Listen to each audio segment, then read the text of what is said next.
The Professor's House. Willa Cather. Part 1. The Family. Chapter 1. The moving was over and done.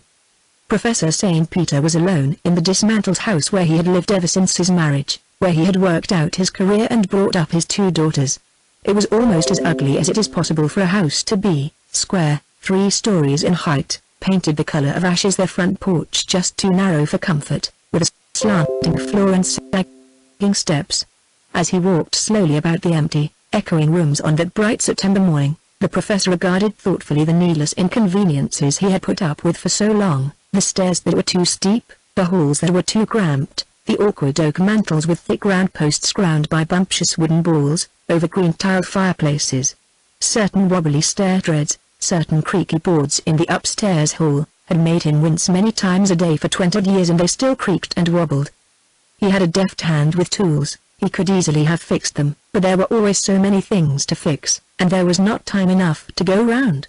He went into the kitchen, where he had carpentered under a succession of cooks, went up to the bathroom on the 2nd floor, where there was only a painted tin tub. The taps were so old that no plumber could ever screw them tight enough to stop the drip, the window could only be coaxed up and down by wriggling, and the doors of the linen closet didn't fit.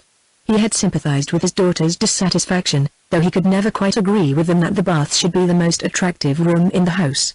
He had spent the happiest years of his youth in a house at Versailles where it distinctly was not, and he had known many charming people who had no bath at all. However, as his wife said, if your country has contributed one thing, at least, to civilization, why not have it? Many a night, after blowing out his study lamp, he had leapt into that tub, clad in his pajamas, to give it another coat of some one of the many paints that were advertised to behave like porcelain, and didn't. The professor in pajamas was not an unpleasant sight, for looks. The fewer clothes he had on, the better. Anything that clung to his body showed it to be built upon extremely good bones, with the slender hips and springy shoulders of a tireless swimmer. Though he was born on Lake Michigan, of mixed stock, Canadian French on one side, and American farmers on the other, St. Peter was commonly said to look like a Spaniard. That was possibly because he had been in Spain a good deal, and was an authority on certain phases of Spanish history. He had a long brown face, with an oval chin over which he wore a close-trimmed Van Dyke, like a tuft of shiny black fur.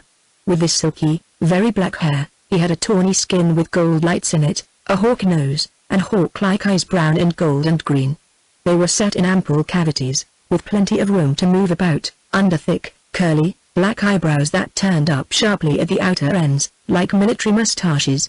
His wicked-looking eyebrows made his students call him Mephistopheles, and there was no evading the searching eyes underneath them, eyes that in a flash could pick out a friend or an unusual stranger from a throng. They had lost none of their fire, though just now the man behind them was feeling a diminution of ardor. His daughter Kathleen, who had done several successful studies of him in watercolor, had once said, "The thing that really makes Papa handsome is the modeling of his head between the top of his ear and his crown. It is quite the best thing about him." That part of his head was high, polished, hard as bronze, and the close-growing black hair threw off a streak of light along the rounded ridge where the skull was fullest. The mold of his head on the side was so individual and definite, so far from casual, that it was more like a statue's head than a man's. From one of the dismantled windows the professor happened to look out into his back garden, and at that cheerful sight he went quickly downstairs and escaped from the dusty air and brutal light of the empty rooms. His walled-in garden had been the comfort of his life, and it was the one thing his neighbors held against him.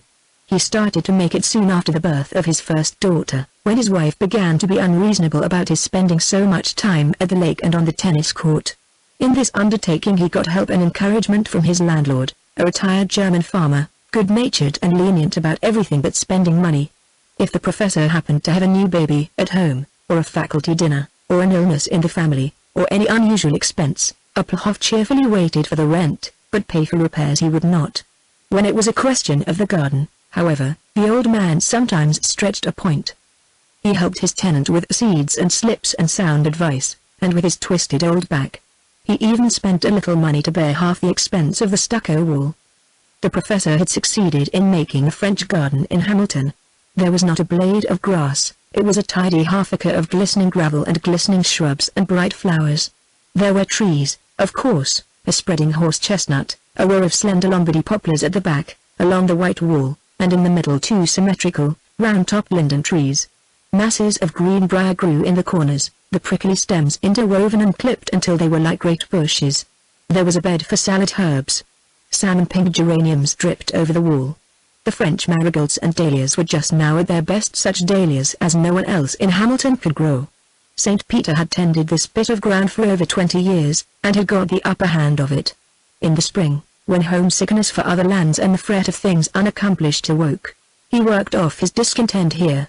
In the long hot summers, when he could not go abroad, he stayed at home with his garden, sending his wife and daughters to Colorado to escape the humid prairie heat, so nourishing to wheat and corn, so exhausting to human beings. In those months when he was a bachelor again, he brought down his books and papers and worked in a deck chair under the linden trees, breakfasted and lunched and had his tea in the garden. And it was there he and Tom Outland used to sit and talk half through the warm, soft nights. On this September morning, however, St. Pete knew that he could not evade the unpleasant effects of change by tarrying among his autumn flowers. He must plunge in like a man, and get used to the feeling that under his workroom there was a dead, empty house. He broke off a geranium blossom, and with it still in his hand went resolutely up 2 flights of stairs to the 3rd floor where, under the slope of the mansard roof, there was one room still furnished, that is, if it had ever been furnished. The low ceiling sloped down on 3 sides, the slant being interrupted on the east by a single square window, swinging outward on hinges and held ajar by a hook in the sill. This was the sole opening for light and air. Walls and ceiling alike were covered with a yellow paper which had once been very ugly, but had faded into inoffensive neutrality. The matting on the floor was worn and scratchy. Against the wall stood an old walnut table, with one leaf up, holding piles of orderly papers. Before it was a cane-backed office chair that turned on a screw. This dark den had for many years been the professor's study. Downstairs, off the back parlor, he had a show study, with roomy shelves where his library was housed, and a proper desk at which he wrote letters. But it was a sham. This was the place where he worked. And not he alone. For 3 weeks in the fall, and again 3 in the spring, he shared his cuddy with Augusta, the sewing woman, niece of his old landlord, a reliable, methodical spinster, a German Catholic and very devout. Since Augusta finished her day's work at 5 o'clock, and the professor, on weekdays, worked here only at night, they did not elbow each other too much. Besides, neither was devoid of consideration. Every evening, before she left, Augusta swept up the scraps from the floor, rolled her patterns, closed the sewing machine, and picked travellings off the box couch, so that there would be no threads to stick to the professor's old smoking jacket if he should happen to lie down for a moment in working hours. St. Peter, in his turn, when he put out his lamp after midnight, was careful to brush away ashes and tobacco crumbs. Smoking was very distasteful to Augusta, and to open the hinged window back as far as it would go, on the second hook, so that the night wind might carry away the smell of his pipe as much as possible. The unfinished dresses which he left hanging on the forms, however, were often so saturated with smoke that he knew she found it a trial to work on them the next morning. These forms were the subject of much banter between them. The one which Augusta called the bust stood in the darkest corner of the room, upon a high wooden chest in which blankets and winter wraps were yearly stored. It was a headless, armorless female torso, covered with strong black cotton, and so richly developed in the part for which it was named that the professor once explained to Augusta how, in calling it so, she followed a natural law of language, termed, for convenience, metonymy. Augusta enjoyed the professor when he was risque, since she was sure of his ultimate delicacy.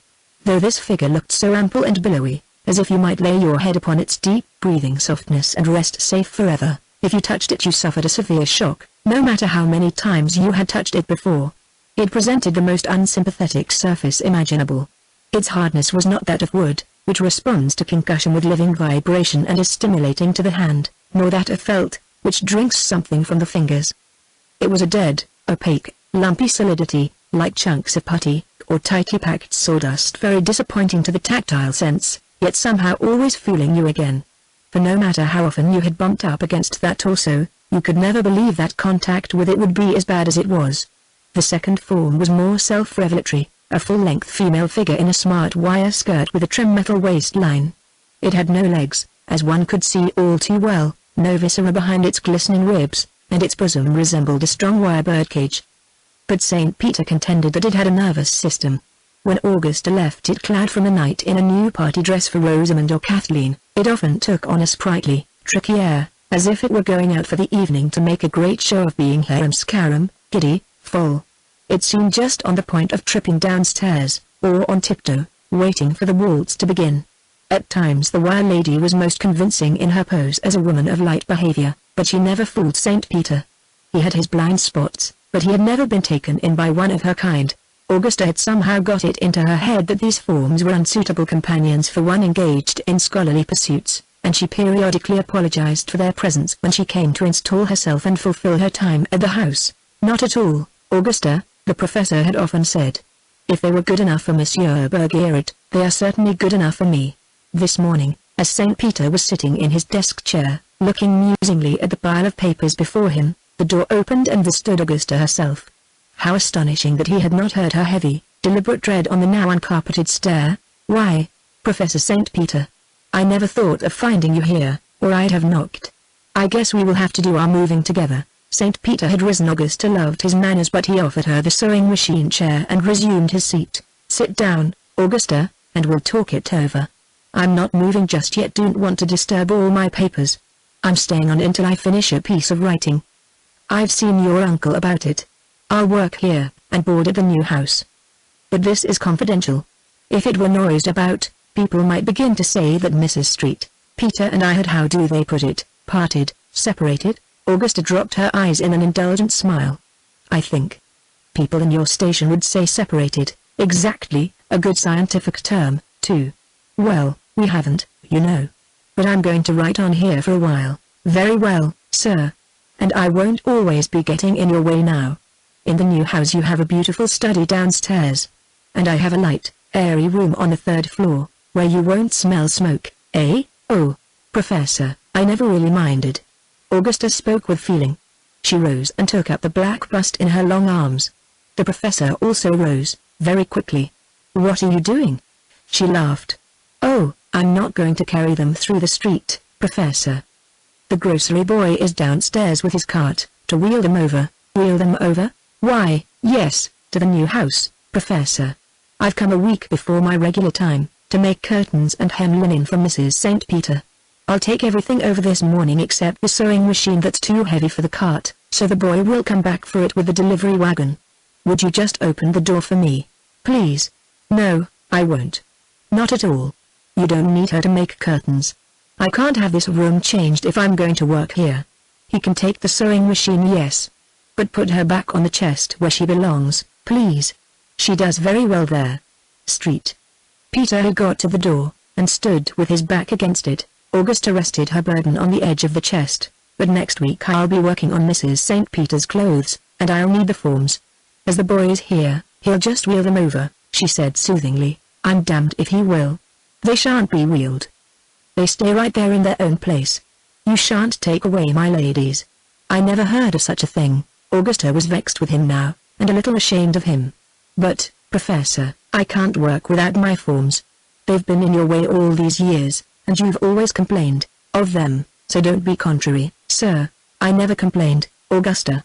Perhaps of certain disappointments they recalled, or of cruel biological necessities they imply, but of them individually, never. Go and buy some new ones for your airy atelier, as many as you wish. I'm said to be rich now, am I not? Go buy. But you can't have my women. That's final." Augusta looked down her nose as she did at church when the dark sins were mentioned. "Professor," she said severely, "I think this time you are carrying a joke too far. You never used to." From the tilt of her chin he saw that she felt the presence of some improper suggestion. "No matter what you think, you can't have them." They considered. Both were in earnest now. Augusta was first to break the defiant silence. "I suppose I am to be allowed to take my patterns?" "Your patterns?" "Oh, yes, the cut-out things you keep in the couch with my old notebooks?" "Certainly, you can have them. Let me lift it for you." He raised the hinged top of the box couch that stood against the wall, under the slope of the ceiling. At one end of the upholstered box were piles of notebooks and bundles of manuscript tied up in square packages with mason's cord.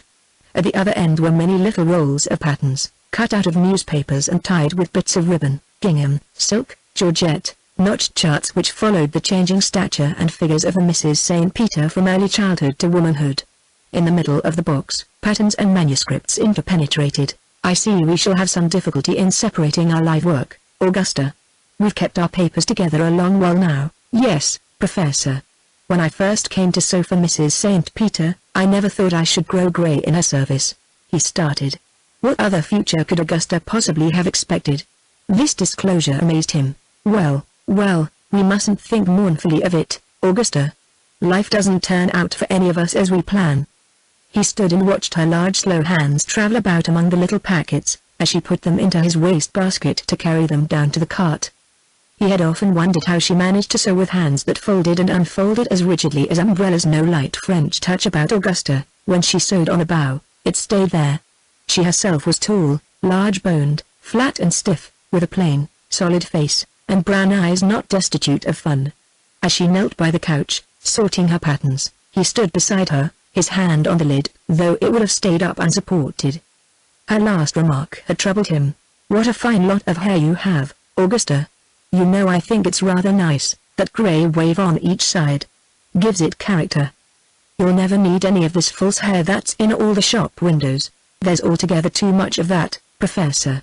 So many of my customers are using it now, ladies you wouldn't expect would. They say most of it was cut off the heads of dead Chinamen. Really, it's got to be such a frequent thing that the priest spoke against it only last Sunday. Did he, indeed? Why, what could he say? Seems such a personal matter. Well, he said it was getting to be a scandal in the church, and a priest couldn't go to see a pious woman anymore without finding switches and rats and transformations lying about her room, and it was disgusting. Goodness gracious, Augusta. What business has a priest going to see a woman in the room where she takes off these ornaments, or to see her without them? Augusta grew red, and tried to look angry, but her laugh narrowly missed being a giggle. He goes to give them the sacrament, of course, Professor. You've made up your mind to be contrary today, haven't you? You relieve me greatly. Yes, I suppose in cases of sudden illness the hair would be lying about where it was likely taken off. But as you first quoted the priest, Augusta, it was rather shocking. You'll never convert me back to the religion of my fathers now, if you're going to sew in the new house and I'm going to work on here. Who is ever to remind me when it's All Souls Day, or Ember Day, or Maundy Thursday, or anything? Augusta said she must be leaving. St. Peter heard her well-known tread as she descended the stairs. How much she reminded him of, to be sure. She had been most at the house in the days when his daughters were little girls and needed so many clean frocks. It was in those very years that he was beginning his great work, when the desire to do it and the difficulties attending such a project strove together in his mind like Macbeth's two spent swimmers, years when he had the courage to say to himself, I will do this dazzling, this beautiful, this utterly impossible thing. During the 15 years he had been working on his Spanish adventures in North America, this room had been his center of operations. There had been delightful excursions and digressions. The 2 sabbatical years when he was in Spain studying records, 2 summers in the Southwest on the trail of his adventurers, another in Old Mexico, dashes to France to see his foster brothers. But the notes and the records and the ideas always came back to this room. It was here they were digested and sorted, and woven into their proper place in his history. Fairly considered, the sewing room was the most inconvenient study a man could possibly have, but it was the one place in the house where he could get insulation from the engaging drama of domestic life. No one was tramping over him, and only a vague sense, generally pleasant, of what went on below came up the narrow stairway. There were certainly no other advantages. The furnace heat did not reach the 3rd floor. There was no way to warm the sewing room, except by a rusty, round gas stove with no flue, a stove which consumed gas imperfectly and contaminated the air. To remedy this, the window must be left open, otherwise, with the ceiling so low, the air would speedily become unfit to breathe. If the stove were turned down, and the window left open a little way, a sudden gust of wind would blow the wretched thing out altogether, and a deeply absorbed man might be asphyxiated before he knew it. The professor had found that the best method, in winter, was to turn the gas on full and keep the window wide on the hook, even if he had to put on a leather jacket over his working coat. By that arrangement he had somehow managed to get air enough to work by. He wondered now why he had never looked about for a better stove, a newer model, or why he had not at least painted this one, flaky with rust. But he had been able to get on only by neglecting negative comforts. He was by no means an ascetic. He knew that he was terribly selfish about personal pleasures, fought for them. If a thing gave him delight, he got it, if he sold his shirt for it. By doing without many so-called necessities he had managed to have his luxuries. He might, for instance, have had a convenient electric drop light attached to the socket above his writing table. Preferably he wrote by a faithful kerosene lamp which he filled and tended himself. But sometimes he found that the oil can in the closet was empty. Then, to get more, he would have had to go down through the house to the cellar, and on his way he would almost surely become interested in what the children were doing or in what his wife was doing, or he would notice that the kitchen linoleum was breaking under the sink where the maid kicked it up, and he would stop to tack it down. On that perilous journey down through the human house he might lose his mood, his enthusiasm, even his temper. So when the lamp was empty, and that usually occurred when he was in the middle of a most important passage, he jammed an eyeshade on his forehead and worked by the glare of that tormenting pear-shaped bulb, sticking out of the wall on a short curved neck just about 4 feet above his table. It was hard on eyes even as good as his. But once at his desk, he didn't dare quit it. He had found that you can train the mind to be active at a fixed time, just as the stomach is trained to be hungry at certain hours of the day. If someone in the family happened to be sick, he didn't go to his study at all. 2 evenings of the week he spent with his wife and daughters, and one evening he and his wife went out to dinner, or to the theater or a concert. That left him only 4. He had Saturdays and Sundays, of course, and on those 2 days he worked like a miner under a landslide. Augusta was not allowed to come on Saturday, though she was paid for that day. All the while that he was working so fiercely by night, he was earning his living during the day, carrying full university work and feeding himself out to hundreds of students in lectures and consultations. But that was another life. St. Peter had managed for years to live 2 lives, both of them very intense. He would willingly have cut down on his university work, would willingly have given his students chaff and sawdust. Many instructors had nothing else to give them and got on very well, but his misfortune was that he loved youth. He was weak to it. It kindled him. If there was one eager eye, one doubting, critical mind, one lively curiosity in a whole lecture room full of commonplace boys and girls, he was its servant. That ardor could command him. It hadn't worn out with years, this responsiveness, any more than the magnetic currents wear out. It had nothing to do with time. But he had burnt his candle at both ends to some purpose. He had got what he wanted. By many petty economies of purse, he had managed to be extravagant with not a cent in the world, but with his professor's salary he didn't, of course, touch his wife's small income from her father. By eliminations and combinations so many and subtle that it now made his head ache to think of them, he had done full justice to his university lectures, and at the same time carried on an engrossing piece of creative work. A man can do anything if he wishes to enough, St. Peter believed. Desire is creation, is the magical element in that process. If there were an instrument by which to measure desire, one could foretell achievement. He had been able to measure it, roughly, just once, in his student Tom Outland, and he had foretold. There was one fine thing about this room that had been the scene of so many defeats and triumphs. From the window he could see, far away, just on the horizon, a long, blue, hazy Smear Lake, Michigan, the inland sea of his childhood. Whenever he was tired and dull, when the white pages before him remained blank or were full of scratched-out sentences, then he left his desk, took the train to a little station 12 miles away, and spent a day on the lake with his sailboat, jumping out to swim, floating on his back alongside, then climbing into his boat again. When he remembered his childhood, he remembered blue water. There were certain human figures against it, of course. His practical, strong-willed Methodist mother, his gentle, weaned-away Catholic father, the old Canuck grandfather, various brothers and sisters. But the great fact in life, the always possible escape from dullness, was the lake.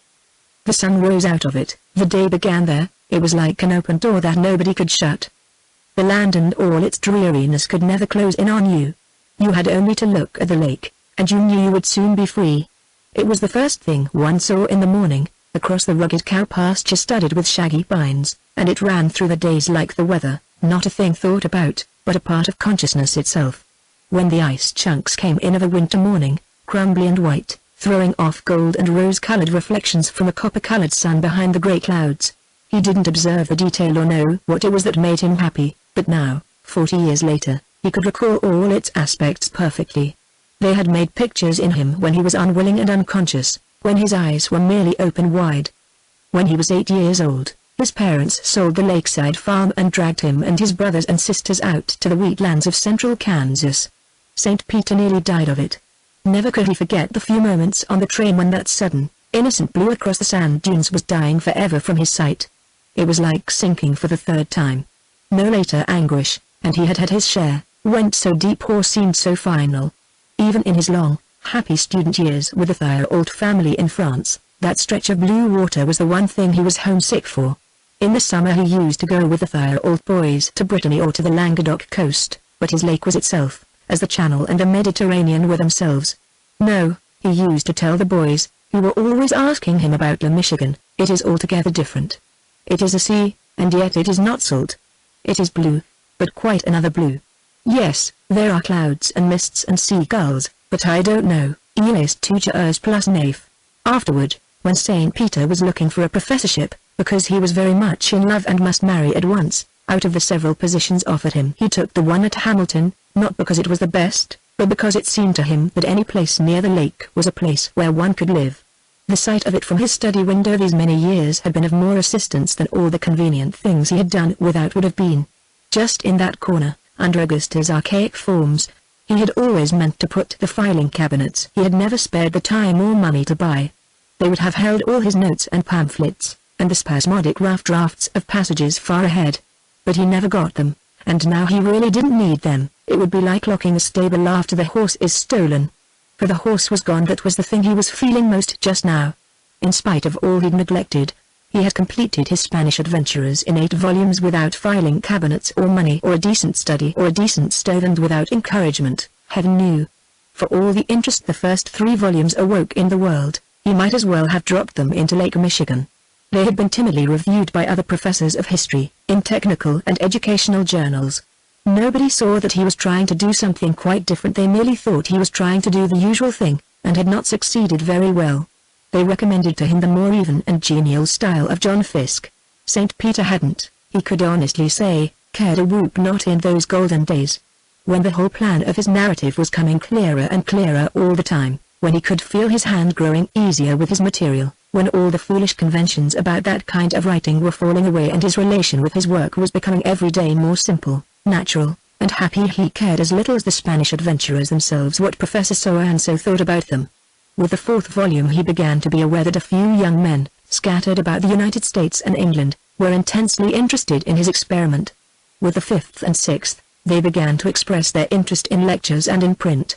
The 2 last volumes brought him a certain international reputation and what were called rewards, among them, the Oxford Prize for History, with its £5,000, which had built him the new house into which he did not want to move. Godfrey, his wife had gravely said one day, when she detected an ironical turn in some remark he made about the new house, is there something you would rather have done with that money than to have built a house with it? Nothing, my dear, nothing. If with that check I could have brought back the fun I had writing my history, you'd never have got your house. But one couldn't get that for $20,000. The great pleasures don't come so cheap. There is nothing else, thank you. Chapter 2. That evening St. Peter was in the new house, dressing for dinner. His 2 daughters and their husbands were dining with him, also an English visitor. Mrs. St. Peter heard the shower going as she passed his door. She entered his room and waited until he came out in his bathrobe, rubbing his wet, ink-black hair with a towel. Surely you'll admit that you like having your own bath, she said, looking past him into the glittering white cubicle, flooded with electric light, which he had just quitted. Whoever said I didn't? But more than anything else, I like my closets.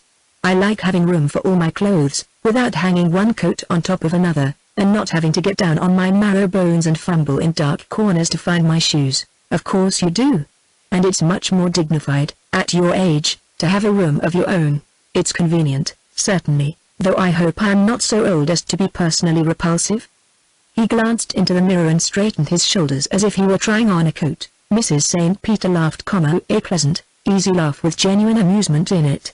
No, you are very handsome, my dear, especially in your bathrobe. You grow better looking and more intolerant all the time. Intolerant? He put down his shoe and looked up at her. The thing that stuck in his mind constantly was that she was growing more and more intolerant, about everything except her sons-in-law, that she would probably continue to do so, and that he must school himself to bear it. I suppose it's a natural process, she went on, but you ought to try seriously, I mean, to curb it where it affects the happiness of your daughters. You are too severe with Scott and Louis. All young men have foolish vanities. You had plenty. St. Peter sat with his elbows on his knees, leaning forward and playing absently with the tassels of his bathrobe. Why, Lillian, I have exercised the virtue of patience with those 2 young men more than with all the thousands of young ruffians who have gone through my classrooms. My forbearance is overstrained, it's gone flat. That's what's the matter with me. Oh, Godfrey, how can you be such a poor judge of your own behavior? But we won't argue about it now. You'll put on your dinner coat? and do try to be sympathetic and agreeable tonight." Half an hour later Mr. and Mrs. Scott McGregor and Mr. and Mrs. Louis Marcellus arrived, and soon after them the English scholar, Sir Edgar Spilling, so anxious to do the usual thing in America that he wore a morning street suit. He was a gaunt, rugged, large-boned man of 50, with long legs and arms, a pear-shaped face, and a drooping, pre-war moustache. His specialty was Spanish history, and he had come all the way to Hamilton, from his cousin's place in Saskatchewan, to inquire about some of Dr. St. Peter's sources. Introductions over, it was the professor's son-in-law, Louis Marcellus, who took Sir Edgar in hand. He remembered having met in China a Walter Spilling, who was, it turned out, a brother of Sir Edgar. Marcellus had also a brother there, engaged in the silk trade. They exchanged opinions on conditions of the Orient, while young McGregor put on his horn-rimmed spectacles and roamed restlessly up and down the library. The two daughters sat near their mother, listening to the talk about China. Mrs. St. Peter was very fair, pink and gold, a pale gold, now that she was becoming a little grey. The tints of her face and hair and lashes were so soft that one did not realize, on first meeting her, how very definitely and decidedly her features were cut, under the smiling infusion of color. When she was annoyed or tired, the lines became severe. Rosamond, the elder daughter, resembled her mother in feature, though her face was heavier. Her coloring was altogether different, dusky black hair, deep dark eyes, a soft white skin with rich brunette red in her cheeks and lips. Nearly everyone considered Rosamond brilliantly beautiful. Her father, though he was very proud of her, demurred from the general opinion. He thought her too tall, with a rather awkward carriage. She stooped a trifle, and was wide in the hips and shoulders. She had, he sometimes remarked to her mother, exactly the wide femur and flat shoulder blade of his old slab-sided Canuck grandfather. For a tree-hugh they were an asset. But St. Peter was very critical. Most people saw only Rosamond's smooth black head and white throat, and the red of her curved lips that was like the duskiness of dark, heavy-scented roses. Kathleen, the younger daughter, looked even younger than she was, had the slender, undeveloped figure then very much in vogue. She was pale, with light hazel eyes, and her hair was hazel-colored with distinctly green glints to it. To her father there was something very charming in the curious shadows her wide cheekbones cast over her cheeks, and in the spirited tilt of her head. Her figure in profile, he used to tell her, looked just like an interrogation point. Mrs. St. Peter frankly liked having a son-in-law who could tot up acquaintances with Sir Edgar from the Sound to Alaska. Scott, she saw, was going to be sulky because Sir Edgar and Marcellus were talking about things beyond his little circle of interests. She made no effort to draw him into the conversation, but let him prowl like a restless leopard among the books. The professor was amiable, but quiet. When the second maid came to the door and signaled that dinner was ready, dinner was signaled, not announced. Mrs. St. Peter took Sir Edgar and guided him to his seat at the right, while the others found their usual places.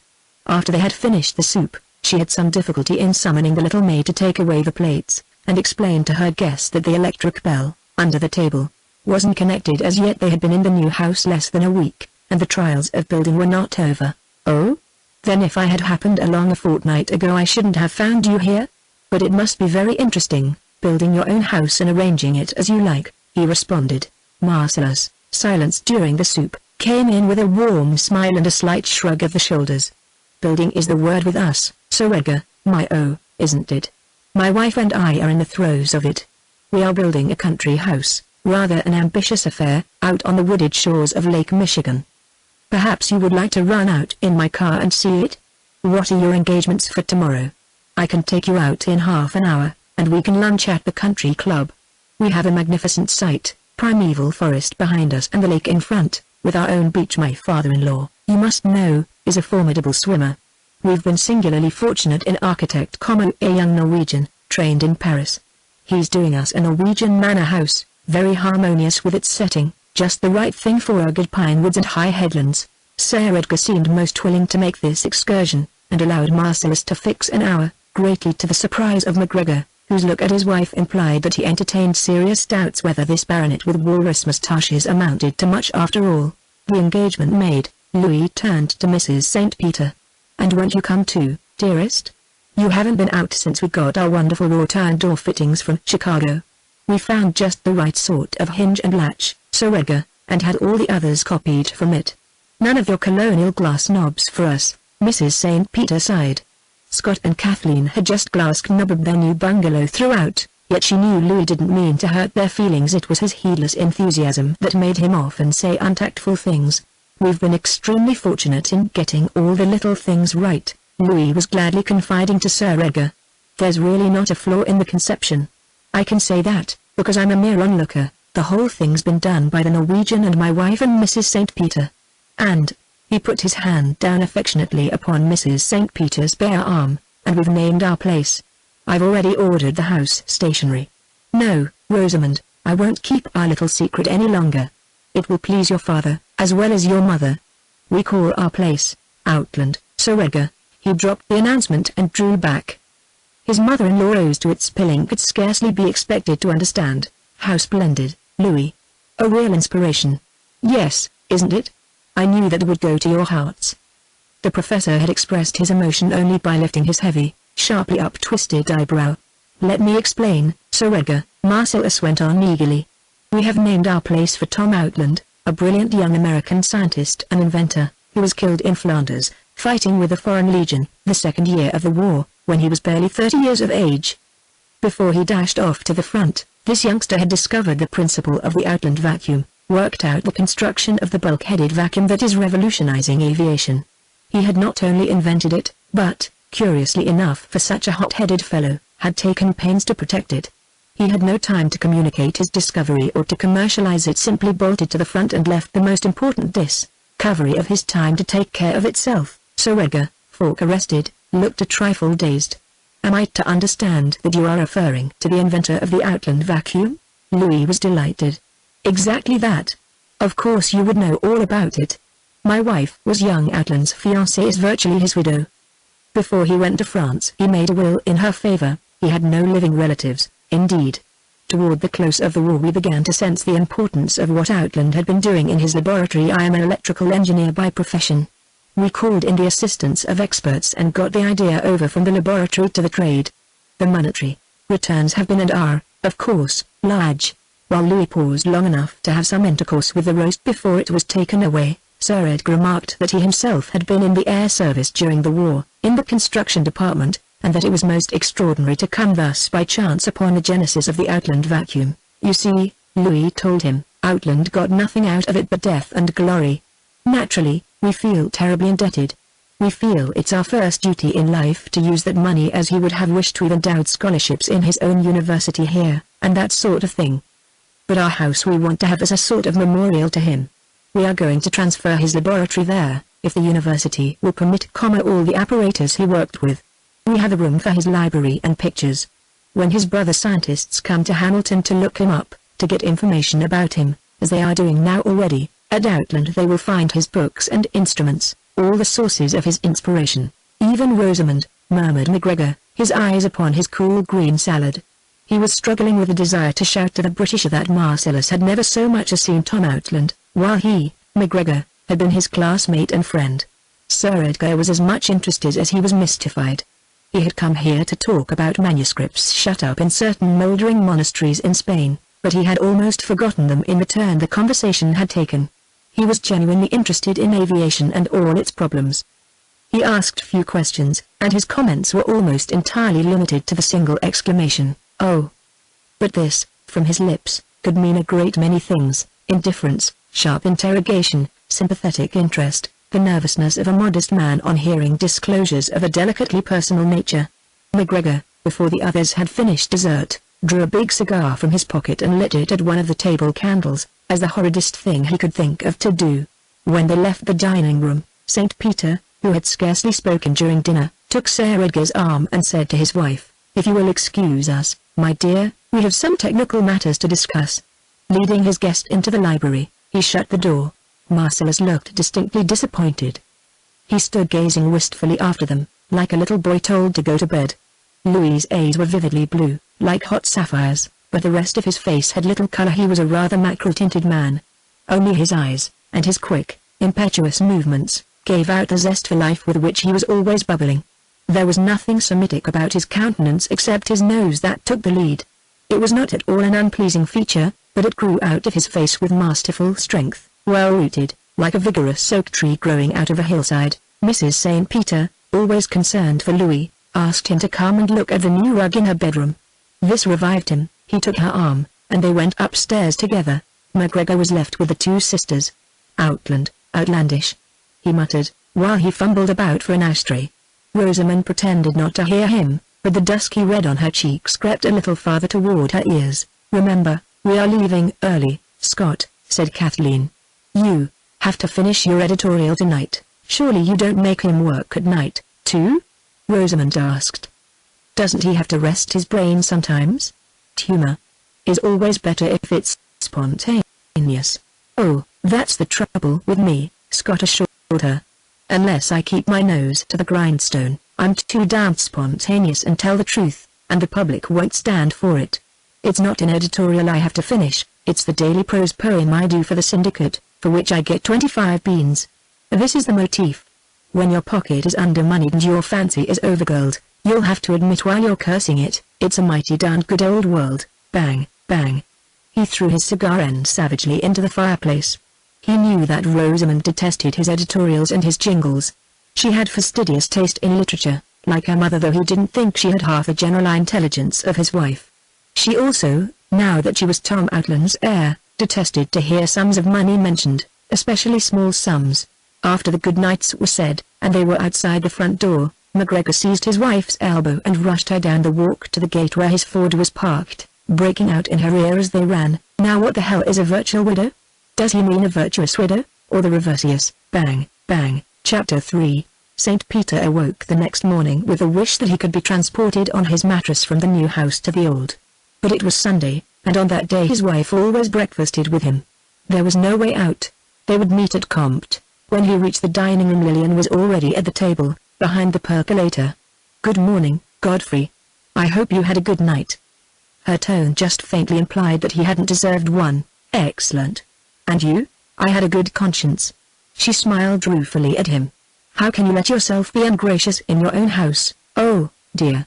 And I went to sleep happy in the belief that I hadn't said anything amiss the whole evening, nor anything right that I heard. Your disapproving silence can kill the life of any company. It didn't seem to last night." "You're entirely wrong about Marcellus. He doesn't notice. He's too polite to take notice, but he feels it. He's very sensitive, under a well-schooled impersonal manner." St. Peter laughed. "Nonsense, Lillian. If he were, he couldn't pick up a dinner party and walk off with it, as he almost always does. I don't mind when it's our dinner, but I hate seeing him do it in other people's houses. Be fair, Godfrey. You know that if you'd once begun to talk about your work in Spain, Louis would have followed it up with enthusiasm. Nobody is prouder of you than he. That's why I kept quiet. Support can be too able, certainly too fluent, but you are the dog in the manger. You won't let him discuss your affairs, and you are annoyed when he talks about his own. I admit I can't bear it when he talks about Outland as his affair. I mean Tom, of course, not their confounded place. This calling it after him passes my comprehension. And Rosamond's standing for it. It's brazen impudence." Mrs. St. Peter frowned pensively. "I knew you wouldn't like it, but they were so pleased about it, and their motives are so generous. Hang it, Outland doesn't need their generosity. They've got everything he ought to have had, and the least they can do is to be quiet about it, and not convert his very bones into a personal asset. It all comes down to this, my dear, one likes the florid style, or one doesn't. You yourself used not to like it. And will you give me some more coffee, please?" She refilled his cup and handed it across the table. "Nice hands," he murmured, looking critically at them as he took it. "Always such nice hands, thank you. I dislike floridity when it is beaten up to cover the lack of something, to take the place of something. I never disliked it when it came from exuberance. Then it isn't floridness, it's merely strong color. Very well, some people don't care for strong color. It fatigues them." He folded his napkin. "Now I must be off to my desk." "Not quite yet. You never have time to talk to me." "Just when did it begin, Godfrey? In the history of man is that convention that if a man were pleased with his wife or his house or his success, he shouldn't say so, frankly?" Mrs. St. Peter spoke thoughtfully, as if she had considered this matter before. "Oh, it goes back a long way. I rather think it began in the age of chivalry, King Arthur's knights. Whoever it was lived in that time, some feeling grew up that a man should do fine deeds and not speak of them, and that he shouldn't speak the name of his lady, but sing of her as a Phyllis or an Nicolette. It's a nice idea, reserve about one's deepest feelings, keeps them fresh. The Oriental peoples didn't have an age of chivalry.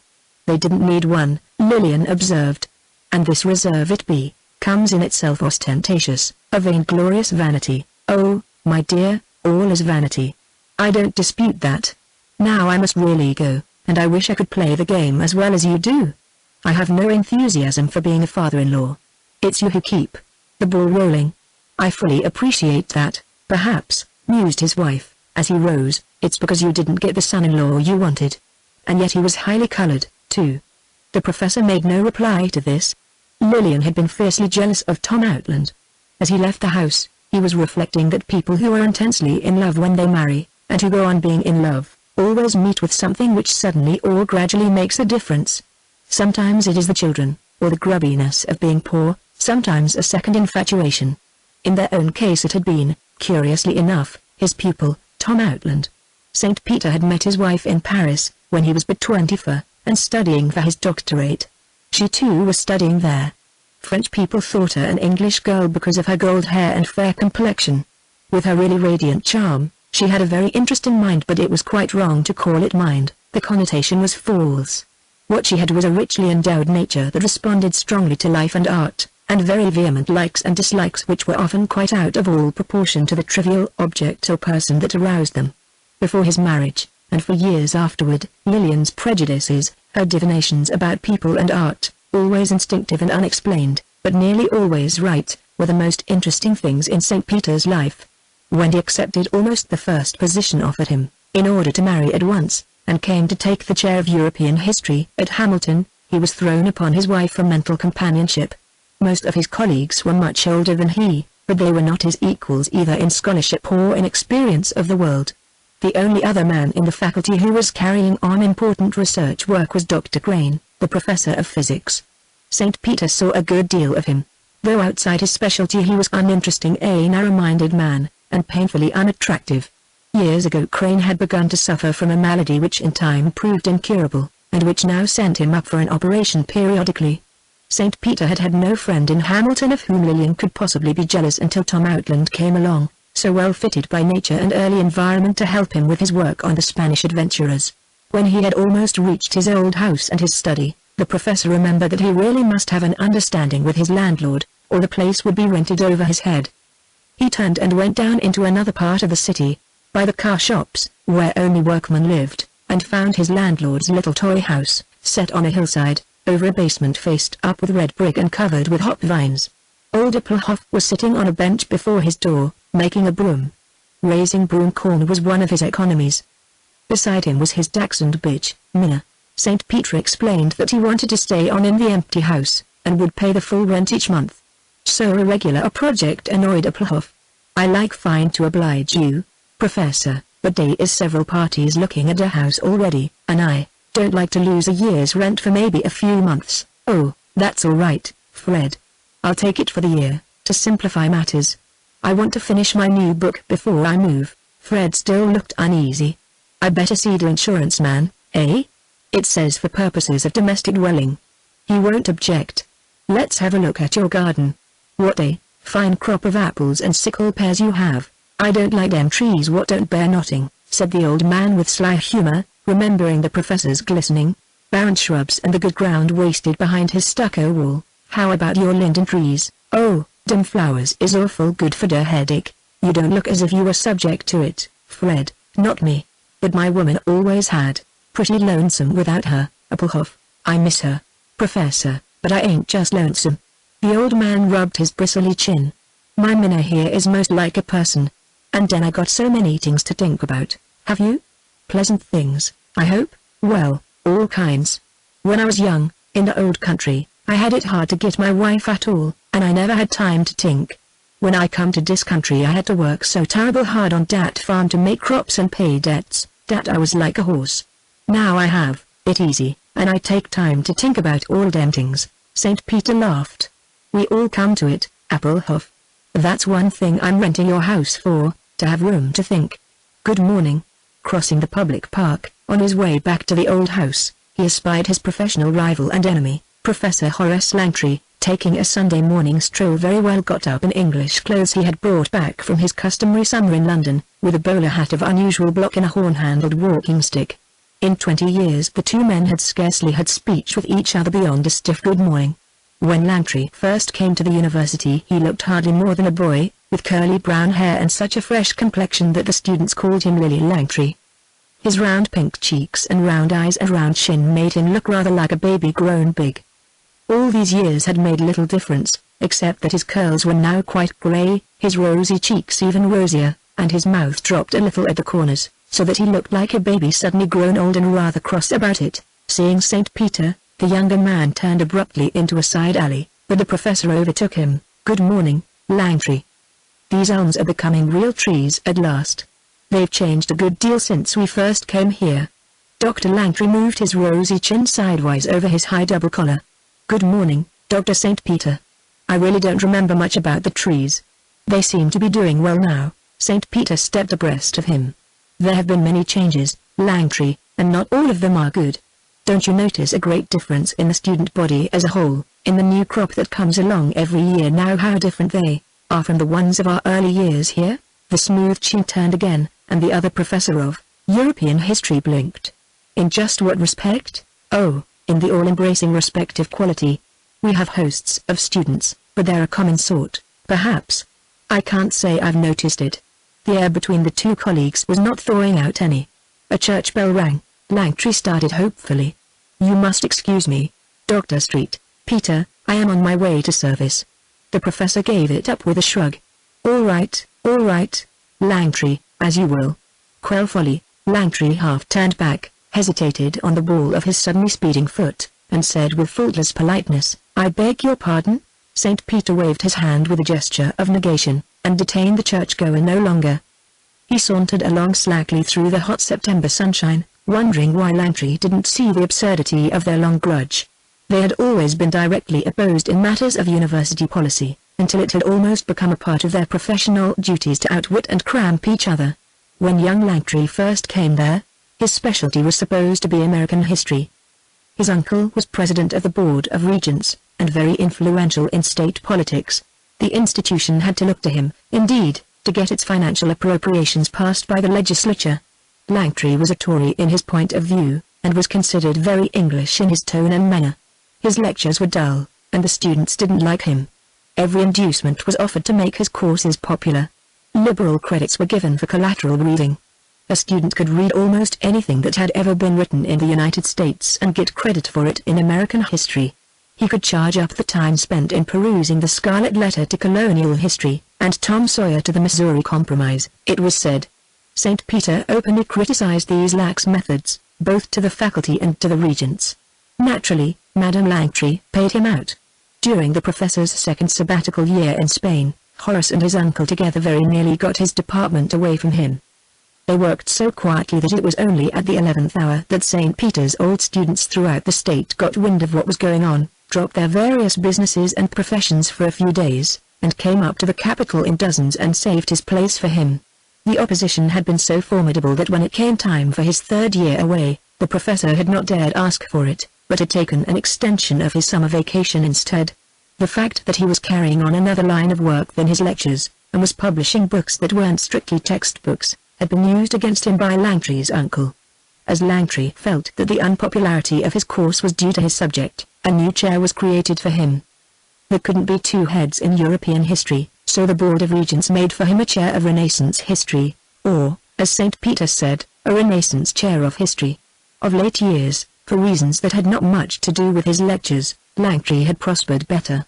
To the new generations of country and village boys now pouring into the university in such large numbers, Langtry had become, in a curious way, an instructor in manners, what is called an influence. To the football-playing farmer boy who had a good allowance but didn't know how to dress or what to say, Langtry looked like a shortcut. He had several times taken parties of undergraduates to London for the summer, and they had come back wonderfully brushed up. He introduced a very popular fraternity into the university, and its members looked after his interests, as did its affiliated sorority. His standing on the faculty was now quite as good as St. Peter's own, and the professor wondered what Langtry still had to be sore about. What was the use of keeping up the feud? They had both come the young men, fighting for their places and their lives. Now they were not very young anymore. They would neither of them, probably, ever hold a better position. Couldn't Langtry see it was a draw, that they had both been beaten? Chapter 4. On Monday afternoon St. Peter mounted to his study and lay down on the box couch, tired out with his day at the university. The first few weeks of the year were very fatiguing for him. There were so many exhausting things besides his lectures and all the new students, long faculty meetings in which almost no one was ever frank, and always the old fight to keep up the standard of scholarship, to prevent the younger professors, who had a sharp eye to their own interests, from farming the whole institution out to athletics, and to the agricultural and commercial schools favored and fostered by the state. Legislature. The September heat, too, was hard on him. He wanted to be out at the lake every day. It was never so fine as in late September. He was lying with closed eyes, resting his mind on the picture of intense autumn blue water, when he heard a tap at the door and his daughter Rosamond entered, very handsome in a silk suit of a vivid shade of lilac, admirably suited to her complexion and showing that in the color of her cheeks there was actually a tone of warm lavender. In that low room she seemed very tall indeed, a little out of drawing, as, to her father's eye, she so often did. Usually, however, people were aware only of her rich complexion, her curving, unresisting mouth and mysterious eyes. Tom Outland had seen nothing else, and he was a young man who saw a great deal. Am I interrupting something important, Papa? No, not at all, my dear. Sit down. On his writing table she caught a glimpse of pages in a handwriting not his, a script she knew very well. Not much choice of chairs, is there? She smiled. Papa, I don't like to have you working in a place like this. It's not fitting. Much easier than to break in a new room, Rosie. A workroom should be like an old shoe, no matter how shabby, it's better than a new one. That's really what I came to see you about. Rosamond traced the edge of a hole in the matting with the tip of her lilac sunshade. Won't you let me build you a little study in the backyard of the new house? I have such good ideas for it, and you will have no bother about it at all. Oh, thank you, Rosamond. It's most awfully nice of you to think of it. But keep it just an idea, it's better so. Lots of things are. For the present I'll plod on here. It's absurd, but it suits me. Habit is such a big part of work, with Augusta's old things lying about, and those dusty old forms. Why didn't she at least get those out of your way? Oh, they have a right here, by long tenure. It's their room, too. I don't want to come upon them lying in some dump heap on the road to the lake. They remind me of the times when you were little girls, and your first party frocks used to hang on them at night, when I worked. Rosamond smiled, unconvinced. Papa, don't joke with me. I've come to talk about something serious, and it's very difficult. You know I'm a little afraid of you. She dropped her shadowy, bewitching eyes. Afraid of me? Never. Oh, yes, I am when you're sarcastic. You mustn't be today, please. Louis and I have often talked this over. We feel strongly about it. He's often been on the point of blurting out with it, but I've curbed him. You don't always approve of Louis and me. Of course it was only Louis's energy and technical knowledge that ever made Tom's discovery succeed commercially, but we don't feel that we ought to have all the returns from it. We think you ought to let us settle an income on you, so that you could give up your university work and devote all your time to writing and research. That is what Tom would have wanted. St. Peter rose quickly, with a light, supple spring he had when he was very nervous, crossed to the window, wide on its hook, and half closed it. My dear daughter, he said decisively, when he had turned round to her, I couldn't possibly take any of Outland's money. But why not? You were the best friend he had in the world, he owed more to you than to anyone else, and he hated having you hampered by teaching. He admired your mind, and nothing would have pleased him more than helping you to do the work you do better than anyone else. If he were alive, that would be one of the first things he would use this money for, but he is not alive, and there was no word about me in his will, and so there is nothing to build your pretty theory upon. It's wonderfully nice of you and Louis, and I'm very pleased, you know. But Tom was so impractical, father. He never thought it would mean more than a liberal dress allowance for me, if he thought at all. I don't know, he never spoke to me about it. St. Peter smiled quizzically. I'm not so sure about his impracticalness. When he was working on that gas, he once remarked to me that there might be a fortune in it. To be sure, he didn't wait to find out whether there was a fortune, but that had to do with quite another side of him. Yes, I think he knew his idea would make money and he wanted you to have it, with him or without him. The young woman's face grew troubled. Even if I married, he wanted you to have whatever would make you happy. She sighed luxuriously. Louis has done that. The only thing that troubles me is, I feel you ought to have some of this money, that he would wish it. He was so full of gratitude, felt that he owed you so much. Her father again rose, with that guarded, nervous movement. Once and for all, Rosamond, understand that he owed me no more than I owed him. Nothing hurts me so much as to have any member of my family talk as if we had done something fine for that young man, brought him out, produced him. In a lifetime of teaching, I've encountered just one remarkable mind, but for that, I'd consider my good years largely wasted. And there can be no question of money between me and Tom Outland. I can't explain just how I feel about it, but it would somehow damage my recollections of him, would make that episode in my life commonplace like everything else. And that would be a great loss to me. I'm purely selfish in refusing your offer. My friendship with Outland is the one thing I will not have translated into the vulgar tongue. His daughter looked perplexed and a little resentful. Sometimes, she murmured, I think you feel I oughtn't to have taken it, either. You had no choice. For you it was settled by his own hand. Your bond with him was social, and it follows the laws of society, and they are based on property. Mine wasn't, and there was no material clause in it. He empowered you to carry out all his wishes, and I realize that you have responsibilities but none toward me. There is Rodney Blake, of course, if he should ever turn up. You keep up some search for him? Louis attends to it. He has investigated and rejected several impostors. Then, of course, there are other friends of Tom's. There, Cranes, for instance. Rosamond's face grew hard. I won't bother you about the Cranes, Papa. We will attend to them. Mrs. Crane is a common creature, and she is advised by that dreadful shyster brother of hers, Homer Bright. You know what he is? Oh, yes. He was about the greatest bluffer I ever had in my classes. Rosamond had risen to go. I want you to be awfully happy, daughter, St. Peter went on, and Tom did. It's only young people like you and Louis who can get any fun out of money. And there is enough to cover the fine, the almost imaginary obligations. You won't be sorry if you are generous with people like the Cranes. Thank you, Papa. I shan't forget. Rosamond went down the narrow stairway, leaving behind her a faint, fresh odor of lavender and orris root, and her father lay down again on the box couch. A hint about the Cranes will be enough, he was thinking. He didn't in the least understand his older daughter. Not that he pretended to understand Kathleen, either, but he usually knew how she would feel about things, and she had always seemed to need his protection more than Rosamond. When she was a student at the university, he used some time to see her crossing the campus alone, her head and shoulders lowered against the wind, her muff beside her face, her narrow skirt clinging close. There was something too plucky, too I can go it alone, about her quick step and jaunty little head. He didn't like it, it gave him a sudden pang. He would always call to her and catch up with her, and make her take his arm and be docile. She had been much quicker at her lessons than Rosie, and very clever at watercolor portrait sketches. She had done several really good likenesses of her father. One, at least, was the man himself. With her mother she had no luck. She tried again and again, but the face was always hard, the upper lip longer than it seemed in life, the nose long and severed, and she made something cold and plaster-like of Lillian's beautiful complexion. No, I don't see Mama like that, she used to say, throwing out her chin. Of course I don't. It just comes like that. She had done many heads of her sister, all very sentimental and curiously false, though Louis Marcellus protested to them. A drawing teacher at the university had urged Kathleen to go to Chicago and study in the life classes at the Art Institute, but she said resolutely, no, I can't really do anybody but Papa.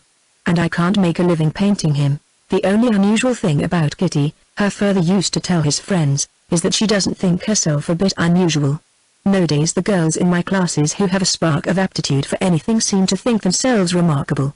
Though willfulness was implied in the line of her figure, in the way she sometimes threw out her chin, Kathleen had never been deaf to reasoning, deaf to her father, but once, and that was when, shortly after Rosamond's engagement to Tom, she announced that she was going to marry Scott McGregor. Scott was young, was just getting a start as a journalist, and his salary was not large enough for two people to live upon. That fact, the St. Peter's thought, would act as a brake upon the impetuous young couple. But soon after they were engaged Scott began to do his daily prose poem for a newspaper syndicate. It was a success from the start, and increased his earnings enough to enable him to marry. The professor had expected a better match for Kitty. He was no snob, and he liked Scott and trusted him, but he knew that Scott had a usual sort of mind, and Kitty had flashes of something quite different. Her father thought a more interesting man would make her happier. There was no holding her back, however, and the curious part of it was that, after the very first, her mother supported her. St. Peter had a vague suspicion that this was somehow on Rosamond's account more than on Kathleen's. Lillian always worked things out for Rosamond. Yet at the time he couldn't see how Kathleen's marriage would benefit Rosie.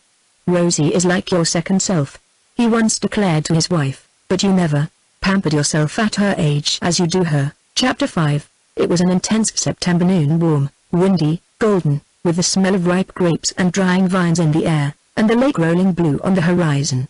Scott McGregor, going into the west corner of the university campus, caught sight of Mrs. St. Peter, just ahead of him, walking in the same direction. He ran and caught up with her. "Hello, Lillian. Going in to see the professor?" "So am I. I want him to go swimming with me. I'm cutting work. Shall we drop in and hear the end of his lecture, or sit down here on the bench in the sun? We can go quietly to the door and listen. If it's not interesting, we can come back and sit down for a chat." "Good. I came early to overhear a bit. This is the hour he's with his seniors, isn't it?" They entered and went along the hall until they came to number 17. The door was ajar, and at the moment one of the students was speaking. When he finished, they heard the professor reply to him. "No, Miller, I don't myself think much of science as a phase of human development. It has given us a lot of ingenious toys. They take our attention away from the real problems, of course, and since the problems are insoluble, I suppose we ought to be grateful for distraction. But the fact is, the human mind, the individual mind, has always been made more interesting by dwelling on the old riddles, even if it makes nothing of them. Science hasn't given us any new amazements, except of the superficial kind we get from witnessing dexterity and sleight of hand. It hasn't given us any richer pleasures, as the Renaissance did, nor any new sins, not one. Indeed, it takes our old ones away. It's the laboratory, not the Lamb of God, that taketh away the sins of the world. You'll agree there is not much thrill about a physiological sin. We were better off when even the prosaic matter of taking nourishment could have the magnificence of a sin. I don't think you help people by making their conduct of no importance, you impoverish them. As long as every man and woman who crowded into the cathedrals on Easter Sunday was a principal in a gorgeous drama with God, glittering angels on one side and the shadows of evil coming and going on the other, life was a rich thing. The king and the beggar had the same chance at miracles and great temptations and revelations. And that's what makes men happy, believing in the mystery and importance of their own individual lives. It makes us happy to surround our creature needs and bodily instincts with as much pomp and circumstance as possible. Art and religion, they are the same thing, in the end, of course, have given man the only happiness he has ever had. Moses learned the importance of that in the Egyptian court, and when he wanted to make a population of slaves into an independent people in the shortest possible time, he invented elaborate ceremonials to give them a feeling of dignity and purpose. Every act had some imaginative end. The cutting of the fingernails was a religious observance. The Christian theologians went over the books of the law, like great artists, getting splendid effects by excision. They reset the stage with more space and mystery, throwing all the light upon a few sins of great dramatic value, only 7, you remember, and of those only 3 that are perpetually enthralling. With the theologians came the cathedral builders, the sculptors and glass workers and painters. They might, without sacrilege, have changed the prayer a little and said, "Thy will be done in art, as it is in heaven." How can it be done anywhere else as it is in heaven? But I think the hour is up. You might tell me next week, Miller, what you think science has done for us, besides making us very comfortable. As the young men filed out of the room, Mrs. St. Peter and McGregor went in. "I came over to get you to go to the electricians with me, Godfrey, but I won't make you. Scott wants you to run out to the lake, and it's such a fine day, you really should go. Car's outside. We'll just drop Lillian at the house, Doctor, and you can pick up your bathing suit. We heard part of your lecture, by the way. How you get by the Methodists is still a mystery to me. I wish he would get into trouble, Scott," said Lillian as they left the building. "I wish he wouldn't talk to those fat-faced boys as if they were intelligent beings. You cheapen yourself, Godfrey. It makes me a little ashamed. I was rather rambling on today. I'm sorry you happened along. There's a fellow in that lot, Todd Miller, who isn't slow, and he excites me to controversy. All the same," murmured his wife, "it's hardly dignified to think aloud in such company. It's in rather bad taste. Thank you for the tip, Lillian. I won't do it again." It took Scott only 20 minutes to get out to the lake. He drew up at the bit of beach St. Peter had bought for himself years before, a little triangle of sand running out into the water, with a bathhouse and 7 shaggy pine trees on it. Scott had to fuss with the car, and the professor was undressed and in the water before him. When McGregor was ready to go in, his father-in-law was some distance out, swimming with an overarm stroke. His head and shoulders well out of the water. He wore on his head a rubber visor of a kind he always brought home from France in great numbers. This one was vermilion, and was like a continuation of his flesh. His arms and back were burned a deep terracotta from a summer in the lake. His head and powerful reaching arms made a strong red pattern against the purple blue of the water. The visor was picturesque. His head looked sheathed and small and intensely alive, like the heads of the warriors on the Parthenon frieze in their tight, archaic helmets. By 5 o'clock St. Peter and McGregor were dressed and lying on the sand, their overcoats wrapped about them, smoking. Suddenly Scott began to chuckle. "Oh, Professor, you know your English friend, Sir Edgar Spilling? The day after I met him at your house, he came up to my office at the Herald to get some facts you'd been too modest to give him. When he was leaving he stood and looked at one of these motto cards I have over my desk, 'Don't knock,' and said, 'May I ask why you don't have that notice on the outside of your door?' I didn't observe any other way of getting in. They never get wise, do they?" He really went out to see Marcella's place. Seemed interested. "Doctor, are you going to let them call that place after Tom?" "My dear boy, how can I prevent it?" "Well, you surely don't like the idea, do you?" The professor lit another cigarette and was a long while about it. When he had got it going, he turned on his elbow and looked at McGregor. "Scott, you must see that I can't make suggestions to Louis. He's perfectly consistent. He's a great deal more generous and public-spirited than I am, and my preferences would be enigmatical to him. I can't, either, very gracefully express myself to you about his affairs. I get you. Sorry he riles me so. I always say it shan't occur next time, but it does." Scott took out his pipe and lay silent for a time, looking at the gold glow burning on the water and on the wings of the gulls as they flew by. His expression was wistful, rather mournful. He was a good-looking fellow, with sunburned blonde hair, splendid teeth, attractive eyes that usually frowned a little unless he was laughing outright, a small, prettily cut mouth, restless at the corners. There was something moody and discontented about his face. The professor had a great deal of sympathy for him. Scott was too good for his work. He had been delighted when his daily poem and his uplift editorials first proved successful, because that enabled him to marry. Now he could sell as many good cheer articles as he had time to write, on any subject, and he loathed doing them. Scott had early picked himself out to do something very fine, and he felt that there was wasting his life and his talents. The new group of poets made him angry. When a new novel was discussed seriously by his friends, he was perfectly miserable. St. Peter knew that the poor boy had seasons of desperate unhappiness. His disappointed vanity ate away at his vitals like the Spartan boy's wolf, and only the deep lines in his young forehead and the twitching at the corners of his mouth showed that he suffered. Not long ago, when the students were giving an historical pageant to commemorate the deeds of an early French explorer among the Great Lakes, they asked St. Peter to do a picture for them, and he had arranged one which amused him very much, though it had nothing to do with the subject. He posed his 2 sons-in-law in a tapestry-hung tent, for a conference between Richard Plantagenet and the Saladin, before the walls of Jerusalem. Marcellus, in a green dressing gown and turban, was seated at a table with a chart, his hands extended in reasonable, patient argument. The Plantagenet was standing, his plumed helmet in his hand, his square yellow head haughtily erect, his unthoughtful brows fiercely frowning, his lips curled and his fresh face full of arrogance. The tableau had received no special notice, and Mrs. St. Peter had said dryly that she was afraid nobody saw his little joke. But the professor liked his picture, and he thought it quite fair to both the young men. Chapter 6. The professor happened to come home earlier than usual one bright October afternoon. He left the walk and cut across the turf, intending to enter by the open French window, but he paused a moment outside to admire the scene within. The drawing-room was full of autumn flowers, dahlias and wild asters and goldenrod. The red-gold sunlight lay in bright puddles on the thick blue carpet, made hazy aureoles about the stuffed blue chairs. There was, in the room, as he looked through the window, a rich, intense effect of autumn, something that presented October much more sharply and sweetly to him than the colored maples and the aster-bordered paths by which he had come home. It struck him that the seasons sometimes gain by being brought into the house, just as they gain by being brought into painting, and into poetry. The hand, fastidious and bold, which selected and placed it was that which made the difference. In nature there is no selection. In a corner, beside the steaming brass tea kettle, sat Lillian and Louis, a little lacquer table between them, bending, it seemed, over a casket of jewels. Lillian held up lovingly in her fingers a green gold necklace, evidently an old one, without stones. Of course emeralds would be beautiful, Louis, but they seem a little out of scale to belong to a different scheme of life than any you and Rosamond can live here.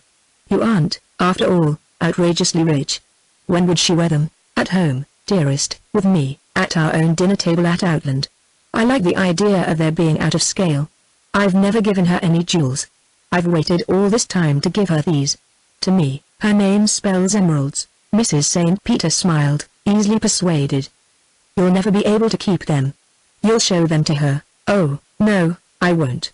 They are to stay at the jeweler's, in Chicago, until we all go down for the birthday party.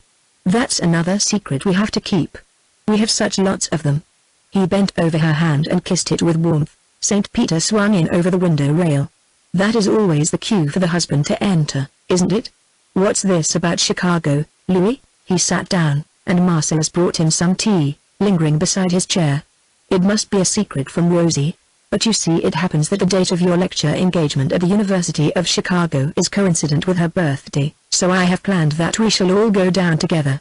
And among other diversions, we shall attend your lectures. The professor's eyebrows rose. Busman's holiday for the ladies, I should say. But not for me. Remember, I wasn't in your classes, like Scott and Outland. I'd give a good deal if I had the chance. Louis said somewhat plaintively. So you must make it up to me. Come if you wish. Lectures seem to me a rather grim treat. Louis, not to me. With a wink of encouragement, I'll go on to Boston with you next winter, when you give the Lowell lectures. Would you, really? Next year's a long way off. Now I must get clean. I've been working in my other house garden, and I'm scarcely fit to have tea with a beautiful lady and a smartly dressed gentleman. What am I to do about that garden in the end, Lillian? Destroy it? Or leave it to the mercy of the next tenants? As he went upstairs he turned at the bend of the staircase and looked back at them, again bending over their little box. Mrs. St. Peter was wearing the white silk crepe that had been the most successful of her summer dresses, and an orchid velvet ribbon about her shining hair. She wouldn't have made herself look quite so well if Louis hadn't been coming, he reflected. Or was it that he wouldn't have noticed it if Louis hadn't been there?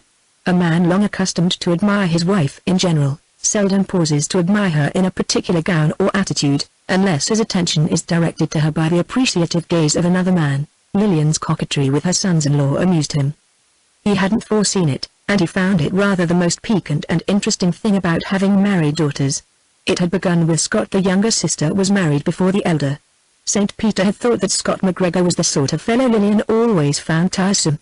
But no, within a few weeks after Kathleen's marriage, arch and confidential relations began to be evident between them. Even now, when Louis was so much in the foreground, and Scott was touchy and jealous, Lillian was very tactful and patient with him. With Louis, Lillian seemed to be launching into a new career, and Godfrey began to think that he understood his own wife very little.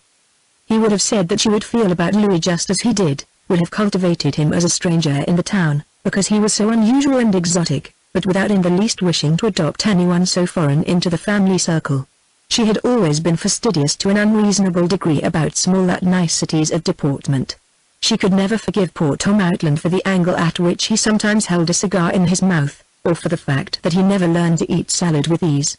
At the dinner table, if Tom, forgetting himself in talk, sometimes dropped back into railroad lunch counterways and pushed his plate away from him when he had finished a course, Lillian's face would become positively cruel in its contempt. Irregularities of that sort put her all on edge. But Louis could hurry audibly through his soup, or kiss her resoundingly on the cheek at a faculty reception, and she seemed to like it. Yes, with her sons-in-law she had begun the game of being a woman all over again. She dressed for them, planned for them, schemed in their interests. She had begun to entertain more than for years past. The new house made a plausible pretext and to use her influence and charm in the little anxious social world of Hamilton. She was intensely interested in the success and happiness of these two young men, lived in their careers as she had once done in his. It was splendid, St. Peter told himself. She wasn't going to have to face a stretch of boredom between being a young woman and being a young grandmother. She was less intelligent and more sensible than he had thought her. When Godfrey came downstairs ready for dinner, Louis was gone. He walked up to the chair where his wife was reading, and took her hand. "My dear," he said quite delicately, "I wish you could keep Louis from letting his name go up for the arts and letters. It's not safe yet. He's not been here long enough. They're a fussy little bunch, and he ought to wait until they know him better." "You mean someone will blackball him?" "Do you really think so? But the country club—" "Yes, Lillian, the country club is a big affair, and needs money. The arts and letters is a little group of fellows, and, as I said, fussy." "Scott belongs," said Mrs. St. Peter rebelliously. "Did he tell you?" "No, he didn't, and I shall not tell you who did. But if you're tactful, you can save Louis's feelings." Mrs. St. Peter closed her book without glancing down at it. A new interest shone in her eyes and made them look quite through and beyond her husband. "I must see what I can do with Scott," she murmured. St. Peter turned away to hide a smile. An old student of his, a friend who belonged to the Outland period, had told him laughingly that he was sure Scott would blackball Marcellus if his name ever came to the vote. "You know Scott is a kid in some things," the friend had said. "He's a little sore at Marcellus, and says a secret ballot is the only way he can ever get him." Well, it wouldn't hurt Mrs. St. Peter. While the professor was eating his soup, he studied his wife's face in the candlelight. It had changed so much since he found her laughing with Louis, and especially since he had dropped the hint about the arts and letters. It had become, he thought, too hard for the orchid velvet in her hair. Her upper lip had grown longer, and stiffened as it always did when she encountered opposition. Well, he reflected, it will be interesting to see what she can do with Scott. That will make rather a test case. Chapter 7. Early in November there was a picturesque snowstorm, and that day Kathleen telephoned her father at the university, asking him to stop on his way home in the afternoon and help her to decide upon some new furs. As he approached McGregor's spick-and-span bungalow at 4 o'clock, he saw Louise Pierce Arrow standing in front, with Ned, the chauffeur and gardener, in the driver's seat. Just then Rosamond came out of the bungalow alone, and down the path to the sidewalk, without seeing her father. He noticed a singularly haughty expression on her face, her brows drawn together over her nose. The curl of her lips was handsome, but terrifying. He observed also something he had not seen before, a coat of soft, purple-grey fur, that quite disguised the wide, slightly stooping shoulders he regretted in his truly beautiful daughter. He called to her, very much interested. "Wait a minute, Rosie. I've not seen that before. It's extraordinarily becoming." He stroked his daughter's sleeve with evident pleasure. "You know, these things with a kind of lurking purple and lavender in them are splendid for you. They make your color prettier than ever. It's only lately you've begun to wear them." "Louis's taste, I suppose?" "Of course. He selects all my things for me," said Rosamond proudly. "Well, he does a good job. He knows what's right for you." St. Peter continued to look her up and down with satisfaction. "And Kathleen is getting new furs. You were advising her?" "She didn't mention it to me," Rosamond replied in a guarded voice. "No? And what do you call this, what beast?" he asked ingenuously, again stroking the fur with his bare hand. "It's taupe." "Oh, moleskin." He drew back a little. "Couldn't be better for your complexion. And is it warm?" "Very warm and so light." I see, I see." He took Rosamond's arm and escorted her to her car. "Give Louis my compliments on his choice." The motor glided away. He wished he could escape as quickly and noiselessly, for he was a coward. But he had a feeling that Kathleen was watching him from behind the sash curtains. He went up to the door and made a long and thorough use of the foot scraper before he tapped on the glass. Kathleen let him in. She was very pale, even her lips, which were always pink, like the inside of a white shell, were without color. Neither of them mentioned the just departed guest. "Have you been out in the park, Kitty? This is a pretty little storm. Perhaps you'll walk over to the old house with me presently." He talked soothingly while he took off his coat and rubbers. "And now for the furs." Kathleen went slowly into her bedroom. She was gone a great while, perhaps 10 actual minutes. When she came back, the rims of her eyes were red. She carried 4 large pasteboard boxes, tied together with twine. St. Peter sprang up, took the parcel, and began untying the string. He opened there, first, and pulled out a brown stole. "What is it, mink?" "No, it's Hudson Bay sable, very pretty." He put the collar round her neck and drew back to look at it. But after a sharp struggle Kathleen broke down. She threw off the fur and buried her face in a fresh handkerchief. "I'm so sorry, Daddy, but it's no use today. I don't want any furs, really. She spoils everything for me." "Oh, my dear, you hurt me terribly." St. Peter put his hands tenderly on her soft hazel-colored hair. Face it squarely, Kitty, you must not, you cannot, be envious. It's self-destruction. I can't help it, Father. I'm envious. I don't think I would be if she let me alone, but she comes here with her magnificence and takes the life out of all our poor little things. Everybody knows she's rich, why does she have to keep rubbing it in? But, Kitty dear, you wouldn't have her go home and change her coat before coming to see you? Oh, it's not that, Father, it's everything. You know we were never jealous of each other at home. I was always proud of her good looks and good taste. It's not her clothes, it's a feeling she has inside her. When she comes toward me, I feel hate coming, toward me, like a snake's hate. St. Peter wiped his moist forehead. He was suffering with her, as if she had been in physical anguish. We can't, dear, we can't, in this world, let ourselves think of things of comparisons like that.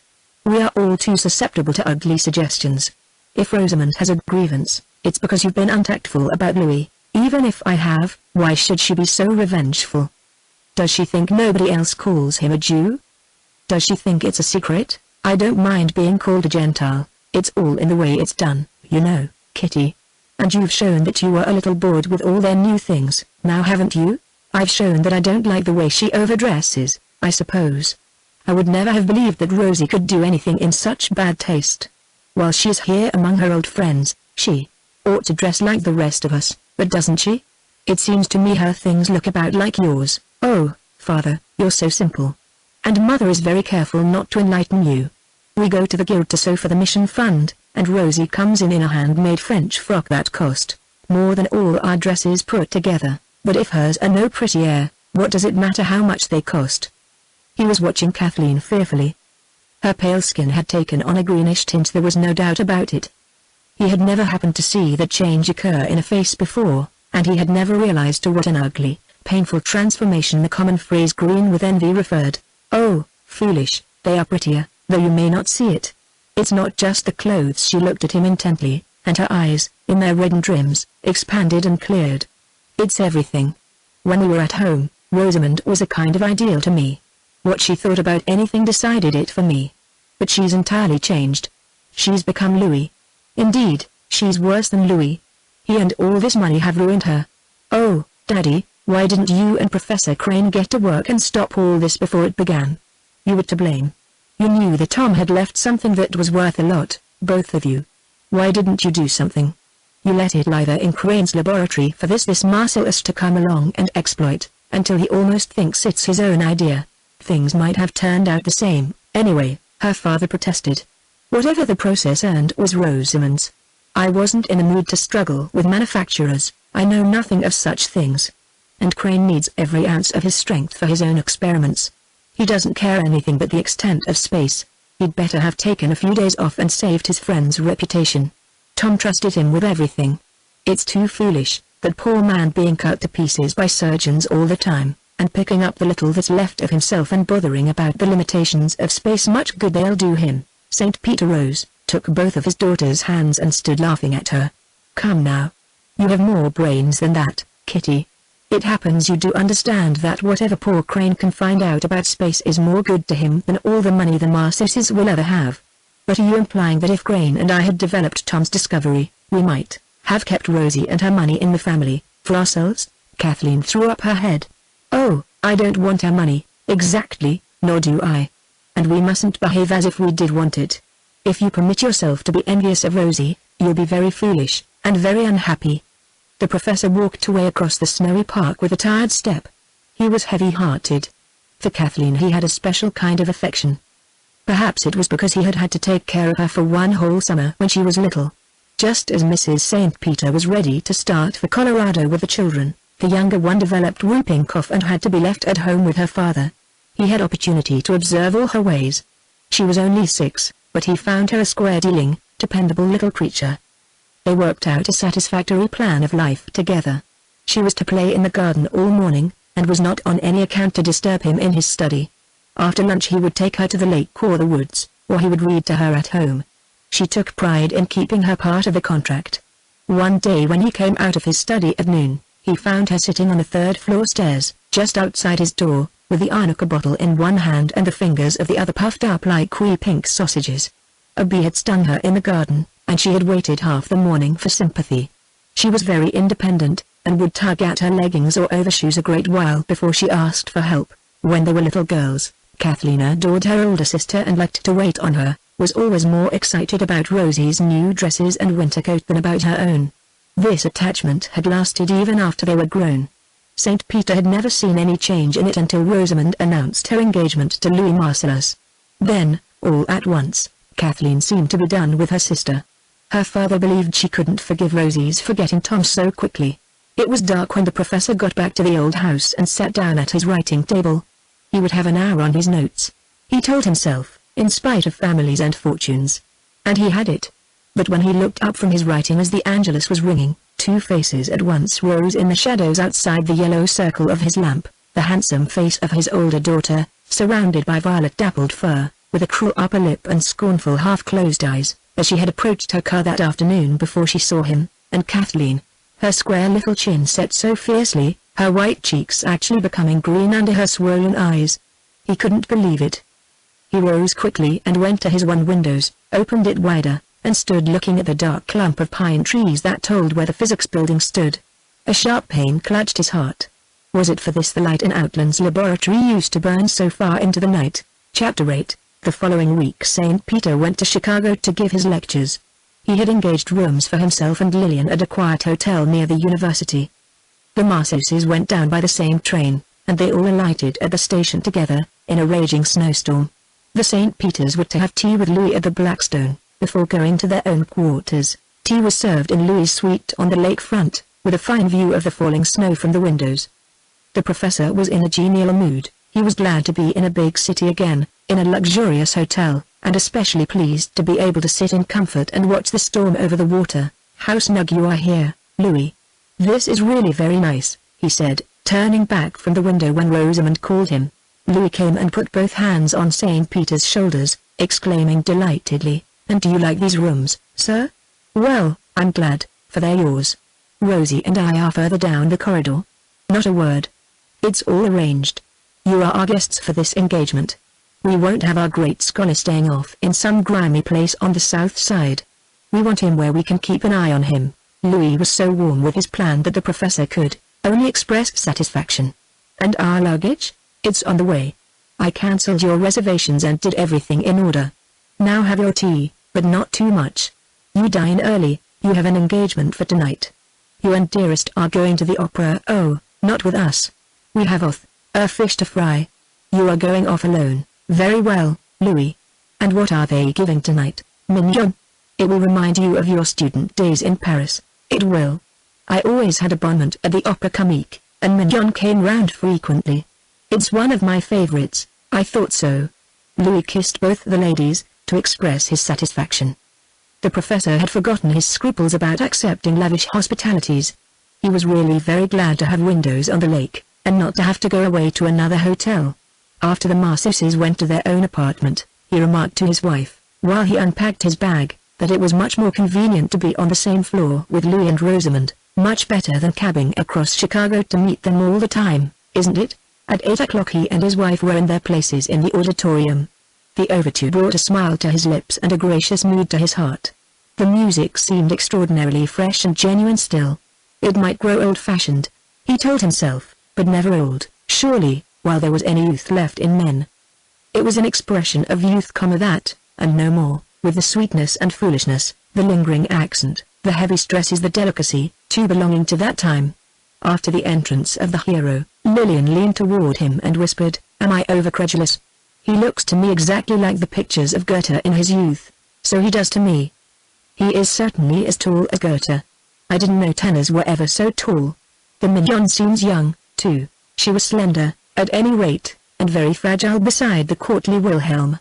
When she began her immortal song, one felt that she was right for the part, the pure lyric soprano that suits it best, and in her voice there was something fresh and delicate, like deep wood flowers. Connais de la Paix it stirred one like the odors of early spring, recalled the time of sweet, impersonal emotions. When the curtain fell on the first act, St. Peter turned to his wife. "A fine cast, don't you think? And the harps are very good.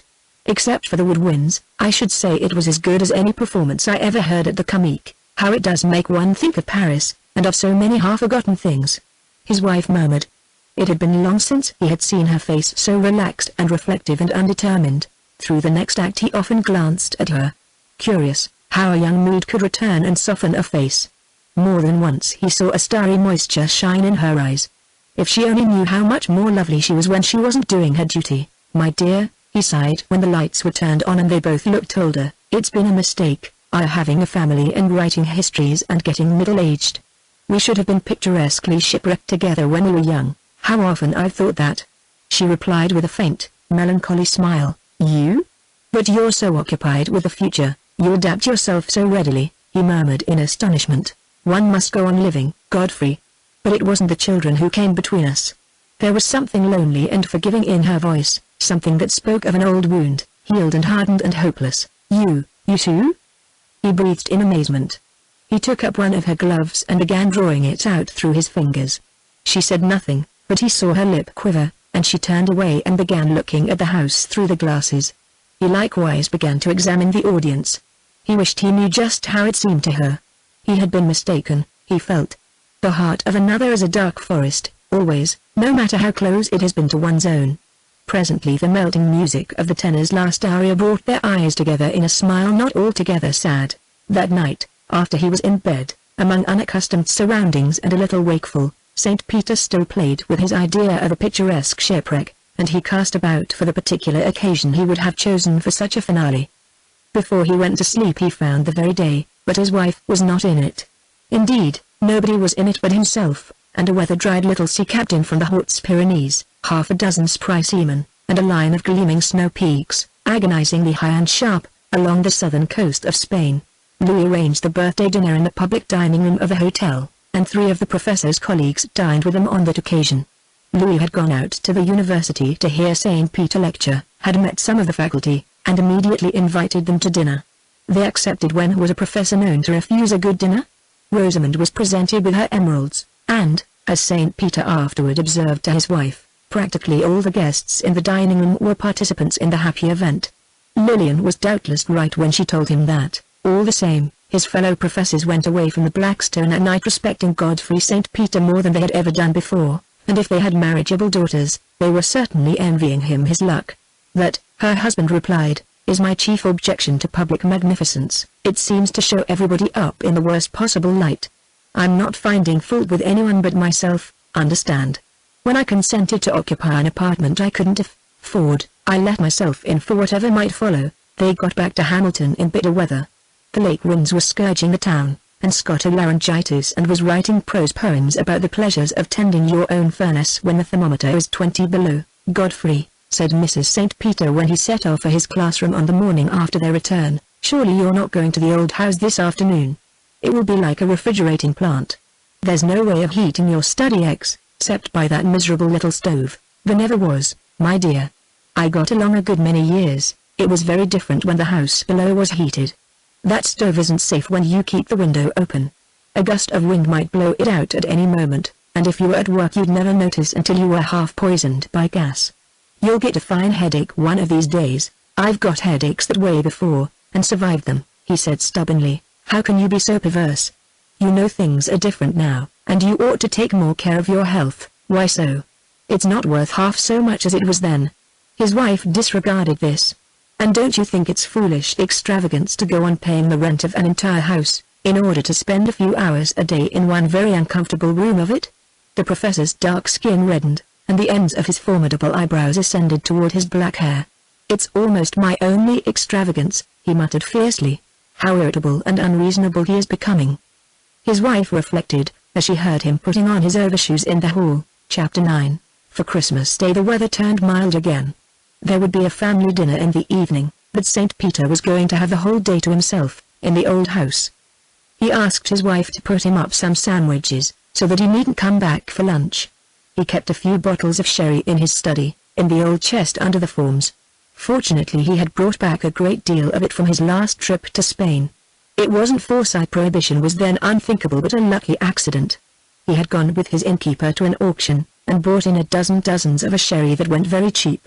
He came home by the City of Mexico and got the wine through without duty. As he was crossing the park with his sandwiches, he met Augusta coming back from Mass.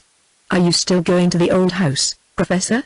she asked reproachfully, her face smiling at him between her stiff black fur collar and her stiff black hat. "Oh, yes, Augusta, but it's not the same. I miss you. There are never any new dresses on my ladies in the evening now. Won't you come in sometime and deck them out, as a surprise for me? I like to see them looking smart." Augusta laughed. "You are a funny man, Dr. St. Peter. If anyone else said the things you do to your classes, I'd be scandalized. But I always tell people you don't mean half you say. And how do you know what I say to my classes, may I ask?" "Why, of course, they go out and talk about it when you say slighting things about the church," she said gravely. "But, really, Augusta, I don't think I ever do." "Well, they take it that way. They are not as smart as you, and you ought to be careful. It doesn't matter. What they think today, they'll forget tomorrow." He was walking beside Augusta, with a slack, indifferent stride, very unlike the step he had when he was full of something. "That reminds me, I've been wanting to ask you a question. That passage in the service about the mystical rose, lily of Zion, tower of ivory, is that the Magnificat?" Augusta stopped and looked at him. "Why, Professor? Did you receive no religious instruction at all?" "How could I, Augusta? My mother was a Methodist, there was no Catholic church in our town in Kansas, and I guess my father forgot his religion. It happens, in mixed marriages." Augusta spoke meaningly. Yes, I suppose so. But tell me, what is the Magnificat, then?" "The Magnificat begins, 'My soul doth magnify the Lord,' you must know that." "But I thought the Magnificat was about the Virgin?" "Oh, no, Professor. The Blessed Virgin composed their Magnificat." St. Peter became intensely interested. "Oh, she did?" Augusta spoke gently, as if she were prompting him and did not wish to rebuke his ignorance too sharply. "Why, yes, just as soon as the angel had announced to her that she would be the mother of our Lord, the Blessed Virgin composed the Magnificat. I always think of you as knowing everything, Dr. St. Peter, and you're always finding out how little I know." "Well, you don't give me away. You are very discreet." Their ways parted, and both went on more cheerful than when they met. The professor climbed to his study feeling quite as though Augusta had been there and brightened it up for him. Surely she had said that the Blessed Virgin sat down and composed the Magnificat. Augusta had been with them often in the holiday season, back in the years when holidays were holidays indeed. He had grown to like the reminders of herself that she left in his workroom, especially the toilettes upon the figures. Sometimes she made those terrible women entirely plausible. In the early years, no matter how hard he was working, he had always felt the sense of holiday, of a special warmth and fragrance in the air, steal up to his study from the house below. When he was writing his best, he was conscious of pretty little girls in fresh dresses of flowers and greens in the comfortable, shabby sitting room of his wife's good looks and good taste, even of a better dinner than usual under preparation downstairs. All the while he had been working so fiercely at his 8 big volumes, he was not insensible to the domestic drama that went on beneath him. His mind had played delightedly with all those incidents. Just as, when Queen Matilda was doing the long tapestry now shown at Beaux, working her chronicle of the deeds of knights and heroes, alongside the big pattern of dramatic action, she and her women carried the little playful pattern of birds and beasts that are not a story in themselves. So, to him, the most important chapters of his history were interwoven with personal memories. On this Christmas morning, with that sense of the past in his mind, the professor went mechanically to work, and the morning disappeared. Before he knew it was passing, the bells from Augusta's church across the park rang out and told him it was gone. He pushed back his papers and arranged his writing table for lunch. He had been working hard, he judged, because he was so hungry. He peered with interest into the basket his wife had given him, a wicker bag. It was, really, that he had once bought full of strawberries at Gibraltar. Chicken sandwiches with lettuce leaves, red California grapes, and 2 shapely, long-necked russet pears. That would do very well, and Lillian had thoughtfully put in one of her best dinner napkins, knowing he hated ugly linen. From the chest he took out a round of cheese, and a bottle of his wine, and began to polish a sherry glass. While he was enjoying his lunch, he was thinking of certain holidays he had spent alone in Paris, when he was living at Versailles, with the Thirolds, as tutor to their boys.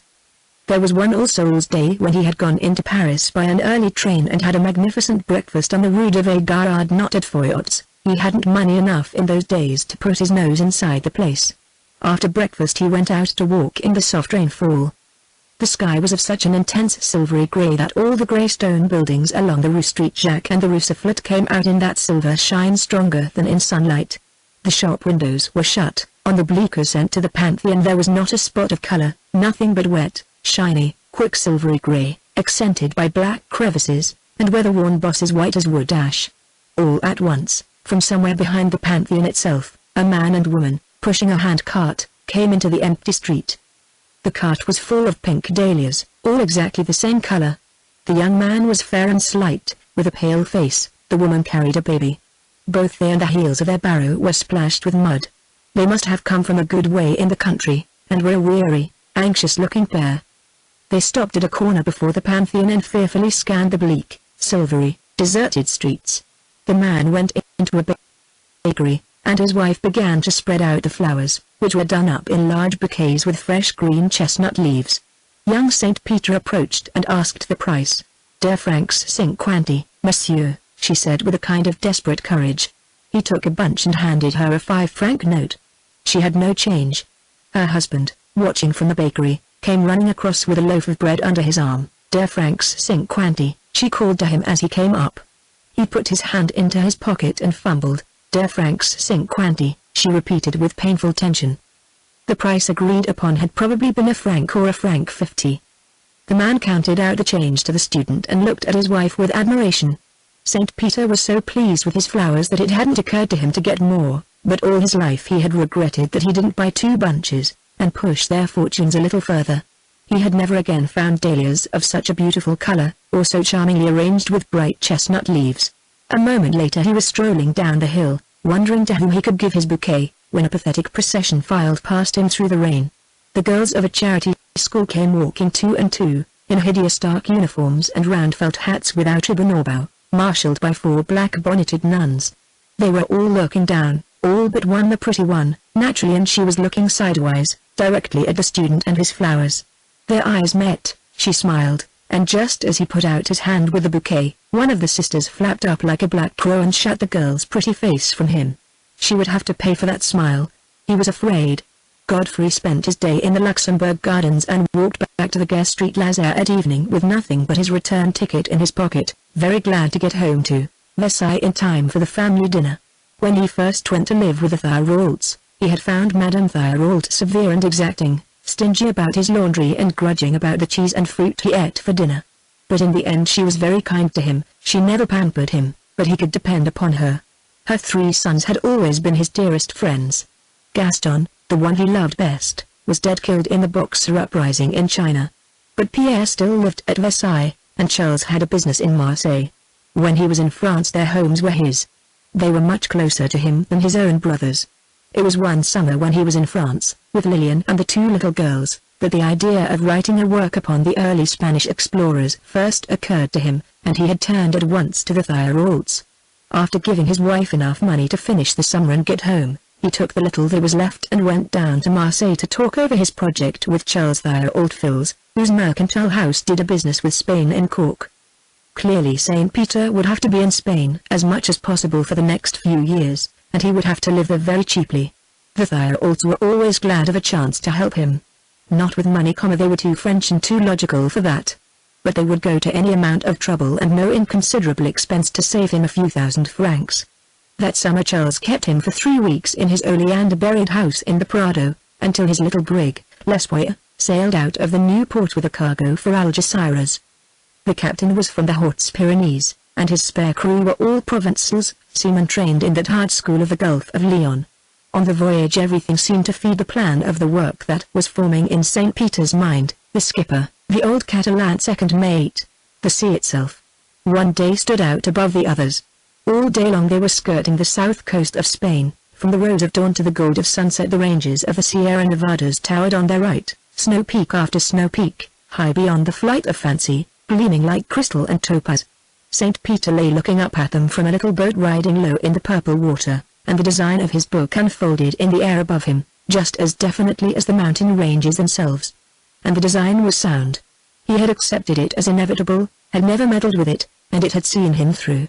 It was late on Christmas afternoon when the professor got back to the new house, but he was in such a happy frame of mind that he feared nothing, not even a family dinner. He quite looked forward to it, on the contrary. His wife heard him humming his favorite air from Matrimonio Segreto while he was dressing. That evening the two daughters of the house arrived almost at the same moment. When Rosamond threw off her cloak in the hall, her father noticed that she was wearing her new necklace. Kathleen stood looking at it, and was evidently trying to find courage to say something about it, when Louis helped her by breaking in. "And, Kitty, you haven't seen our jewels. What do you think? Just look at it." "I was looking. It's too lovely. It's very old, you see, the gold. What work I had finding it. She doesn't like anything showy, you know, and she doesn't care about intrinsic values. It must be beautiful, first of all." "Well, it is that, surely." Louis walked up and down, admiring his wife. "She carries off things like that, doesn't she? And yet, you know, I like her in simple things, too." He dropped into reflection, just as if her were alone and talking to himself. "I always remember a little bracelet she wore the night I first met her. A turquoise set in silver, wasn't it?" "Yes, a turquoise set in dull silver. Have you it yet, Rosie?" "I think so." There was a shade of displeasure in Rosamond's voice, and she turned back into the hall to look for something. "Where are the violets you brought for Mama?" Mrs. St. Peter came in, followed by the maid and the cocktails. Scott began the usual prohibition lament. "Why don't you journalists tell the truth about it in print?" Louis asked him. "It's a case where you could do something, and lose my job?" "Not much. This country's split in two, socially, and I don't know if it's ever coming together. It's not so hard on me, I can drink hard liquor. But you and the professor like wine and fancy stuff." "Oh, it's nothing to us. We're going to France for the summer." Louis put his arm round his wife and rubbed his cheek against hers, saying caressingly, "And drink Burgundy, Burgundy, Burgundy." "Please take me with you, Louis," Mrs. St. Peter pleaded, to distract him from his wife. Nothing made the McGregors so uncomfortable and so wrathful as the tender moments which sometimes overtook the Marseillaise in public. "We are going to take you, and Papa too. That's our plan. I take him for safety. If I traveled on the continent alone with two such handsome women, it wouldn't be tolerated. There would be a trumped-up quarrel, and a stiletto, and then somebody would be a widow," turning again to his wife. "Come here, Louis." Mrs. St. Peter beckoned him. "I have a confession to make. I'm afraid there's no dinner for you tonight." "No dinner for me?" "No. There's nothing either you or Godfrey will like. It's Scott's dinner tonight. Your tastes are so different, I can't compromise. And this is his, from the cream soup to the frozen pudding." "But who said I didn't like cream soup and frozen pudding?" Louis held out his hands to show their guiltlessness. "And are the haricots verts in the cream sauce?" "I thought so. And I like those, too. The truth is, dearest," he stood before her and tapped her chin with his finger, "the truth is that I like all Scott's dinners. It's he who doesn't like mine. He's the intolerant one." "True for you, Louis," laughed the professor. "And it's that way about lots of things," said Louis a little plaintively. "Kitty," said Scott as they were driving home that night, Kathleen in the driver's seat beside him, "that silver bracelet Louis spoke of was one of Tom's trinkets, wasn't it? Do you suppose she has some feeling for him still, under all this pomposity?" "I don't know, and I don't care. But, oh, Scott, I do love you very much," she cried vehemently. He pinched off his driving glove between his knees and snuggled his hand over hers, inside her muff. "Sure?"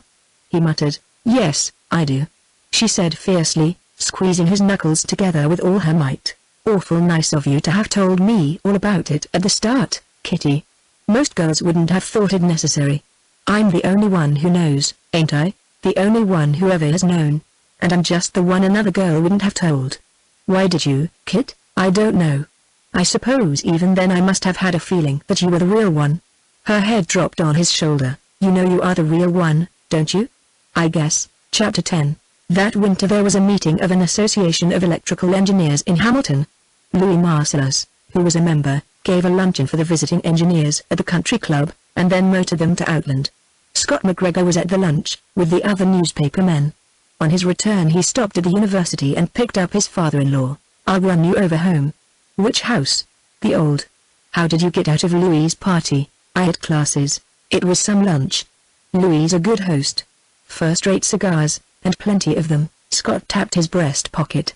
"We had poor Tom served up again. It was all right. Of course the scientific men were interested, didn't know much about him. Louis called on me for personal recollections. He was very polite about it.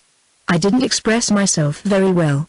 I'm not much of a speaker, anyhow, and this time I seem to be talking uphill. You know, Tom isn't very real to me anymore. Sometimes I think he was just a glittering idea. Here we are, Doctor. Scott's remark rather troubled the professor. He went up the 2 flights of stairs and sat down in his shadowy crypt at the top of the house. With his right elbow on the table, his eyes on the floor, he began recalling as clearly and definitely as he could every incident of that bright, windy spring day when he first saw Tom Outland. He was working in his garden one Saturday morning, when a young man in a heavy winter suit and a Stetson hat, carrying a great canvas telescope, came in at the green door that led from the street. "Are you Professor St. Peter?" he inquired. Upon being assured, he set down his bag on the gravel, took out a blue cotton handkerchief, and wiped his face, which was covered with beads of moisture. The first thing the professor noticed about the visitor was his manly, mature voice, low, calm, experienced, very different from the thin ring or the hoarse shouts of boyish voices about the campus. The next thing he observed was the strong line of contrast below the young man's sandy hair, the very fair forehead which had been protected by his hat, and the reddish brown of his face, which had evidently been exposed to a stronger sun than the spring sun of Hamilton. The boy was fine-looking, he saw tall and presumably well-built, though the shoulders of his stiff, heavy coat were so preposterously padded that the upper part of him seemed shut up in a case. "I want to go to school here, Professor St. Peter, and I've come to ask you advice. I don't know anybody in the town. You want to enter the university, I take it? What high school are you from?" "I've never been to high school, sir." "That's the trouble. Why, yes. I hardly see how you can enter the university. Where are you from?" "New Mexico." "I haven't been to school, but I've studied." "I read Latin with a priest down there." St. Peter smiled incredulously. "How much Latin?" "I read Caesar and Virgil." "The Aeneid?" "How many books?" We went right through. He met the professor's questions squarely, his eyes resolute, like his voice. "Oh, you did." St. Peter stood his spade against the wall. He had been digging around his red-fruited thorn trees. "Can you repeat any of it?" the boy began. "Infandum, Regina, Jubes Renove Dolorem," and steadily continued for 50 lines or more, until St. Peter held up a checking hand. "Excellent. Your priest was a thorough Latinist. You have a good pronunciation and good intonation. Was the further by any chance a Frenchman?" "Yes, sir. He was a missionary priest, from Belgium." "Did you learn any French from him?" "No, sir. He wanted to practice his Spanish." "You speak Spanish?" "Not very well, Mexican Spanish." The professor tried him out in Spanish and told him he thought he knew enough to get credit for a modern language. "And what are your deficiencies?" "I've never had any mathematics or science, and I write a very bad hand." "That's not unusual," St. Peter told him. "But, by the way, how did you happen to come to me instead of the registrar? I just got in this morning, and your name was the only one here I knew. I read an article by you in a magazine, about Fray Marcos. Father Duckin said it was the only thing with any truth in it he'd read about our country down there." The professor had noticed before that whenever he wrote for popular periodicals it got him into trouble. "Well, what are your plans, young man? And, by the way, what is your name?" "Tom Outland." The professor repeated it. It seemed to suit the boy exactly. "How old are you?" "I'm 20. He blushed, and St. Peter supposed he was dropping off a few years, but he found afterward that the boy didn't know exactly how old he was. "I thought I might get a tutor and make up my mathematics this summer." "Yes, that could be managed." "How are you fixed for money?" Outland's face grew grave. "I'm rather awkwardly fixed. If you were to write it up in New Mexico, to inquire about me, you'd find I have money in the bank there, and you'd think I had been deceiving you. But it's money I can't touch while I'm able-bodied. It's in trust for someone else. But I've got $300 without any string on it, and I'm hoping to get work here. I've been bossing a section gang all winter, and I'm in good condition. I'll do anything but wait table." "I won't do that." On this point he seemed to feel strongly. The professor learned some of his story that morning. His parents, he said, were mover people, and both died when they were crossing southern Kansas in a prairie schooner. He was a baby and had been informally adopted by some kind people who took care of his mother in her last hours, a locomotive engineer named O'Brien, and his wife. This engineer was transferred to New Mexico and took the foundling boy along with his own children. As soon as Tom was old enough to work, he got a job as call boy and did his share toward supporting the family. "What's a call boy, a messenger boy?" "No, sir. It's a more responsible position. Our town was an important freight division on the Santa Fe, and a lot of train men live there. The freight schedule is always changing because it's a single-track road and the dispatcher has to get the freights through when he can. Suppose you're a brakeman, and your train is due out at 2 a.m., well, like as not, it will be changed to midnight, or to 4 in the morning. You go to bed as if you were going to sleep all night, with nothing on your mind. The call boy watches the schedule board, and half an hour before your train goes out, he comes and taps on your window and gets you up in time to make it. The call boy has to be onto things in the town. He must know when there's a poker game on, and how to slip in easy. You can't tell when there's a spotter about, and if a man's reported for gambling, he's fired. Sometimes you have to get a man when he isn't where he ought to be. I found there was usually a reason at home for that. The boy spoke with gravity, as if he had reflected deeply upon irregular behavior. Just then Mrs. St. Peter came out into the garden and asked her husband if he wouldn't bring his young friend in to lunch. Outland started and looked with panic toward the door by which he had come in, but the professor wouldn't hear of his going, and picked up his telescope to prevent his escape. As he carried it into the house and put it down in the hall, he noticed that it was strangely light for its bulk. Mrs. St. Peter introduced the guest to her two little girls, and asked him if he didn't want to go upstairs to wash his hands. He disappeared. As he came back, something disconcerting happened. The front hall and the front staircase were the only hardwood in the house, but as Tom came down the waxed steps, his heavy new shoes shot out from under him, and he sat down on the end of his spine with a thump. Little Kathleen burst into a giggle, and her elder sister looked at her reprovingly. Mrs. St. Peter apologized for the stairs. "I'm not much used to stairs, living mostly in dobe houses," Tom explained, as he picked himself up. At luncheon the boy was very silent at first. He sat looking admiringly at Mrs. St. Peter and the little girls.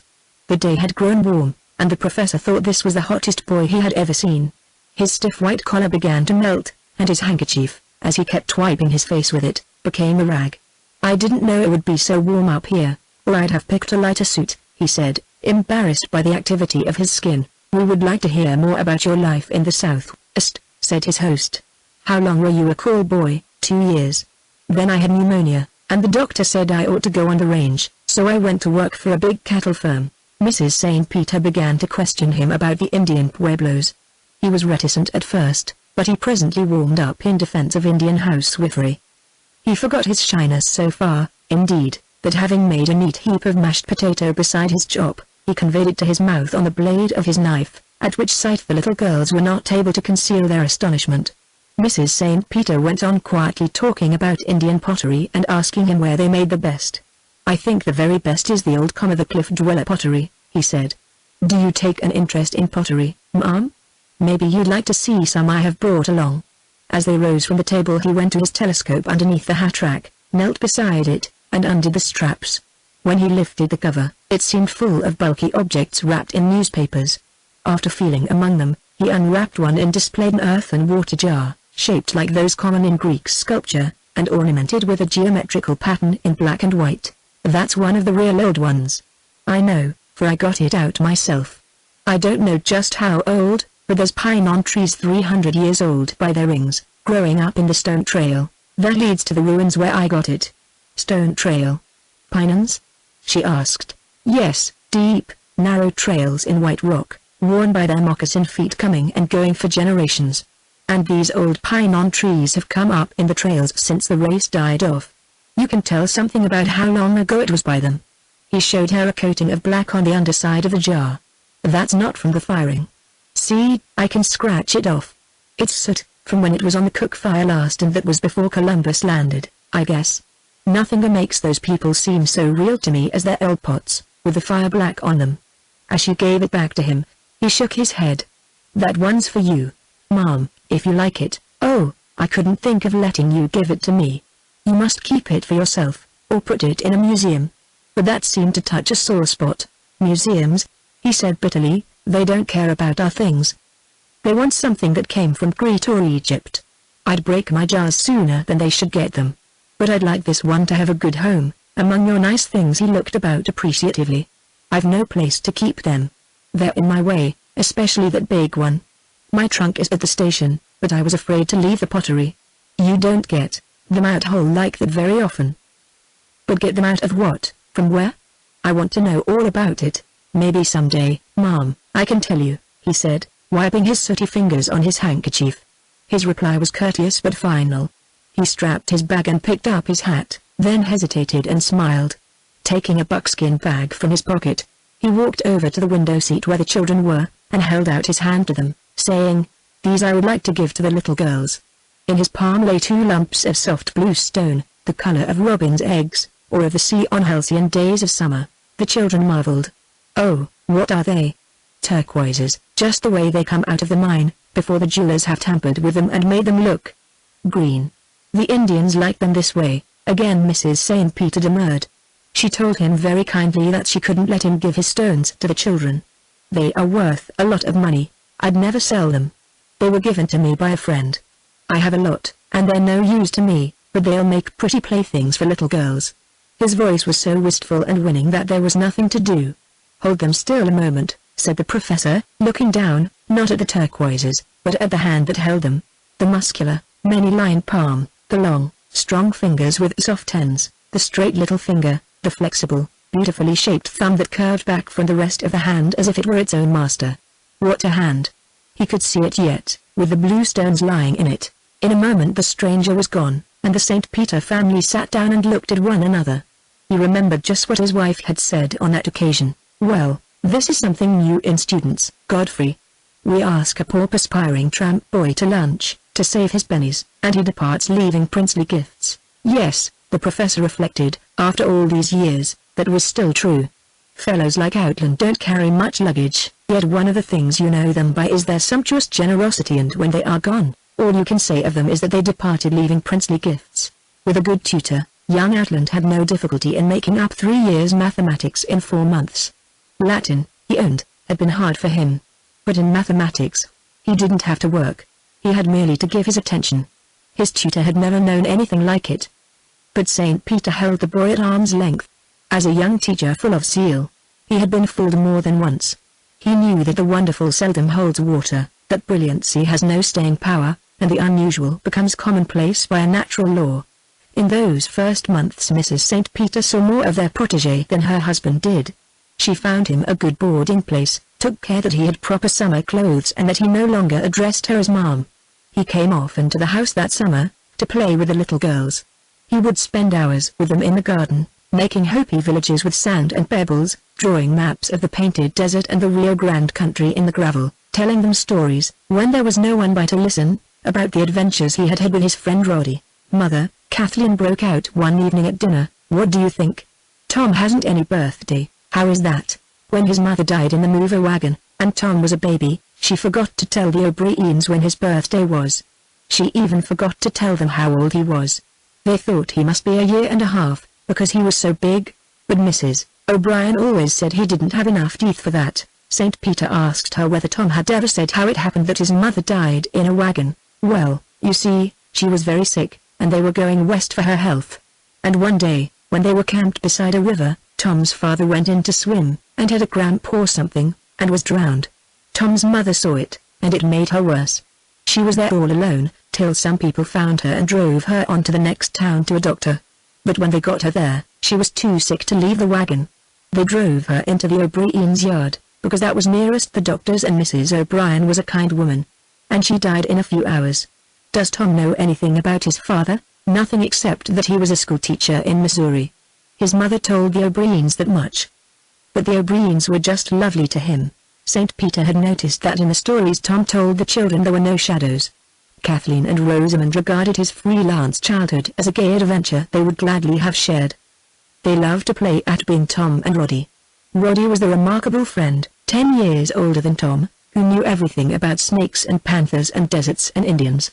And he gave up a fine job firing on the Santa Fe, and went off with Tom to ride after cattle for hardly any wages, just to be with Tom and take care of him after he'd had pneumonia. Kathleen told them, that wasn't the only reason, Rosamond added dreamily. Roddy was proud. He didn't like taking orders and living on paychecks. He liked to be free, and to sit in his saddle all day, and use it for a pillow at night. You know Tom said that, Kitty, anyhow, he was noble. He was always noble, noble Roddy. Kathleen finished it off. After the first day, when he had walked into the garden and introduced himself, Tom never took up the story of his own life again. either with the professor or Mrs. St. Peter, though he was often encouraged to do so. He would talk about the New Mexico country when questioned, about Father Duquesne, the missionary priest who had been his teacher, about the Indians, but only with the two little girls did he ever speak freely and confidentially about himself. St. Peter used to wonder how the boy could afford to spend so much time with the children. All through that summer and fall he used to come in the afternoon and join them in the garden. In the winter he dropped in 2 or 3 evenings a week to play 500 or to take a dancing lesson. There was evidently something enchanting about the atmosphere of the house to a boy who had always lived a rough life. He enjoyed the prettiness and freshness and gaiety of the little girls as if they were flowers. Probably, too, he liked being so attractive to them. A flush of pleasure would come over Tom's face, so much fairer now than when he first arrived in Hamilton if Kathleen caught his hand and tried to squeeze it hard enough to hurt, crying, "Oh, Tom, tell us about the time you and Roddy found the water hole dry, and then afterward tell us about when the rattlesnake bit Henry." He would whisper, pretty soon, and after a while, through the open windows, the professor would hear them in the garden. The laughter and exclamations of the little girls, and that singularly individual voice of Tom's mature, confident, seldom varying in pitch, but full of slight, very moving modulations. He couldn't have wished for a better companion for his daughters, and they were teaching Tom things that he needed more than mathematics. Sitting thus in his study, long afterward, St. Peter reflected that those first years, before Outland had done anything remarkable, were really the best of all. He liked to remember the charming groups of 3 he was always coming upon, in the hammock swung between the linden trees, in the window seat, or before the dining-room fire. Oh, there had been fine times in this old house then, family festivals and hospitalities, little girls dancing in and out, Augusta coming and going, gay dresses hanging in his study at night, Christmas shopping and secrets and smothered laughter on the stairs. When a man had lovely children in his house, fragrant and happy, full of pretty fancies and generous impulses, why couldn't he keep them? Was there no way but Medea's, he wondered? Chapter 11. St. Peter had come in late from an afternoon lecture, and had just lighted his kerosene lamp to go to work, when he heard a light foot ascending the stairs. In a moment Kathleen's voice called, "May I interrupt for a moment, Papa?" He opened the door and drew her in. "Kitty, do you remember the time you sat out there with your bee sting and your bottle? Nobody ever showed me more consideration than that, not even your mother." Kathleen threw her hat and jacket into the sewing chair and walked about, touching things to see how dusty they were. "I've been wondering if you didn't need me to come in and clean house for you, but it's not so bad as they reported. This is the first time I've called on you since you've been here alone. I've turned in from the walk more than once, but I've always run away again." She paused to warm her hands at the little stove. "I'm silly, you know, such queer things make me blue. And you still have Augusta's old forms. I don't think anything ever happened to her that amused her so much. And now, you know, she's quite sentimental about their being here. It's about Augusta that I came, Papa. Did you know that she had lost some of her savings in the Kinka Copper Company, Augusta? Are you sure? What a shame." "Yes. She was sewing for me last week. I noticed that she seemed depressed and hadn't much appetite for lunch, which, you know, is unusual for Augusta. She was ashamed to tell any of us about it, because it seems she'd asked Louis's advice, and he told her to invest in that company. But a lot of the people in her church were putting money into it, and of course that made it seem all right to her. She lost $500, a fortune for her, and Scott says she'll never get a cent of it back." $500, murmured St. Peter. "Let me see, at $3 a day that means 166 days. Now what can we do about it? Of course we must do something. I knew you'd feel that way, Father, certainly. Among us, we must cover it. I'll speak to Rosamond tonight." "You needn't, dear." Kathleen tossed her head. "I have been to her. She refuses." "Refuses? She can't refuse, my dear. I'll have a word to say." The firmness of his tone, and the quick rush of claret color under his skin, were a gratification to his daughter. "She says that Louis took the trouble to speak to his banker and to several copper men before he advised Augusta, and that if she doesn't learn her lesson this time, she will do the same thing over again. Rosamond said they would do something for Augusta later, but she didn't say what. Leave Rosamond to me. I'll convince her. Even if you can do anything with her, she's determined to make Augusta admit her folly, and it can't be done that way. Augusta is terribly proud. When I told her her customers ought to make it up to her, she was very haughty and said she wasn't that kind of a sewing woman, that she gave her ladies good measure for their money. Scott thought we could buy stock in some good company and tell her we had used our influence and got an exchange, but that she must keep quiet about it. We could manage some such little fib, she knows so little about business. I know I can get the Dudleys and the Browns to help. We needn't go to the Marsases, wait a few days. It's a disgrace to us as a family not to make it up ourselves. On her own account, we oughtn't to let Rosamond out. She's altogether too blind to responsibilities of that kind. In a world full of blunders, why should Augusta have to pay scrupulously for her mistakes? It's very petty of Rosie, really. Kathleen started to speak, stopped and turned away. Scott will give $100, she said a moment later. That's very generous of him. I'll give another, and Rosie shall make up the rest. If she doesn't, I'll speak to Louis. He's an absolutely generous chap. I've never known him to refuse to give either time or money. Kathleen's eyes suddenly brightened. Why, Daddy, you have Tom's Mexican blanket. I never knew he gave it to you. I've often wondered what became of it. She picked up from the foot of the box couch a purple blanket, faded in streaks to amethyst, with a pale yellow stripe at either end. Oh, yes, I often get chilly when I lie down, especially if I turn the stove out, which your mother says I ought always to do. Nothing could part me from that blanket. He wouldn't have given it to anybody but you. It was like his skin. Do you remember how horsey it smelled when he first brought it over and showed it to us? Just like a livery stable. It had been strapped behind the saddle on so many sweating cow ponies. In damp weather that smell is still perceptible. Kathleen stroked it thoughtfully. Roddy brought it up from old Mexico, you know. He gave it to Tom that winter he had pneumonia. Tom ought to have taken it to France with him. He used to say that Rodney Blake might turn up in the Foreign Legion. If he had taken this, it might have been like the wooden cups that were always revealing Amos and Am out to each other. St. Peter smiled and patted her hand on the blanket. Do you know, Kitty, I sometimes think I ought to go out and look for Blake myself. He's on my conscience. If that country down there weren't so everlastingly big. Oh, Father. That was my romantic dream when I was little, finding Roddy. I used to think about it for hours when I was supposed to be taking my nap. I used to swim rivers and climb mountains and wander about with Navajos, and rescue Roddy at the most critical moments, when he was being stabbed in the back, or drugged in a gambling house, and bring him back to Tom. You know Tom told us about him long before he ever told you. You children used to live in his stories. You cared more about them than about all your adventure books. I still do, said Kathleen, rising. Now that Rosamond has Outland, I consider Tom's mace entirely my own. St. Peter put down the cigarette he had just lighted with anticipation. Can't you stay a while, Kitty? I almost never see anyone who remembers that side of Tom. It was nice, all those years when he was in and out of the house like an older brother. Always very different from the other college boys, wasn't he? Always had something in his voice, in his eyes. One seemed to catch glimpses of an unusual background behind his shoulders when he came into the room. Kathleen smiled wanly. Yes, and now he's all turned out chemicals and dollars and cents, hasn't he? But not for you and me. Our Tom is much nicer than theirs. She put on her jacket and went out of the study and quickly down the stairs. Her father, on the landing, looked after until she disappeared. When she was gone he still stood there, motionless, as if he were listening intently, or trying to fasten upon some fugitive idea. Chapter 12. St. Peter was breakfasting at 6:30, alone, reading last night's letters while he waited for the coffee to percolate.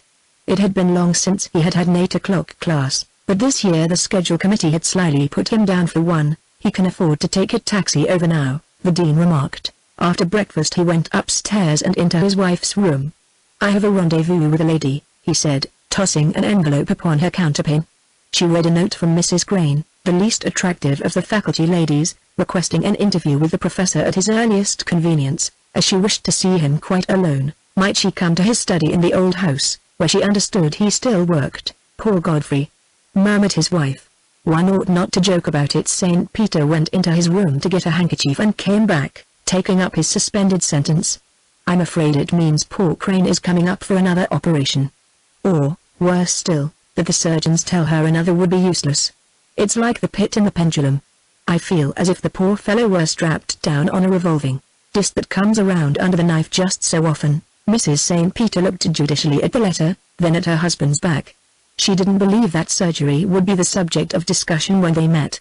Mrs. Crane had been behaving very strangely of late. Dr. Crane had married a girl whom no other man ever thought of courting, a girl of whom people always said, "Oh, she's so good." Chiefly because she was so homely. They had 3 very plain daughters, and only Crane's salary to live upon. Doctors and surgeons kept them poor enough. St. Peter kissed his wife and went forth quite unconscious of what was going on in her mind. During the morning he telephoned Mrs. Crane, and arranged a meeting with her at 5 o'clock. As the bell in the old house didn't work now, he waited downstairs on the front porch, to receive his visitor and conduct her up to his study. It was raining drearily, and Mrs. Crane arrived in a rubber coat, and a knitted sport hat belonging to one of her daughters. St. Peter took her wet umbrella and led her up the 2 flights of stairs. "I'm not very well appointed to receive ladies, Mrs. Crane. This was the sewing room, you know. There's Augustus' chair, which she insisted was comfortable, thank you." Mrs. Crane sat down, took off her gloves, and tucked wisps of damp hair up under her crocheted hat. Her bleak, plain face wore an expression of grievance. "I've come without my husband's knowledge, Dr. St. Peter, to ask you what you think can be done about our rights in the Outland patent. You know how my husband's health has crippled us financially, and we never know when his trouble may come on worse again. Myself, I've never doubted that you would see it as only right to share with us." St. Peter looked at her in amazement. "But, my dear Mrs. Crane, how can I share with you what I haven't got? Tom willed his estate and royalties in a perfectly regular way. The fact that he named my daughter as his sole beneficiary doesn't affect me, any more than if he had named some relative of his own. I tell you frankly, I have never received $1 from the Outland patent. It's all the same if it goes to your family, Dr. St. Peter. My husband must be considered in this matter. He spent days and nights working with Outland. Tom never could have worked his theory out without Robert's help. He said so, more than once, in my presence and in the presence of others." "Oh, I believe that, Mrs. Crane. But the difficulty is that Tom didn't make any recognition of that assistance in his will." Mrs. Crane had set her head and advanced her long chin with meek determination. "Well, this is how it was, Professor. Mr. Marcellus came here a stranger, to put in the Edison power plant, just at the time the city was stirred up about Outlands being killed at the front. Everybody was wanting to do something in recognition of the young man. You brought Mr. Marcellus to our house and introduced him. After that he came alone, again and again, and he got round my husband. Robert thought he was disinterested, and was only taking a scientific interest, and he told him a great deal about what he and Outland had been working on. Then Rosamond's lawyers came for the papers. Tom Outland had no laboratory of his own. He was allowed the use of a room in the physics building, at my husband's request. He wanted to be there, because he constantly needed Robert's help. The first thing we knew, your daughter's engagement to Marcellus was announced, and then we heard that all Outland's papers had been given over to him." Here St. Peter anticipated her. "But, Mrs. Crane, your husband couldn't, and wouldn't, have kept Tom's papers. They had to be given over to his executor, who was my daughter's attorney." "Well, I could have kept them, if he couldn't." Mrs. Crane threw up her head as if to show that the worm had turned at last. "Kept them until justice was done us, and some recognition had been made of my husband's part in all that research work. If he had taken the papers to court then, with all the evidence we have, we could easily have got an equity. But Mr. Marcellus is very smooth. He flattered Robert and got everything there was, but he didn't get anything from your husband. Outland's papers and apparatus were delivered to his executor, as was inevitable." "That was poor subterfuge," said Mrs. Crane, with deep meaning. "You know how unworldly Robert is, and as an old friend you might have warned us." "Of what, Mrs. Crane?" "Why, that Marcellus saw there was a fortune in the gas my husband and his pupil had made, and we could have asked for our equity before we gave your son-in-law a free hand with everything." St. Peter felt very unhappy. He began walking up and down the little room. "Heaven knows I'd like to see Crane get something out of it, but how? How? I've thought a great deal about this matter, and I've blamed Tom for making that kind of will. I don't think it occurred to the boy that the will would ever be probated. He expected to come back from the war and develop the thing himself. I doubt whether Robert, with all his superior knowledge, would have known the twists and turns by which the patent could be commercialized. It took a great deal of work and a special kind of ability to do that, a salesman's ability." Mrs. Crane was becoming nasty, if you like. But certainly Robert would have been no man to convince manufacturers and machinists, any more than I would. A great deal of money was put into it, too, before any came back, every cent Marcellus had, and all he could borrow. He took heavy chances. Crane and I together could never have raised 100th part of the capital that was necessary to get the thing started. Without capital to make it go, Tom's idea was merely a formula written out on paper. It had lain for 2 years in your husband's laboratory, and would have lain there for years more before he or I would have done anything about it. Mrs. Crane's dreary face took on more animation than he had supposed it capable of. It had lain there because it belonged there, and was made there. My husband was done out of it by an adventurer, and his friendship for you tied his hands. I must say you've shown very little consideration for him. You might have warned us never to let those papers go. You see Robert getting weaker all the time and having those terrible operations, and our girls going shabby and teaching in the ward schools, and Rosamond riding about in a limousine and building country houses, and you do nothing about it. You take your honors, you've deserved them, we never forget that, and move into your new house, and you don't remember what it is to be in straitened circumstances. St. Peter drew his chair nearer to Mrs. Crane, and addressed her patiently. Mrs. Crane, if you had any legal rights in the patent, I'd defend them against Rosamond as soon as against anyone else. I think she ought to recognize Dr. Crane's long friendship and helpfulness to Tom in some way. I don't see just how it can be done, but I feel it should be. And if you wish, I'll tell Rosamond how I feel. Why don't you put this matter before her? I don't care to ask anything of Mrs. Marcellus. I wrote her some time ago, and she replied to me through her lawyer, saying that all claims against the Outland patent would be considered in due order. It's not worthy of a man in Robert's position to accept hush money from the Marcesses. We want justice, and my brother is confident the court will give it to us. Well, I suppose Bright knows more about what the court will do than I. But if you've decided to go to law about it, why did you come to me? There are some things the law don't cover, said Mrs. Crane mysteriously, as she rose and put on her gloves. I wanted you to know how we feel about it. St. Peter followed her downstairs and put up her umbrella for her, and then went back to his study to think it over. His friendship with Crane had been a strange one. Out in the world they would almost certainly have kept clear of each other, but in the university they fought together in a common cause. Both, with all their might, had resisted the new commercialism, the aim to show results that was undermining and vulgarizing education. The state legislature and the Board of Regents seemed determined to make a trade school of the university. Candidates for the degree of Bachelor of Arts were allowed credits for commercial studies, courses in bookkeeping, experimental farming, domestic science, dressmaking, and whatnot. Every year the regents tried to diminish the number of credits required in science and the humanities. The liberal appropriations, the promotions and increases in salary, all went to the professors who worked with the regents to abolish the purely cultural studies. Out of a faculty of 60, there were perhaps 20 men who made any serious stand for scholarship, and Robert Crane was one of the staunchest. He had lost the deanship of the College of Science because of his uncompromising opposition to the degrading influence of politicians in university affairs.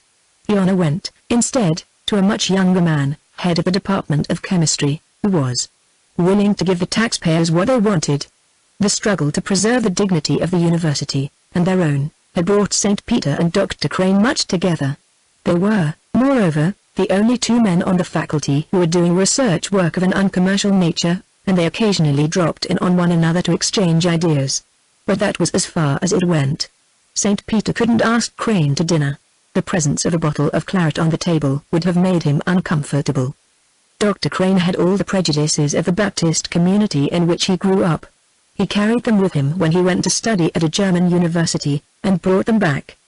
But Crane knew that none of his colleagues followed his work so closely, and rejoiced at his little triumphs so heartily, as St. Peter. St. Peter couldn't help admiring the man's courage, poor, ill, overworked, held by his conscience to a generous discharge of his duties as a teacher. He was all the while carrying on these tedious and delicate experiments that had to do with determining the extent of space. Fortunately, Crane seemed to have no social needs or impulses. He never went anywhere, except, once or twice a year, to a dinner at the president's house. Music disturbed him too much, dancing shocked him, he couldn't see why it was permitted among the students. Once, after Mrs. St. Peter had sat next to him at the president's dinner table, she said to her husband, "The man is too dreary." All evening his heavy underwear kept coming down below his cuffs, and he kept poking it back with his forefinger. I believe he thinks it's wicked to live with even so plain a woman as Mrs. Crane. After Tom Outland graduated from the university, he and Dr. Crane worked side by side in the physics building for several years. The older man had been of great assistance to the younger, without doubt. Though that kind of help, the result of criticism and suggestion, is not easily reckoned in percentages, still St. Peter thought Crane ought to get something out of the patent. He resolved to see Louis about it. But first he had better talk with Crane himself, and try to dissuade him from going to law. His brother-in-law, Homer Bright, would be tempted by the publicity which an action involving the Outland patent would certainly bring him. But he would lose the case, and Crane would get nothing. Whereas Louis, if he were properly approached, would be generous. St. Peter looked at his watch. He would go home now, and after dinner he would walk over to the physics building, where his colleague worked every night. He never went to see Crane at his house if he could help it. He lived in the most depressing and unnecessary ugliness. Chapter 13. At dinner Lillian asked him no questions about his interview with Mrs. Crane, and he volunteered no information. She was not surprised, however, when he said he would not stop for a cigar, as he was going over to the physics laboratory. He walked through the park, past the old house and across the north end of the campus, to a building that stood off by itself in a grove of pine trees. It was constructed of red brick, after an English model. The architect had had a good idea, and he very nearly succeeded in making a good thing, something like the old Smithsonian building in Washington. But after it was begun, the state legislature had defeated him by grinding down the contractor to cheap execution, and had spoiled everything, outside and in. Ever since it was finished, plumbers and masons and carpenters had been kept busy patching and repairing it. Crane and St. Peter, both young men then, had wasted weeks of time with the contractors, and had finally gone before the legislative committee in person to plead for the integrity of that building. But nothing came of all their pains. It was one of many lost causes. St. Peter entered the building and went upstairs to a small room at the end of a chain of laboratories. After knocking, he heard the familiar shuffle of Crane's carpet slippers, and the door opened. Crane was wearing a grey cotton coat, shrunk to a rag by washing, though he wasn't working with fluids or batteries tonight, but at a roll-top desk littered with papers. The room was like any study behind a lecture room, dusty books, dusty files, but no apparatus except a spirit lamp and a little saucepan in which the physicist heated water for his cocoa at regular intervals. He was working by the glare of an unshaded electric bulb of high power. The man seemed to have no feeling for comfort of any kind. He asked his visitor to sit down, and to excuse him for a moment while he copied some entries into a notebook. St. Peter watched him scribbling with his fountain pen.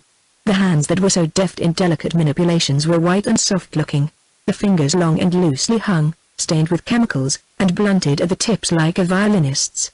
His head was square, and the lower part of his face was covered by a reddish, matted beard. His pale eyes and fawn-colored eyebrows were outbalanced by his mouth, his most conspicuous feature. One always remembered about Crane that unexpected, startling red mouth in a setting of kinky beard. The lips had no modeling. They were as thick at the corners as in the middle, and he spoke through them rather than with them. He seemed painfully conscious of them. St. Peter saw no use in beating about the bush. As soon as Crane put down his pen, he remarked that Mrs. Crane had been to see him that afternoon. His colleague flushed, took up a large celluloid paper knife, and began shutting and unshutting his hands about the blade. "I want to know exactly how you feel about this, and what the facts are," St. Peter began. "We've never discussed it before, and there may be things I know nothing about. Did Tom ever say that he meant you to have a share in his profits, if there were any?" "No, not exactly. Not exactly that." Dr. Crane moved his shoulders about in his tight coat and looked embarrassed and unhappy. "More than once he said, in a general way, that he hoped it would go on my account as well as on his own, and that we would use the income for further experiments."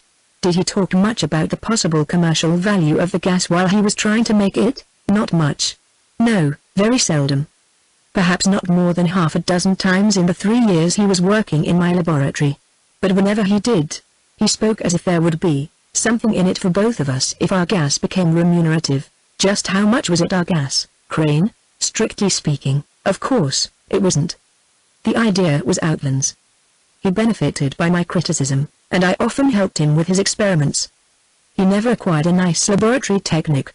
He would fail repeatedly in some perfectly sound experiment because of careless procedure. Do you think he would have arrived at his results without your help?"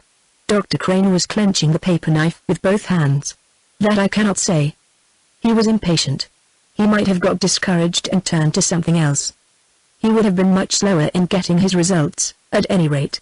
His conception was right, but very delicate manipulation was necessary, and he was a careless experimenter. St. Peter felt that this was becoming nothing less than cross-examination. He tried to change the tone of it. I want to see you get recognition and compensation for whatever part you had in his experiments, if there's any way to get it. But you've been neglectful, Crane. You haven't taken the proper steps. Why in the world didn't you have some understanding with Tom when he was getting his patent? You knew all about it. It didn't occur to me then. We'd finished the experiments, and I put them out of my mind. I was trying to concentrate on my own work. His results weren't as interesting scientifically as I'd expected them to be. While his manuscripts and formula were lying here those 2 years, did you ever make the gas, or give any study to its behavior? No, of course not. It's off my own line, and didn't interest me. Then it's only since this patent has begun to make money that it does interest you? Dr. Crane twisted his shoulders. Yes. It's the money. Heaven knows I'd like to see you get some of it. But why did you put it off so long? Why didn't you make some claim when you delivered the papers to his executor, since you hadn't done so before? Why didn't you bring the matter up to me then, and let me make a claim against the estate for you? Dr. Crane could endure his chair no longer.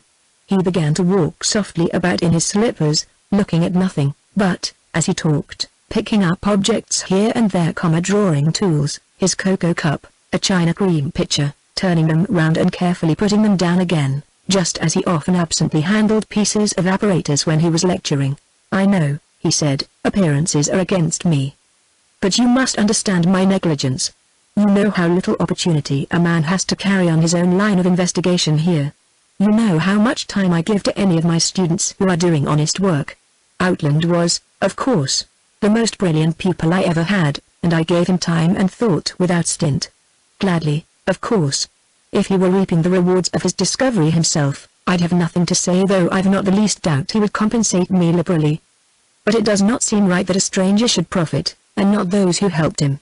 You, of course, do profit indirectly, if not directly. You cannot shut your eyes to the fact that this money, coming into your family, has strengthened your credit and your general security. That's as it should be. But your claim was less definite than mine. I spent time and strength I could ill afford to spare on the very series of experiments that led to this result. Marcellus gets the benefit of my work as well as Outland's. I have certainly been ill-used and, as you say, it's difficult to get recompense when I ask for it so late. It's not to my discredit, certainly, that I didn't take measures to protect my interests. I never thought of my students' work in terms of money. There were others who did, and I was not considered, he concluded bitterly. Why don't you put in a claim to Marcellus, for your time and expert advice? I think he'd honor it.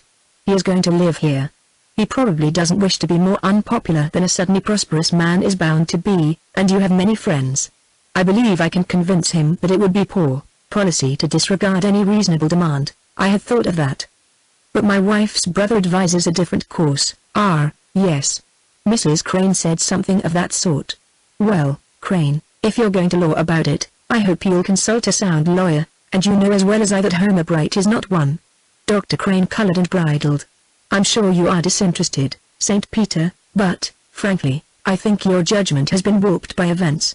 You don't realize how clear the matter is to unprejudiced minds. Though I am such an unpractical man, I have evidence to rest my claims upon. The more the better, if you are going to depend on such a windbag as Bright. If you go to law, I'd like to see you win your case. St. Peter said good night, went down the stairs, and out through the dark pine trees. Evidence, Crane said, probably letters Tom had written him during the winter he was working at Johns Hopkins. Well, there was nothing to be done, unless he could get old Dr. Hutchins to persuade Crane to employ an intelligent lawyer. Homer Bright's rhetoric might influence a jury in a rape or bigamy case, but it would antagonize a judge in an equity court. The professor took a turn in the park before going home. The interview had depressed him, and he was afraid he might be wakeful. He had never seen his colleague in such an unbecoming light before. Crane was narrow, but he was straight, a man you could count on in the shifty game of college politics. He had never been out to get anything for himself. St. Peter would have said that nothing about the vulgar success of Outland's idea could possibly matter to Crane, beyond gratifying his pride as a teacher and friend. The park was deserted. The arc lights were turned off. The leafless trees stood quite motionless in the light of the clear stars. The world was sad to St. Peter as he looked about him, the lakeshore country flat and heavy, Hamilton small and tight and airless. The university, his new house, his old house, everything around him, seemed insupportable, as the boat on which he is imprisoned seems to a seasick man. Yes, it was possible that the little world, on its voyage among all the stars, might become like that, a boat on which one could travel no longer, from which one could no longer look up and confront those bright rings or evolution. He brought himself back with a jerk. Ah, yes, Crane, that was the trouble. If Outland were here tonight, he might say with Mark Antony, "My fortunes have corrupted honest men." Chapter 14. At the end of the semester, St. Peter went to Chicago with Rosamond to help her buy things for her country house. He had very much wanted to stay at home and rest. The university work seemed to take it out of him that winter more than ever before, but Rosamond had set her mind on his going, and Mrs. St. Peter told him he couldn't refuse. A Chicago merchant had brought over a lot of old Spanish furniture, and on this nobody's judgment would be better than St. Peter's. He was supposed to know a good deal about rugs, too. When his wife said a thing must be done, the professor usually did it, from long-established habit. Her instincts about what one owed to other people were better than his. Louis accompanied them to Chicago, where he was to join his brother, the one who was in the silk trade in China, and go on to New York with him for a family reunion. St. Peter was amused, and pleased, to see that Louis sincerely hated to leave them with very little encouragement. He would have sent his brother on alone and remained in Chicago with his wife and father-in-law. They all lunched together, after which the professor and Rosamond took the Marcellus brothers to the LaSalle Street station. When Louis had again and again kissed his hand to them from the rear platform of the 20th century observation car, and was rolled away in the very act of shouting something to his wife, St. Peter, who had so often complained that there was too much Louis in his life, now felt a sudden drop, a distinct sense of loss. He took Rosamond's arm, and they turned away from the shining rails. "We must be diligent, Rosie. He expects wonders of us." Scott McGregor got on a Bluebird Express one afternoon, returning from a business trip for his paper. On entering the smoking car, he came upon his father-in-law lying back in a leather chair, his clothes covered with dust, his eyes closed, a dead cigar hanging between the relaxed fingers of his dark, muscular hand. It gave Scott a start. He thought the professor didn't look well. "Hello, doctor. What are you doing here?" "Oh, yes. The shopping expedition." "Where's Rosamond?" "In Chicago. At the Blackstone." "Outlasted you, did she?" "That's it." The professor smiled apologetically, as if he were ashamed to admit it. Scott sat down beside him and tried to interest him in one subject after another, without success. It occurred to him that he had never before seen the professor when he seemed absolutely flattened out and listless. That was a bad sign. He was glad they were only half an hour from Hamilton. The old chap needs rest, he reflected. Rosamond's run him to death in Chicago. He oughtn't to be used as a courier, anyhow. I'm going to tell Kitty that we must look out for her father a little.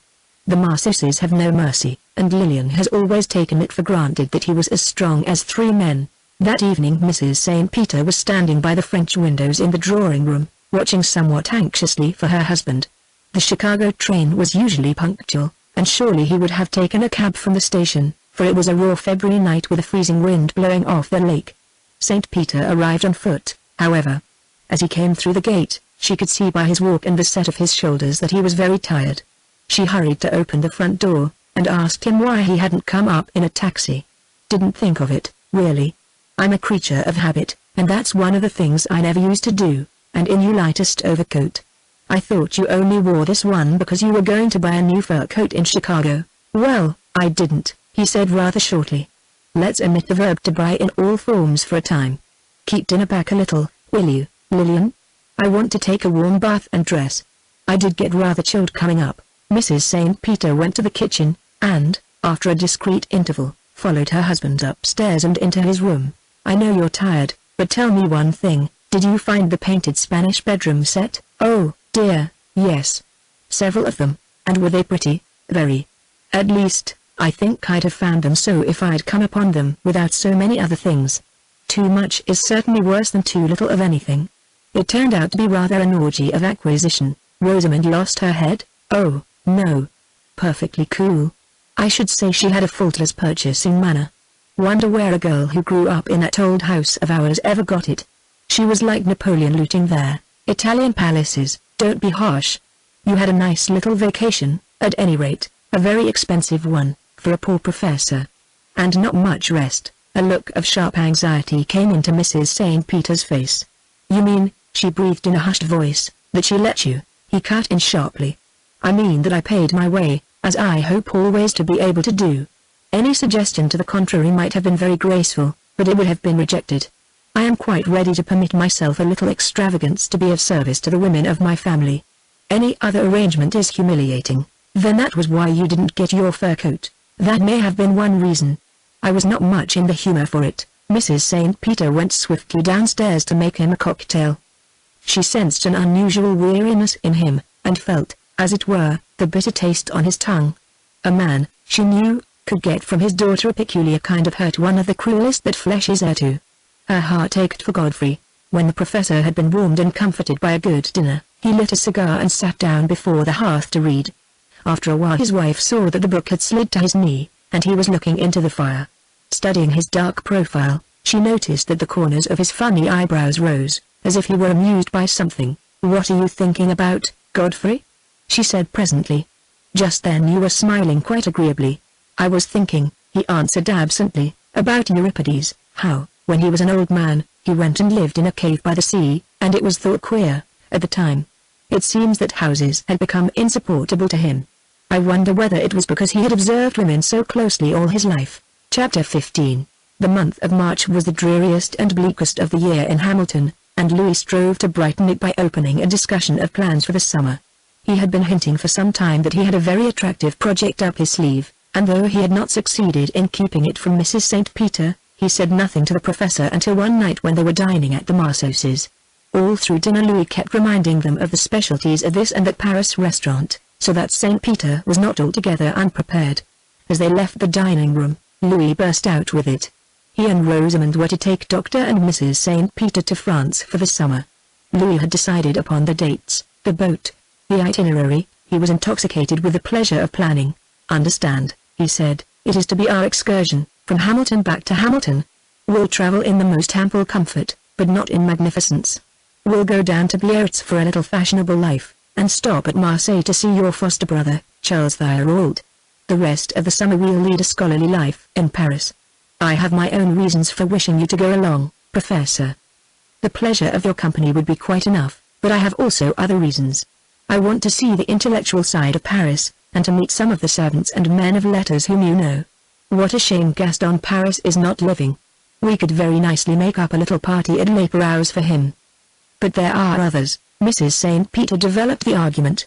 "Yes, Louis, you and Godfrey can lunch with the scholars while Rosamond and I are shopping." Marcellus looked alarmed. "Not at all, dearest. It's to be understood that I always shop with you. I adore the shops in Paris. Besides, we shall want you with us when we lunch with celebrities."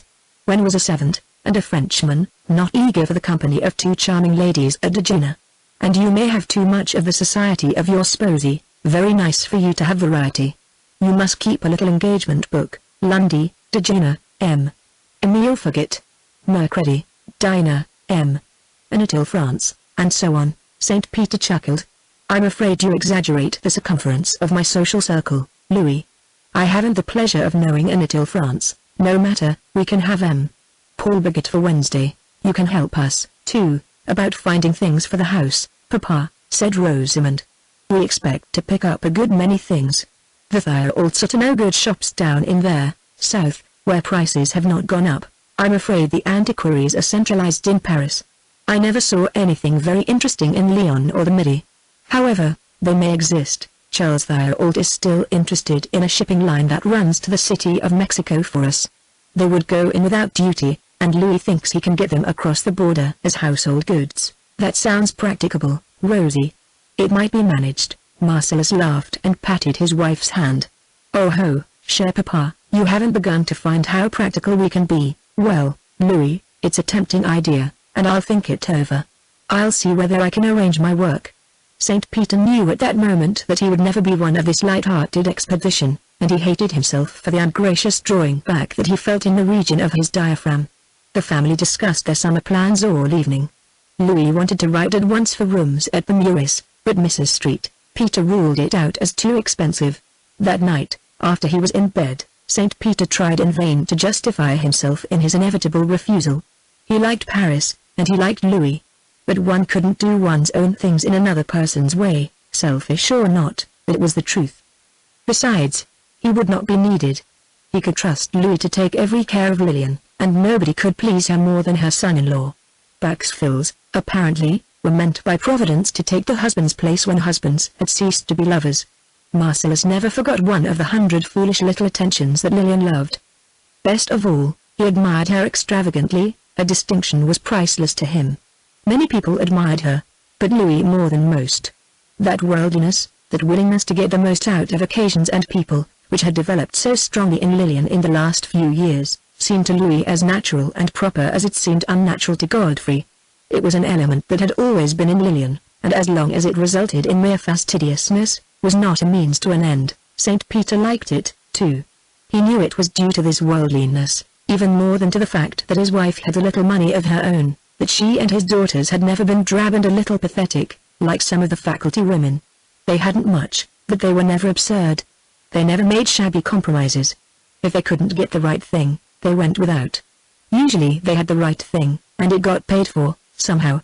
He couldn't say they were extravagant. The old house had been funny and bare enough, but there were no ugly things in it. Since Rosamond's marriage to Marcellus, both she and her mother had changed bewilderingly, in some respects changed and hardened. But Louis, who had done the damage, had not damaged himself. It was to him that one appealed, for Augusta, for Professor Crane, for the bruised feelings of people less fortunate. It was less because of Louis than for any other reason that he would refuse this princely invitation. He could get out of it without hurting anybody, though he knew Louis would be sorry. He could simply insist that he must work, and that he couldn't work away from his old study. There were some advantages about being a writer of histories. The desk was a shelter one could hide behind, it was a hole one could creep into. When St. Peter told his family of his decision, Louis was disappointed, but he was respectful, and readily conceded that the professor's first duty was to his work. Rosamond was incredulous and piqued. She didn't see how he could be so ungenerous as to spoil an arrangement which would give pleasure to everyone concerned. His wife looked at him with thoughtful disbelief. When they were alone together, she approached the matter more directly than was her wont nowadays. "Godfrey," she said slowly and sadly, "I wonder what it is that makes you draw away from your family. Or who it is, my dear. Are you going to be jealous? I wish I were going to be. I'd much rather see you foolish about some woman than becoming lonely and inhuman. Well, the habit of living with ideas grows on one, I suppose, just as inevitably as the more cheerful habit of living with various ladies. There's something to be said for both. I think you ideas were best when you were your almost human self." St. Peter sighed. "I can't contradict you there. But I must go on as I can. It is not always May. You are not old enough for the pose you take. That's what puzzles me. For so many years you never seemed to grow at all older, though I did. 2 years ago you were an impetuous young man. Now you save yourself in everything. You're naturally warm and affectionate. All at once you begin shutting yourself away from everybody. I don't think you'll be happier for it." Up to this point she had been lecturing him. Now she suddenly crossed the room and sat down on the arm of his chair, looking into his face and twisting up the ends of his military eyebrows with her thumb and the middle finger. "Why is it, Godfrey? I can't see any change in your face, though I watch you so closely. It's in your mind, in your mood. Something has come over you. Is it merely that you know too much, I wonder? Too much to be happy? You were always the wisest person in the world. What is it, can't you tell me? I can't altogether tell myself, Lillian. It's not wholly a matter of the calendar. It's the feeling that I've put a great deal behind me, where I can't go back to it again, and I don't really wish to go back. The way would be too long and too fatiguing. Perhaps, for a home-staying man, I've lived pretty hard. I wasn't willing to slight anything you, or my desk, or my students. And now I seem to be tremendously tired. One pays, coming or going. A man has got only just so much in him, when it's gone he slumps. Even the first Napoleon did." They both laughed. That was an old joke, the professor's darkest secret. At the front he had been christened Napoleon Godfrey St. Peter. There had always been a Napoleon in the family, since a remote grandfather got his discharge from the Grand Army. Godfrey had abbreviated his name in Kansas, and even his daughters didn't know what it had been originally. "I think, you know," he told his wife as he rose to go to bed, "that I'll get my second wind.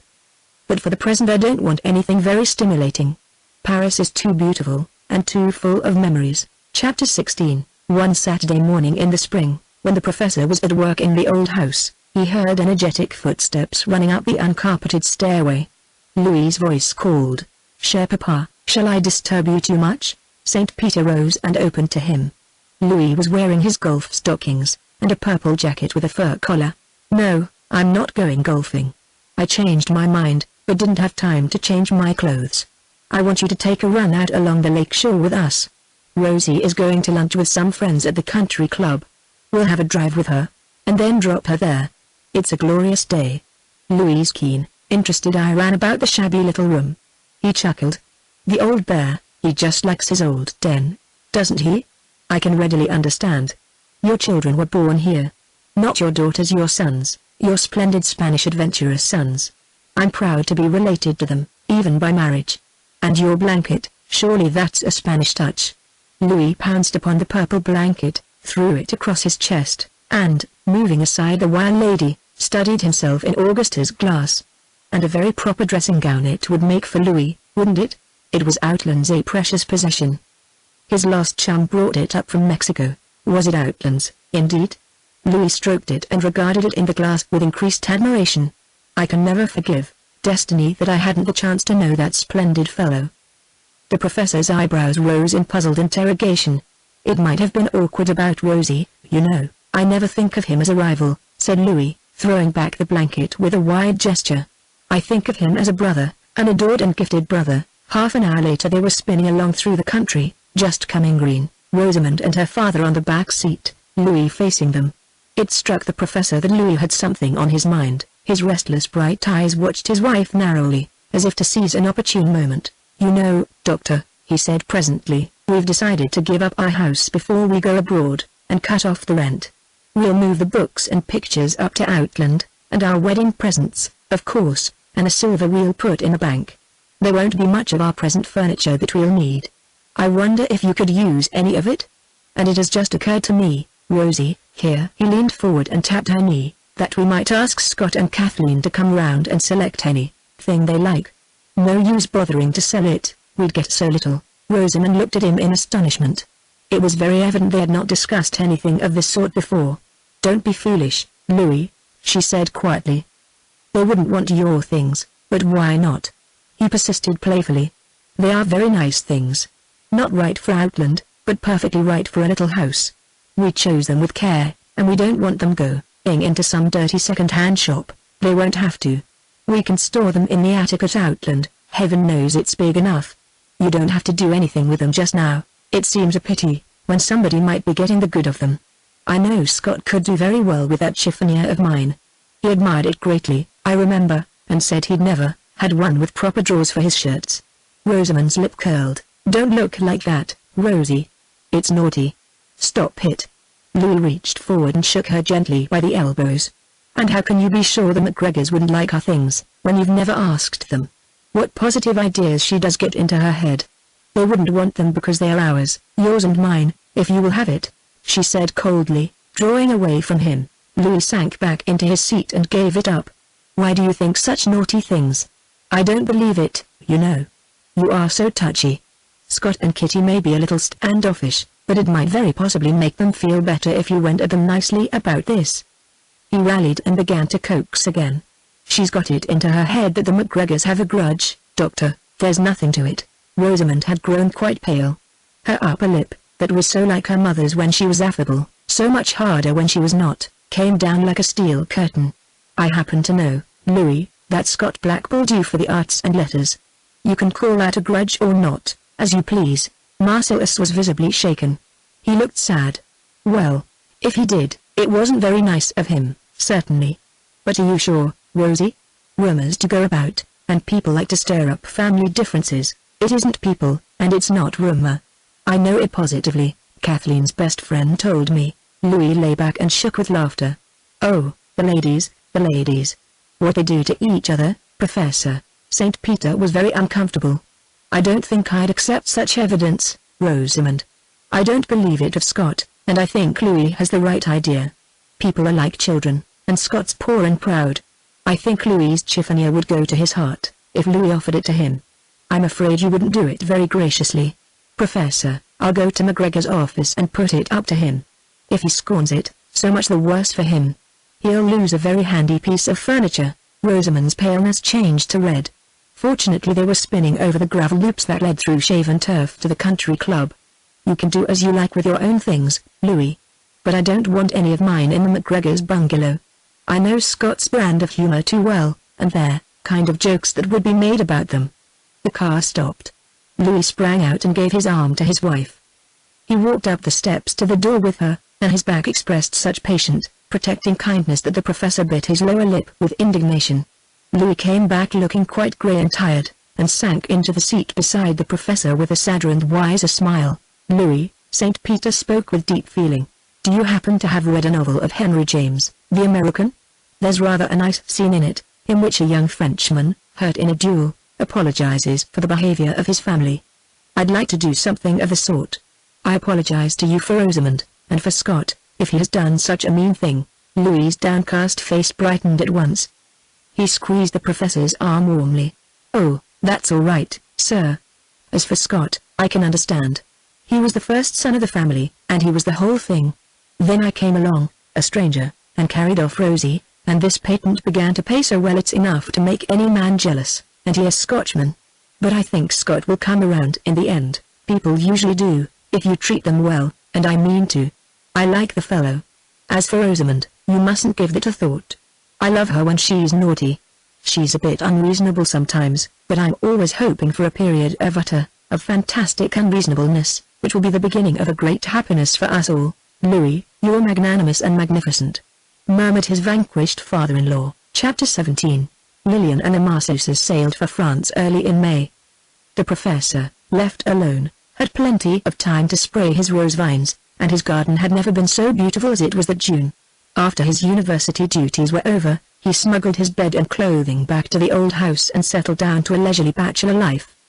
He realized that he ought to be getting to work. The garden, in which he sat all day, was no longer a valid excuse to keep him from his study. But the task that awaited him up there was difficult. It was a little thing, but one of those little things at which the hand becomes self-conscious, feels itself stiff and clumsy. It was his plan to give part of this summer to Tom Outland's diary to edit and annotate it for publication. The bother was that he must write an introduction. The diary covered only about 6 months of the boy's life, a summer he spent on the Blue Mesa, and in it there was almost nothing about Tom himself. To mean anything, it must be prefaced by a sketch of Outland, and some account of his later life and achievements. To write of his scientific work would be comparatively easy. But that was not all the story. His was a many-sided mind, though a simple and straightforward personality. Of course Mrs. St. Peter had insisted that he was not altogether straightforward, but that was merely because he was not altogether consistent. As an investigator he was clear-sighted and hard-headed, but in personal relations he was apparent to be exaggerated and quixotic. He idealized the people he loved and paid his devoire to the ideal rather than to the individual, so that his behavior was sometimes a little too exalted for the circumstances chivalry of the cinema, Lillian used to say. One of his sentimental superstitions was that he must never on any account owe any material advantage to his friends, that he must keep affection and advancement far apart, as if they were chemicals that would disintegrate each other. St. Peter thought this the logical result of Tom's strange bringing up and his early associations. There is, he knew, this dream of self-sacrificing friendship and disinterested love down among the day laborers, the men who run the railroad trains and boats and reapers and thrashers and mine drills of the world. And Tom had brought it along to the university, where advancement through personal influence was considered honorable. It was not until Outland was a senior that Lillian began to be jealous of him. He had been almost a member of the family for 2 years, and she had never found fault with the boy. But after the professor began to take Tom up to the study and talk over his work with him, began to make a companion of him, then Mrs. St. Peter withdrew her favor. She could change like that. Friendship was not a matter of habit with her. And when she was through with anyone, she of course found reasons for her fickleness. Tom, she reminded her husband, was far from frank, though he had such an open manner. He had been consistently reserved about his own affairs, and she could not believe the facts he withheld were altogether creditable. They had always known he had a secret, something to do with the mysterious Rodney Blake and the bank account in New Mexico upon which he was not at liberty to draw. The young man must have felt the change in her, for he began that winter to make his work a pretext for coming to the house less often. He and St. Peter now met in the alcove behind the professor's lecture room at the university. One Sunday, shortly before Tom's commencement, he came to the house to ask Rosamond to go to the senior dance with him. The family were having tea in the garden, A few days of intensely warm weather had come on and hurried the roses into bloom. Rosamond happened to ask Tom, who sat in his white flannels, fanning himself with his straw hat, if spring in the southwest was as warm as this. "Oh, no," he replied. "May is usually chilly down the bright sun, but a kind of edge in the wind, and cool nights. Last night reminded me of smothery May nights in Washington." Mrs. St. Peter glanced up. "You mean Washington City? I didn't know you had ever been so far east." There was no denying that the young man looked uncomfortable. He frowned and said in a low voice, "Yes, I've been there. I suppose I don't speak of it because I haven't very pleasant recollections of it." "How long were you there?" his hostess asked. "A winter and spring, more than 6 months. Long enough to get very homesick." He went away almost at once, as if he were afraid of being questioned further. The subject came up again a few weeks later, however. After Tom's graduation, 2 courses were open to him. He was offered an instructorship, with a small salary, in the physics department under Dr. Crane, and a graduate scholarship at Johns Hopkins University. St. Peter strongly urged him to accept the latter. One evening when the family were discussing Tom's prospects, the professor summed up all the reasons why he ought to go to Baltimore and work in the laboratory made famous by Dr. Rowland. He assured him, moreover, that he would find the atmosphere of an old southern city delightful. "Yes, I know something about the atmosphere," Tom broke out at last. "It is delightful, but it's all wrong for me. It discourages me dreadfully. I used to go over there when I was in Washington, and it always made me blue. I don't believe I could ever work there." "But can you trust a child's impression to guide you now, in such an important decision?" asked Mrs. St. Peter gravely. "I wasn't a child, Mrs. St. Peter. I was as much grown up as I am now, older, in some ways. It was only about a year before I came here." "But, Tom, you were on the section gang that year. Why do you mix us all up?" Kathleen caught his hand and squeezed the knuckles together, as she did when she wanted to punish him. "Well, maybe it was 2 years before. It doesn't matter. It was long enough to count for 2 ordinary years," he muttered abstractedly. Again he went away abruptly, and a few days later he told St. Peter that he had definitely accepted the instructorship under Crane, and would stay on in Hamilton. During that summer after Outland's graduation, St. Peter got to know all there was behind his reserve. Mrs. St. Peter and the 2 girls were in Colorado, and the professor was alone in the house, writing on volumes 3 and 4 of his history. Tom was carrying on some experiments of his own, over in the physics laboratory. He and St. Peter were often together in the evening, and on fine afternoons they went swimming. Every Saturday the professor turned his house over to the cleaning woman, and he and Tom went to the lake and spent the day in his sailboat. It was just the sort of summer St. Peter liked, if he had to be in Hamilton at all. He was his own cook, and had laid in a choice assortment of cheeses and light Italian wines from a discriminating importer in Chicago. Every morning before he sat down at his desk he took a walk to the market and had his pick of the fruits and salads. He dined at 8 o'clock. When he cooked a fine leg of lamb, sagnant, well rubbed with garlic before it went into the pan, then he asked Outland to dinner. Over a dish of steaming asparagus, swathed in a napkin to keep it hot, and a bottle of sparkling iced, they talked and watched night fall in the garden. If the evening happened to be rainy or chilly, they sat inside and read Lucretius. It was on one of those rainy nights, before the fire in the dining room, that Tom at last told the story he had always kept back. It was nothing very incriminating, nothing very remarkable, a story of youthful defeat, the sort of thing a boy is sensitive about until he grows older. Part 2 Tom Outland's Story, Chapter 1. The thing that sidetracked me and made me so late coming to college was a somewhat unusual accident, or string of accidents. It began with a poker game, when I was a call boy in Pardee, New Mexico.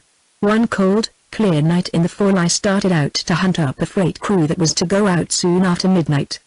It was just after payday, and one of the fellows had tipped me off that there would be a poker game going on in the card room behind the Ruby Light Saloon.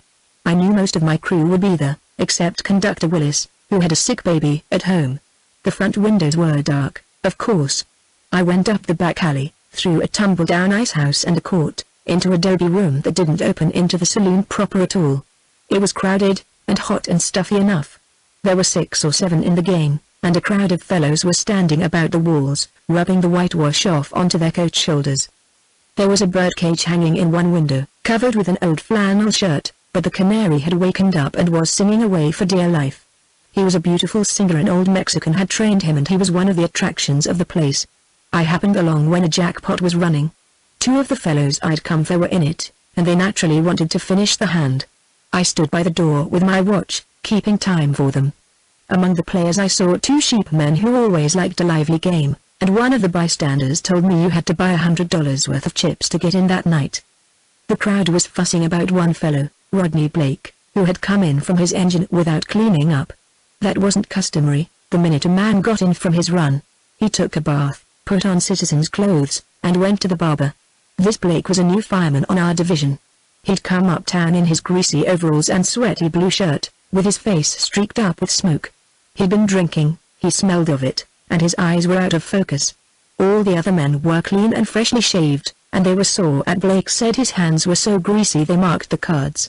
Some of them wanted to put him out of the game, but he was a big, heavy-built fellow, and nobody wanted to be the man to do it. It didn't please them any better when he took the jackpot. I got my two men and hurried them out, and two others from the row along the wall took their places. One of the chaps who left with me asked me to go up to his house and get his grip with his work clothes. He's lost every cent of his paycheck and didn't want to face his wife. I asked him who was winning. Blake. The dirty boomer's been taking everything. But the fellows will clean him out before morning. About 2 o'clock, when my work for that night was over and I was going home to sleep, I just dropped in at the card room to see how things had come out. The game was breaking up. Since I left them at midnight, they had changed to stud poker, and Blake, the fireman, had cleaned everybody out. He was cashing in his chips when I came in. The bank was a little short, but Blake made no fuss about it. He had something over $1,600 lying on the table before him in banknotes and gold. Some of the crowd were insulting him, trying to get him into a fight and loot him. He paid no attention and began to put the money away, not looking at anybody. The bills he folded and put inside the band of his hat. He filled his overall pockets with the gold, and swept the rest of it into his big red neckerchief. I'd been interested in this fellow ever since he came on our division. He was close-mouthed and unfriendly. He was one of those fellows with a settled, mature body and a young face, such as you often see among working men. There was something calm, and sarcastic, and mocking about his expression that, too, you often see among working men. When he had put all his money away, he got up and walked toward the door without a word, without saying good night to anybody. Manners of a hog, and a dirty hog. Little Barney, she yelled after him. Blake's back was just in the doorway. He hitched up one shoulder, but didn't turn or make a sound. I slipped out after him and followed him down the street. His walk was unsteady, and the gold in his baggy overalls pockets clinked with every step he took. I ran a little way and caught up with him. "What are you going to do with all that money, Blake?" I asked him. "Lose it, tomorrow night. I'm no hog for money. Damned barber pole dudes." I thought I'd better follow him home. I knew he lodged with an old Mexican woman, in the yellow quarter, behind the roundhouse. His room opened onto the street, by a sky-blue door. He went in, didn't strike a light or make a stab at undressing, but threw himself just as he was on a bed and went to sleep. His hat stuck between the iron rods of the bed head, the gold ran out of his pockets and rolled over the bare floor in the dark. I struck a match and lit a candle. The bed took up half the room. On the dresser was a grip with his clean clothes in it, just as he'd brought it in from his run. I took out the clothes and began picking up the money, got the bills out of his hat, emptied his pockets, and collected the coins that lay in the hollow of the bed about his hips, and put it all into the grip. Then I blew out the light and sat down to listen. I trusted all the boys who were at the Ruby Light that night, except Barney Shee. He might try to pull something off on a stranger, down in Mexican town. We had a quiet night, however, and a cold one. I found Blake's winter overcoat hanging on the wall and wrapped up in it. I wasn't a bit sorry when the roosters began to crow and the dogs began barking all over Mexican town. At last the sun came up and turned the desert and adobe town red in a minute. I began to shake the man on the bed. Waking men who didn't want to get up was part of my job, and I didn't let up on him until I had him on his feet. "Hello, kid, come to call on me?" I told him I'd come to call him to a Harvey House breakfast. "You owe me a good one. I brought you home last night." "Sure, I'm glad to have company. Wait till I wash up a bit." He took his soap and towel and comb and went out into the patio, a neat little sanded square with flowers and vines all around, and washed at the trough under the pump. Then he called me to come and pump water on his head. After he'd stood the gush of cold water for a few seconds, he straightened up with his teeth chattering. "That ought to get the whiskey out of a fellow's head, oughtn't it?" "Felt good, Tom." Presently he began feeling his side pockets. Was I dreaming something, or did I take a string of jackpots last night? The money's in your grip, I told him. You don't deserve it, for you were too drunk to take care of it. I had to come after you and pick it up out of the mud. All right. I'll go halves.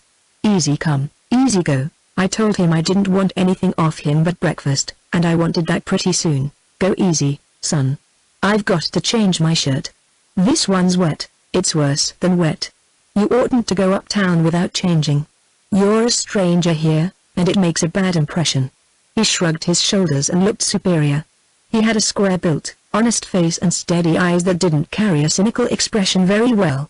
I knew he was a decent chap, though he'd been drinking and acting outly ever since he'd been on our division.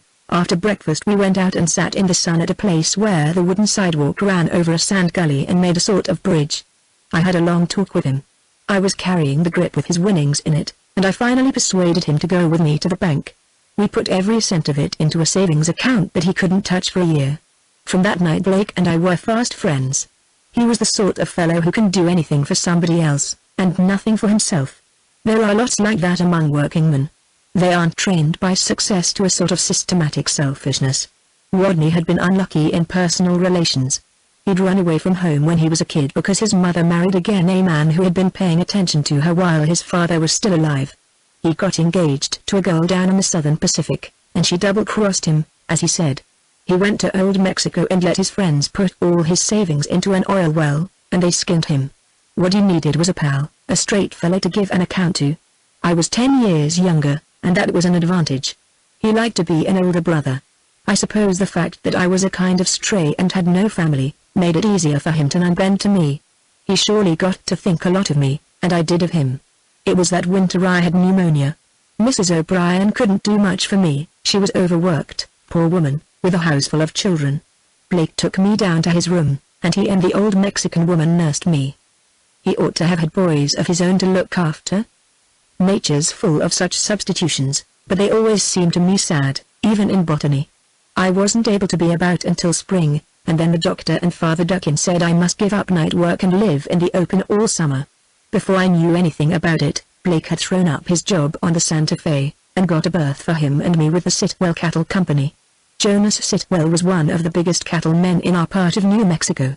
Waddy and I were to ride the range with a bunch of grass cattle all summer, then take them down to a winter camp on the Cruzados River and keep them on pasture until spring. We went out about the 1st of May, and joined our cattle 20 miles south of Pardee, down toward the Blue Mesa. The Blue Mesa was one of the landmarks we always saw from Pardee. Landmarks mean so much in a flat country.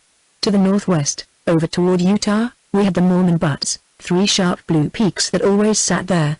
The Blue Mesa was south of us, and was much stronger in color, almost purple. People said the rock itself had a deep purplish cast. It looked, from our town, like a naked blue rock set down alone in the plain, almost square, except that the top was higher at one end. The old settlers said nobody had ever climbed it, because the sides were so steep and the Cruzados River wound round it at one end and undercut it. Blake and I knew that the Sitwell winter camp was down on the Cruzados River, directly under the mesa, and all summer long, while we drifted about with our cattle from one waterhole to another, we planned how we were going to climb the mesa and be the first men up there. After supper, when we lit our pipes and watched the sunset, climbing the mesa was our staple topic of conversation. Our job was a cinch, the actual work wouldn't have kept one man busy. The Sitwell people were good to their hands. John Rapp, the foreman, came along once a month in his spring wagon, to see how the cattle were doing and to bring us supplies and bundles of old newspapers. Blake was conscientious reader of newspapers. He always wanted to know what was going on in the world, though most of it displeased him. He brooded on the great injustices of his time, the hanging of the anarchists in Chicago, which he could just remember, and the Dreyfus case. We had long arguments about what we read in the papers, but we never quarreled. The only trouble I had with Blake was in getting to do my share of the work. He made my health a pretext for taking all the heavy chores, long after I was as well as he was. I'd brought my Caesar along, and had promised Father Duckin to read 100 lines a day. Blake saw that I did it, made me translate the dull stuff aloud to him. He said if I once knew Latin, I wouldn't have to work with my back all my life like a burro. He had great respect for education, but he believed it was some kind of hocus-pocus that enabled a man to live without work. We had Robinson Crusoe with us, and Roddy's favorite book, Gulliver's Travels, which he never tired of. Late in October, Rap, the foreman, came along to accompany us down to the winter camp. Blake stayed with the cattle about 15 miles to the east, where the grass was still good, and Rap and I went down to air out the cabin and stow away our winter supplies. Chapter 2. The cabin stood in a little grove of pinons, about 30 yards back from the Cruzados River, facing south and sheltered on the north by a low hill. The grandma's grass grew right up to the doorstep, and the rabbits were running about and the grasshoppers hitting the door when we pulled up and looked at the place. There was no litter around, it was as clean as a prairie dog's house. No outbuildings, except a shed for our horses. The hillside behind was sandy and covered with tall clumps of deerhorn cactus, but there was nothing but grass to the south, with streaks of bright yellow rabbit brush. Along the river the cottonwoods and quaking asps had already turned gold. Just across from us, overhanging us, indeed, stood the mesa, a pile of purple rock, all broken out with red sumac and yellow aspens up in the high crevices of the cliffs. From the cabin, night and day, you could hear the river, where it made a bend round the foot of the mesa and churned over the rocks. It was the sort of place a man would like to stay in forever. I helped trap open the wooden shutters and sweep out the cabin. We put clean blankets on the bunks, and stowed away bacon and coffee and canned stuff on the shelves behind the cook's stove. I confess I looked forward to cooking on an iron stove with 4 holes. Rap explained to me that Blake and I wouldn't be able to enjoy all this luxury together for a time. He wanted the herd kept some distance to the north as long as the grass held out up there, and Roddy and I could take turn about, one camping near the cattle and one sleeping in a bed. There's not pasture enough down here to take them through a long winter, he said, and it's safest to keep them grazing up north while you can. Besides, if you bring them down here while the weather's so warm, they get skittish, and that mesa over them makes trouble. They swim the river and bolt into the mesa, and that's the last you ever see of them. We've lost a lot of critters that way. The mesa has been populated by runaways from our herd, till now there's a fine bunch of wild cattle up there. When the wind's right, our cows over here get the scent of them and make a break for the river. You'll have to watch 'em close when you bring 'em down. I asked him whether nobody had ever gone over to get the lost cattle out. Rap glared at me. Out of that mesa? Nobody has ever got into it yet. The cliffs are like the base of a monument, all the way round. The only way in is through that deep canyon that opens on the water level, just where the river makes the bend. You can't get in by that, because the river's too deep to ford and too swift to swim. Oh, I suppose a horse could swim it, if cattle can, but I don't want to be the man to try. I remarked that I had had my eye on the mesa all summer and meant to climb it. Not while you're working for the Sitwell Company, you don't. If you boys try any nonsense of that sort, I'll fire you quick. You'd break your bones and lose the herd for us. You'll have to watch them close to keep them from going over, I tell you. If it wasn't for that mesa, this would be the best winter range in all that New Mexico. After the foreman left us, we settled down to easy living and fine weather, blue and gold days, and clear, frosty nights. We kept the cattle off to the north and east and alternated in taking charge of them. One man was with the herd while the other got his sleep and did the cooking at the cabin. The mesa was our only neighbor, and the closer we got to it, the more tantalizing it was. It was no longer a blue, featureless lump, as it had been from a distance. Its skyline was like the profile of a big beast lying down, the head to the north, higher than the flanks around which the river curved. The north end we could easily believe impassable sheer cliffs that fell from the summit to the plain, more than 1,000 feet. But the south flank, just across the river from us, looked accessible by way of the deep canyon that split the bulk in two, from the top into the river, then wound back into the solid cube so that it was invisible at a distance, like a mousetrap winding into a big cheese. This canyon didn't break the solid outline of the mesa, and you had to be close to see that it was there at all. We faced the mesa on its shortest side. It was only about 3 miles long from north to south, but east and west it measured nearly twice the distance. Whether the top was wooded we couldn't see, it was too high above us, but the cliffs and canyon on the riverside were fringed with beautiful growth. Groves of quaking asps and pinons and a few dark cedars, perched up in the air like the hanging gardens of Babylon. At certain hours of the day, those cedars, growing so far up on the rocks, took on the bluish tint of the cliffs themselves. It was light up long before it was with us. When I got up at daybreak and went down to the river to get water, our camp would be cold and grey, but the mesa top would be red with sunrise, and all the slim cedars along the rocks would be gold metallic, like tarnished gold foil. Some mornings it would loom up above the dark river like a blazing volcanic mountain. It shortened our days, too, considerably. The sun he got behind it early in the afternoon, and then our camp would lie in its shadow. After a while the sunset color would begin to stream up from behind it. Then the mesa was like one great ink black rock against a sky on fire. No wonder the thing bothered us and tempted us. It was always before us, and was always changing. Black thunderstorms used to roll up from behind it and pounce on us like a panther without warning. The lightning would play round it and jab into it so that we were always expecting it would fire a brush. I've never heard thunder so loud as it was there. The cliffs threw it back at us, and we thought the mesa itself, though it seemed so solid, must be full of deep canyons and caverns, to account for the prolonged growl and rumble that followed every crash of thunder. After the burst in the sky was over, the mesa went on sounding like a drum, and seemed itself to be muttering and making noises. One afternoon I was out hunting turkeys.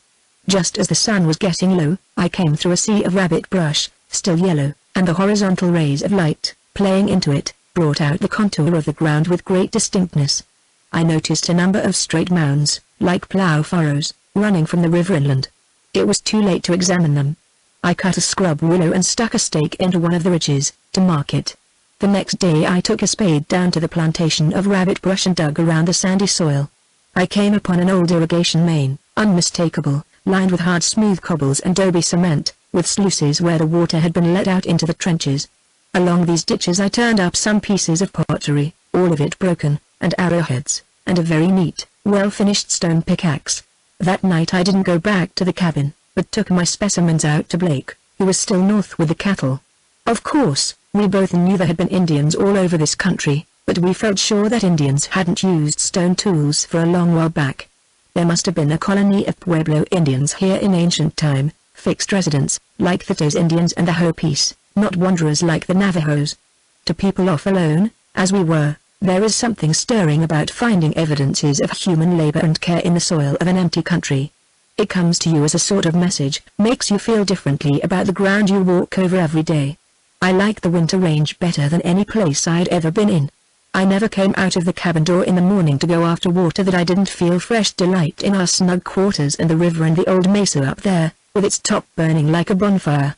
I wanted to see what it was like on the other side, and very soon I took a day off and forded the river where it was wide and shallow, north of our camp. I rode clear around the mesa, until I met the river again where it flowed under the south flank. On that ride I got a better idea of its actual structure. All the way round were the same precipitous cliffs of hard blue rock, but in places it was mixed with a much softer stone. In these soft streaks there were deep dry watercourses which could certainly be climbed as far as they went, but nowhere did they reach to the top of the mesa. The top seemed to be one great slab of very hard rock, lying on the mixed mass of the base like the top of an old-fashioned marble table. The channels, worn out by water, ran for hundreds of feet up the cliffs, but always stopped under this great rim rock, which projected out over the erosions like a granite shelf. Evidently, it was because of this unbroken top layer that the butte was inaccessible. I rode back to camp that night, convinced that if we ever climbed it, we must take the route the cattle took, through the river and up the one canyon that broke down to water level. Chapter 3. We brought the bunch of cattle down to the winter range in the latter part of November. Early in December the foreman came along with generous provisions for Christmas. This time he brought with him a supercargo, a pitiful wreck of an old man he had picked up at Dupin, the railroad town 30 miles northeast of us, where the Sitwells bought their supplies. This old man was a castaway Englishman, Henry Atkins by name. He had been a valet, and a hospital orderly, and a cook, and for many years was a table steward on the Anchor Line. Lately he had been cooking for a sheep outfit that were grazing in the cattle country, where they weren't wanted. They had done something shady and had to get out in a hurry. They dropped old Henry at Dupin, where he soon drank up all his wages. When Rapp picked him up there, he was living on handouts. "I've told him we can't pay him anything," Rapp explained. "But if he wants to stay here and cook for you boys till I make my next trip, he'll have plenty to eat and a roof over him." He was sleeping in the livery stable in Dupin. "He says he's a good cook, and I thought he might liven things up for you at Christmas time. He won't bother you. He's not got any of the mean ways of a bum. I know a bum when I see one.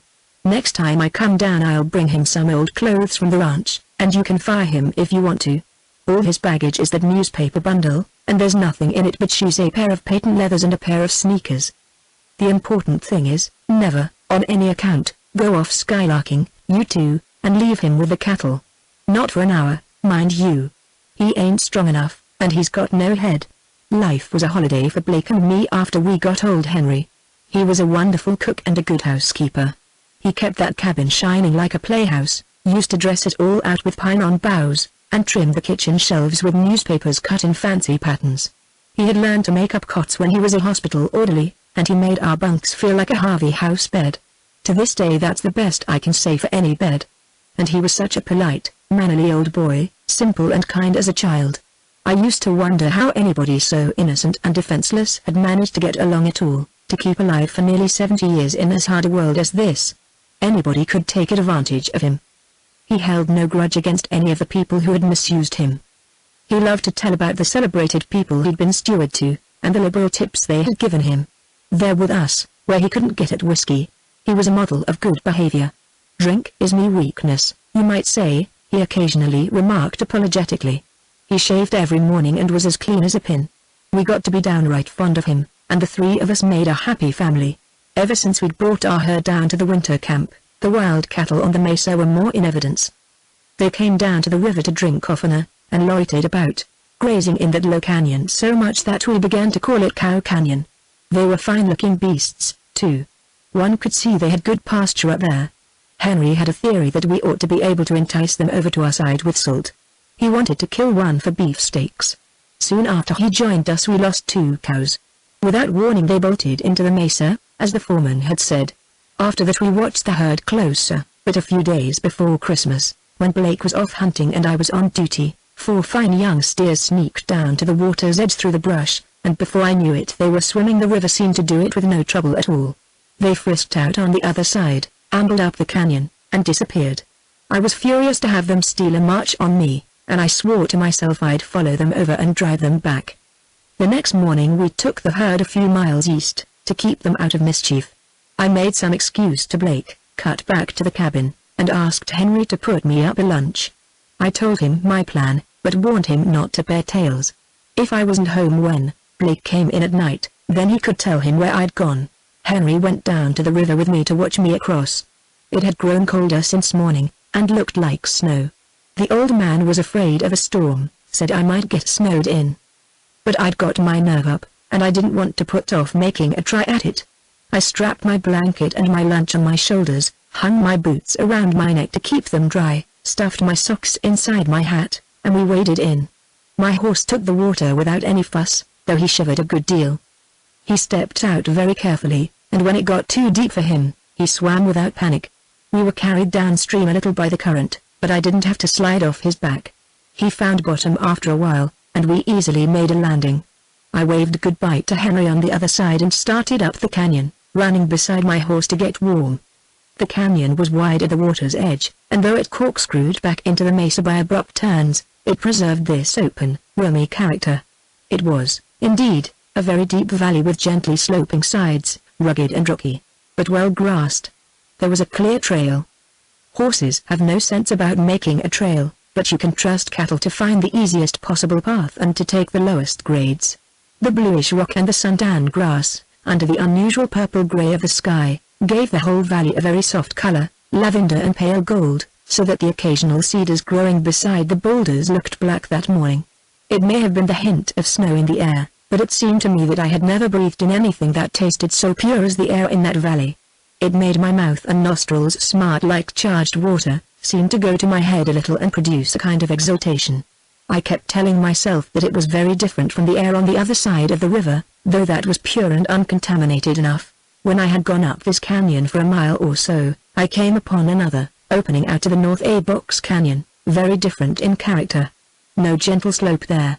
The walls were perpendicular, where they weren't actually overhanging, and they were anywhere from 800 to 1,000 feet high, as we afterward found by measurement. The floor of it was a mass of huge boulders, great pieces of rock that had fallen from above ages back, and had been worn round and smooth as pebbles by the long action of water.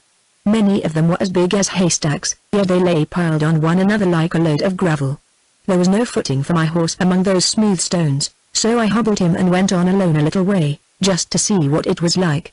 My eyes were steadily on the ground. A slip of the foot there might cripple one. It was such rough scrambling that I was soon in a warm sweat under my damp clothes. In stopping to take breath, I happened to glance up at the canyon wall. I wish I could tell you what I saw there, just as I saw it, on that first morning, through a veil of lightly falling snow. Far up above me, 1,000 feet or so, set in a great cavern in the face of the cliff, I saw a little city of stone, asleep. It was as still as sculpture and something like that. It all hung together, seemed to have a kind of composition, pale little houses of stone nestling close to one another, perched on top of each other, with flat roofs, narrow windows, straight walls, and in the middle of the group, a round tower. It was beautifully proportioned, that tower, swelling out to a larger girth a little above the base, then growing slender again. There was something symmetrical and powerful about the swell of the masonry. The tower was the fine thing that held all the jumble of houses together and made them mean something. It was red in color, even on that gray day. In sunlight it was the color of winter oak leaves. A fringe of cedars grew along the edge of the cavern, like a garden. They were the only living things. Such silence and stillness and repose, immortal repose. That village sat looking down into the canyon with the calmness of eternity. The falling snowflakes, sprinkling the pinons, gave it a special kind of solemnity. I can't describe it. It was more like sculpture than anything else. I knew at once that I had come upon the city of some extinct civilization, hidden away in this inaccessible mesa for centuries, preserved in the dry air and almost perpetual sunlight like a fly in amber, guarded by the cliffs and the river and the desert. As I stood looking up at it, I wondered whether I ought to tell even Blake about it, whether I ought not to go back across the river and keep that secret as the mesa had kept it. When I at last turned away, I saw still another canyon branching out of this one, and in it was still another arch, with another group of buildings. The notion struck me like a rifle ball that this mesa had once been like a beehive. It was full of little cliff-hung villages. It had been the home of a powerful tribe, a particular civilization. That night when I got home, Blake was on the riverbank waiting for me. I told him I'd rather not talk about my trip until after supper, that I was beat out. I think he'd meant to upbraid me for sneaking off, but he didn't. He seemed to realize from the first that this was a serious matter to me, and he accepted it in that way. After supper, when we had lit our pipes, I told Blake and Henry as clearly as I could what it was like over there, and we talked it over. The town in the cliffs explained the irrigation ditches. Like all Pueblo Indians, these people had their farms away from their dwellings. For a stronghold they needed rock, and for farming, soft earth and a water main. And this proves, said Roddy, that there must have been a trail into the mesa at the north end, and that they carried their harvest over by the ford. If this cow canyon was the only entrance, they could never have farmed down here. We agreed that he should go over on the first warm day, and try to find a trail up to the Cliff City, as we already called it. We talked and speculated until after midnight. It was Christmas Eve, and Henry said it was but right we should do something out of the ordinary. But after we went to bed, tired as I was unable to sleep. I got up and dressed and put on my overcoat and slipped outside to get sight of the mesa. The wind had come up and was blowing the squall clouds across the sky. The moon was almost full, hanging directly over the mesa, which had never looked so solemn and silent to me before. I wondered how many Christmases had come and gone since that round tower was built. I had been to Acoma and the Hopi villages, but I'd never seen a tower like that one. It seemed to me to mark a difference. I felt that only a strong and aspiring people would have built it, and a people with a feeling for design. That cluster of buildings, in its arch, with the dizzy drop into empty air from its doorways and the wall of cliff above, was as clear in my mind as a picture. By closing my eyes I could see it against the dark, like a magic lantern slide. Blake got over the river before New Year's Day, but he didn't find any way of getting from the bottom of the Box Canyon up into the Cliff City. He felt sure that the inhabitants of that sky village had reached it by a trail from the top of the mesa down, not from the bottom of the canyon up. He explored the branch canyons a little, and found 4 other villages, smaller than the first, placed in similar arches. These arches we had often seen in other canyons. You can find them in the Grand Canyon, and all along the Rio Grande. Whenever the surfaced rock is much harder than the rock beneath it, the softer stone begins to crack and crumble with weather just at the line where it meets the harder rock. It goes on crumbling and falling away, and in time this washout grows to be a spacious cavern. The Cliff City sat in an unusually large cavern. We afterward found that it was 360 feet long, and 70 feet high in the center. The Red Tower was 50 feet in height. Blake and I began to make plans. Our engagement with the Sitwell Company terminated in May. When we turned our cattle over to the foreman, we would go into the mesa with what food and tools we could carry, and try to find a trail down the north end, where we were sure there must once have been one. If we could find an easier way to get in and out of the mesa, we would devote the summer, and our winter's wages, to exploring it. From Tupin, the nearest railroad, we could get supplies and tools, and help if we needed it.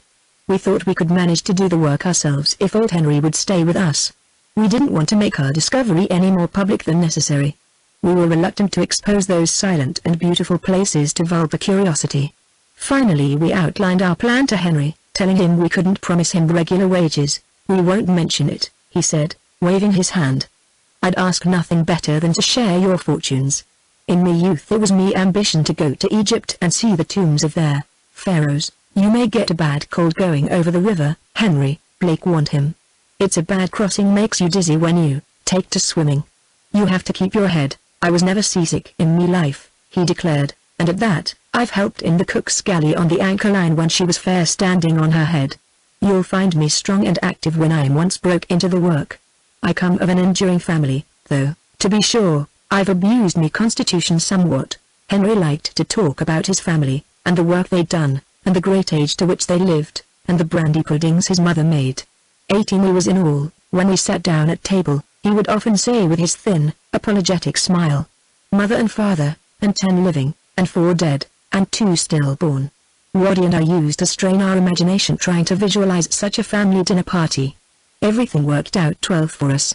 The foreman showed so much interest in our plans that we told him everything. He insisted that we should stay on at the winter camp as long as we needed a home base, and use up whatever supplies were left. When he paid us off, he sold us our 2 horses at a very reasonable figure. Chapter 4. Blake and I got over to the mesa together for the first time early in May. We carried with us all the food we could, and an axe and spade. It took us several days to find a trail leading from the bottom of the Box Canyon up to the Cliff City. There were gaps in it. It was broken by ledges too steep for a man to climb. Lying beside one of these, we found an old dried cedar trunk, with toe notches cut in it. That was a plain suggestion.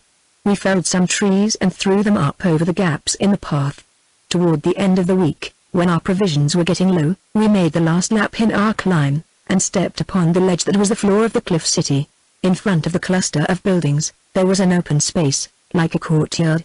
Along the outer edge of this yard ran a low stone wall. In some places the wall had fallen away from the weather, but the buildings themselves sat so far back under the rim rock that the rain had never beat on them. In thunderstorms I've seen the water come down in sheets over the face of that cavern without a drop touching the village. The courtyard was not choked by vegetation, for there was no soil. It was bare rock, with a few old, flat-topped cedars growing out of the cracks, and a little pale grass. But everything seemed open and clean, and the stones, I remember, were warm to the touch, smooth and pleasant to feel. The outer walls of the houses were intact, except where sometimes an out-jutting corner had crumbled. They were made of dressed stones, plastered inside and out with adobe, and were tinted in light colors, pink and pale yellow and tan. Here and there a cedar log in the ceiling had given way and let the second-story chamber down into the first. Except for that, there was little rubbish or disorder. As Blake remarked, wind and sun are good housekeepers. This village had never been sacked by an enemy, certainly. Inside the little rooms water jars and bowls stood about unbroken, and yucca fiber mats were on the floors. We could give only a hurried look over the place, as our food was exhausted, and we had to get back over the river before dark. We went about softly, tried not to disturb anything, even the silence. Besides the tower, there seemed to be about 30 little separate dwellings. Behind the cluster of houses was a kind of back courtyard, running from end to end of the cavern, a long, low, twilight space that got gradually lower toward the back until the rim rock met the floor of the cavern, exactly like the sloping roof of an attic. There was perpetual twilight back there, cool, shadowy, very grateful after the blazing sun in the front courtyard. When we entered it we heard a soft trickling sound, and we came upon a spring that welled out of the rock into a stone basin and then ran off through a cobble-lined gutter and dripped down the cliffs. I've never anywhere tasted water like it, as cold as ice, and so pure. Long afterward Father Duckian came out to spend a week with us on the mesa. He always carried a small drinking glass with him, and he used to fill it at the spring and take it out into the sunlight. The water looked like liquid crystal, absolutely colorless, without the slight brownish or greenish tint that water nearly always has. It threw off the sunlight like a diamond. Beside this spring stood some of the most beautifully shaped water jars we ever found. I gave Mrs. St. Peter one of them, standing there just as if they'd been left yesterday. In the back court we found a great many things besides jars and bowls, a row of grinding stones, and several clay ovens, very much like those the Mexicans use today. There were charred bones and charcoal, and the roof was thick with soot all the way along. It was evidently a kind of common kitchen, where they roasted and baked and probably gossiped. There were corn cobs everywhere, and ears of corn with the kernels still on them a little, like popcorn. We found dried beans, too, and strings of pumpkin seeds, and plum seeds, and a cupboard full of little implements made of turkey bones. Late that afternoon Roddy and I crossed the river and got back to our cabin to rest for a few days. The second time we went over, we found a long winding trail leading from the cliff city up to the top of the mesa, a narrow path worn deep into the stone ledges that overhung the village, then running back into the wood of stunted pines on the summit. Following this to the north end of the mesa, we found what was left of an old road down to the plain. But making this road passable was a matter of weeks, and we had to get workmen and tools from Tupin. It was a narrow footpath, barely wide enough for a sure-footed mule, and it wound down through Black Canyon, dropping in loops along the face of terrifying cliffs. About 100 feet above the river, it broke right off into the air. A wall of rock had fallen away there, probably from a landslide. That last piece of road cost us 3 weeks' hard work, and most of our winter's wages. We kept the workmen on long enough to build us a tight log cabin on the mesa top, a little way back from the ledge that hung over there, Cliff City. While we were engaged in road building, we made a shortcut from our cabin down to the Cliff City and Cow Canyon. Just over the Cliff City, there was a crack in the ledge, a sort of manhole, and in this we hung a ladder of pine trunks spliced together with light chains, leaving the branch forks for footholds. By climbing down this ladder we saved about 2 miles of winding trails, and dropped almost directly into Cow Canyon, where we meant always to leave one of the horses grazing. Taking this route, we could at any time make a quick exit from the mesa. We were used to swimming the river now, and in summer our wet clothes dried very quickly. Bill Hook, the liveryman at Upin, who had sheltered old Henry when he was down and out, proved a good friend to us. He got our workmen back and forth for us, brought our supplies up onto the mesa on his pack mules, and when one of us had to stay in town overnight he let us sleep in his hay barn to save a hotel bill. He knew our expenses were heavy, and did everything for us at bottom price. By the 1st of July our money was nearly gone, but we had our road made, and our cabin built on top of the mesa. We brought old Henry up by the new horse trail and began housekeeping. We were now ready for what we called excavating. We built wide shelves all around our sleeping room, and there we put the smaller articles we found in the Cliff City. We numbered each specimen, and in my daybook I wrote down just where and in what condition we had found it, and what we thought it had been used for. I'd got a merchant's ledger in Tupin, and every night after supper, while Roddy read the newspapers, I sat down at the kitchen table and wrote up an account of the day's work. Henry, besides doing the housekeeping, was very eager to help us in the ruins, as he called them. He was more patient than we, and would dig with his fingers half a day to get a pot out of a rubbish pile without breaking it. After all, the old man had a wider knowledge of the world than either of us, and it often came in handy. When we were working in a pale pink house, with 2 stories, and a sort of balcony before the upper windows, we came on a closet in the wall of the upstairs room. In this were a number of curious things, among them a deerskin bag full of little tools. Henry said at once they were surgical instruments, a stone lancet, a bunch of fine bone needles, wooden forceps, and a catheter. One thing we knew about these people, they hadn't built their town in a hurry. Everything proved their patience and deliberation. The cedar joists had been felled with stone axes and rubbed smooth with sand. The little poles that lay across them and held up the clay floor of the chamber above, were smoothly polished. The door lintels were carefully fitted, the doors were stone slabs held in place by wooden bars fitted into hasps. The clay dressing that covered the stone walls was tinted, and some of the chambers were frescoed in geometrical patterns, one color laid on another. In one room was a painted border, little tents, like Indian teepees, in brilliant red. But the really splendid thing about our city, the thing that made it delightful to work there, and must have made it delightful to live there, was the setting. The town hung like a bird's nest in the cliff, looking off into the box canyon below, and beyond into the wide valley we called Cow Canyon, facing an ocean of clear air. A people who had the hardihood to build there, and who lived day after day looking down upon such grandeur, who came and went by those hazardous trails, must have been, as we often told each other, a fine people. But what had become of them? What catastrophe had overwhelmed them? They hadn't moved away, for they had taken none of their belongings, not even their clothes. Oh, Yes, we found clothes, yucca moccasins, and what seemed like cotton cloth, woven in black and white. Never any wool, but sheepskins tanned with the fleece on them. They may have been mountain sheep, the mesa was full of them. We talked of shooting one for meat, but we never did. When a mountain sheep comes out on a ledge hundreds of feet above you, with his trumpet horns, there's something noble about him. He looks like a priest. We didn't want to shoot at them and make them shy. We liked to see them. We shot a wild cow when we wanted fresh meat. At last we came upon one of the original inhabitants, not a skeleton, but a dried human body. A woman. She was not in the cliff city. We found her in a little group of houses stuck up in a high arch we called the Eagle's Nest. She was lying on a yucca mat, partly covered with rags, and she had dried into a mummy in that water drinking air. We thought she had been murdered. There was a great wound in her side, the ribs stuck out through the dried flesh. Her mouth was open as if she were screaming, and her face, through all those years, had kept a look of terrible agony. Part of the nose was gone, but she had plenty of teeth, not one missing, and a great deal of coarse black hair. Her teeth were even and white, and so little worn that we thought she must have been a young woman. Henry named her Mother Eve, and we called her that. We put her in a blanket and let her down with great care, and kept her in a chamber in the cliff city. Yes, we found 3 other bodies, but afterward. One day, working in the cliff city, we came upon a stone slab at one end of the cavern, that seemed to lead straight into the rock. It was set in cement, and when we loosened it we found it opened into a small, dark chamber. In this there had been a platform, of fine cedar poles laid side by side, but it had crumbled. In the wreckage were 3 bodies, 1 man and 2 women, wrapped in yucca fiber, all in the same posture and apparently prepared for burial. They were the bodies of old people.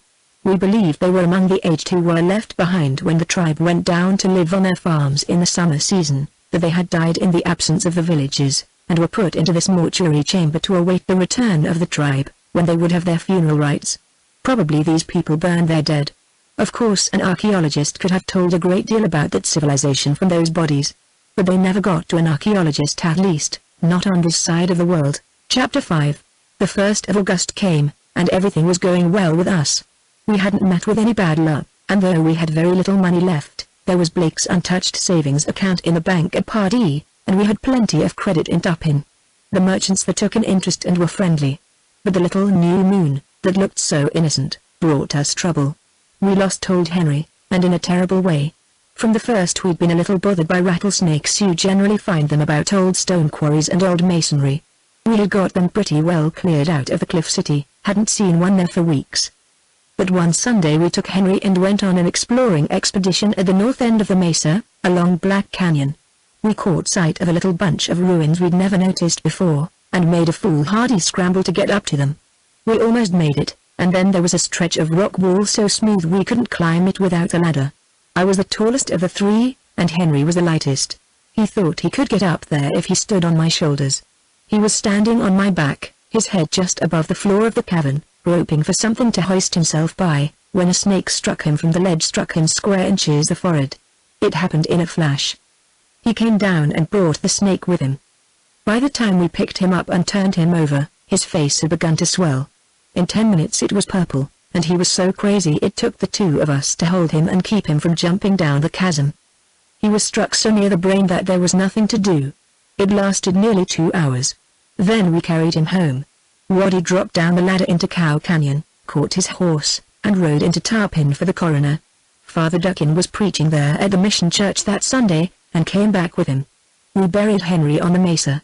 Father Duckin stayed on with us a week to keep us company. We were so cut up that we were almost ready to quit. But he had been planning to come out to see our find for a long while, and he got our minds off our trouble. He worked hard every day.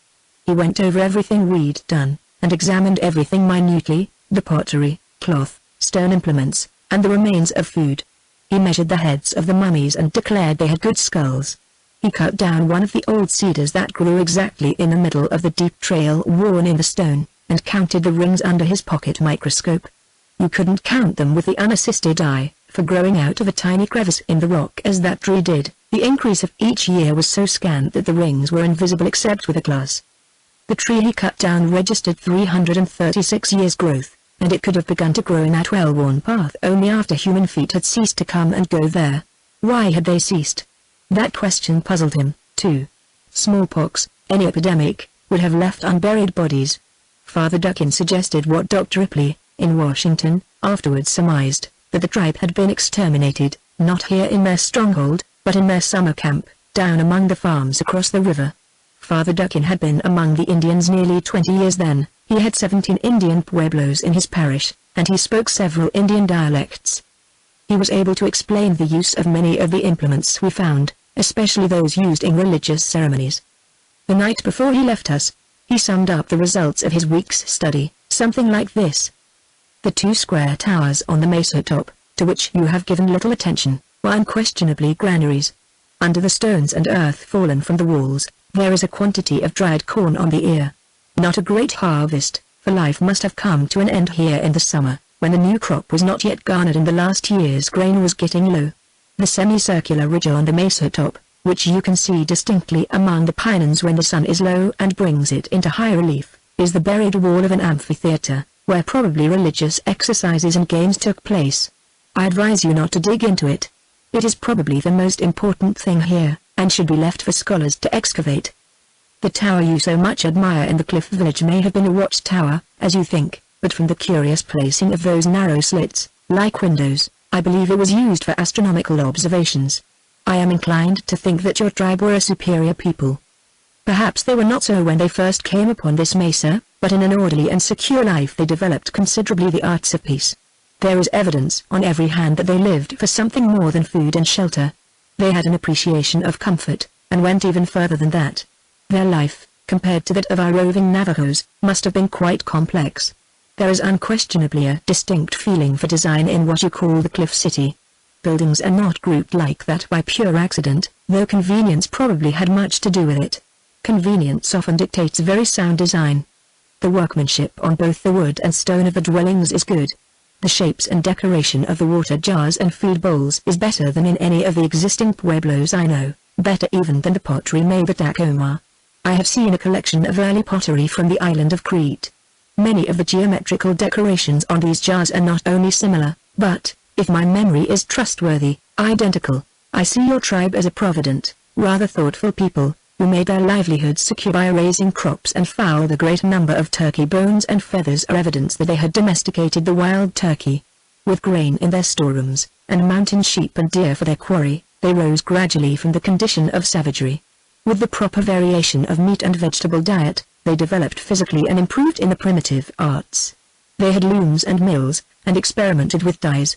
At the same time, they possibly declined in the arts of war, in brute strength and ferocity. I see them here, isolated, cut off from other tribes, working out their destiny, making their mesa more and more worthy to be a home for man, purifying life by religious ceremonies and observances, caring respectfully for their dead, protecting the children, doubtless entertaining some feelings of affection and sentiment for this stronghold where they were at once so safe and so comfortable, where they had practically overcome the worst hardships that primitive man had to fear.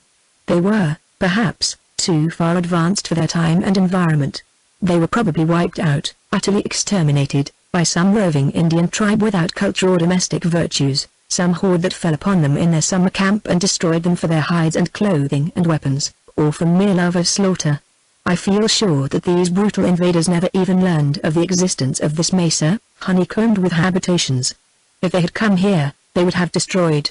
They killed and went their way. What I cannot understand is why you have not found more human remains. The 3 bodies you found in the mortuary chamber were prepared for burial by the old people who were left behind. But what of the last survivors?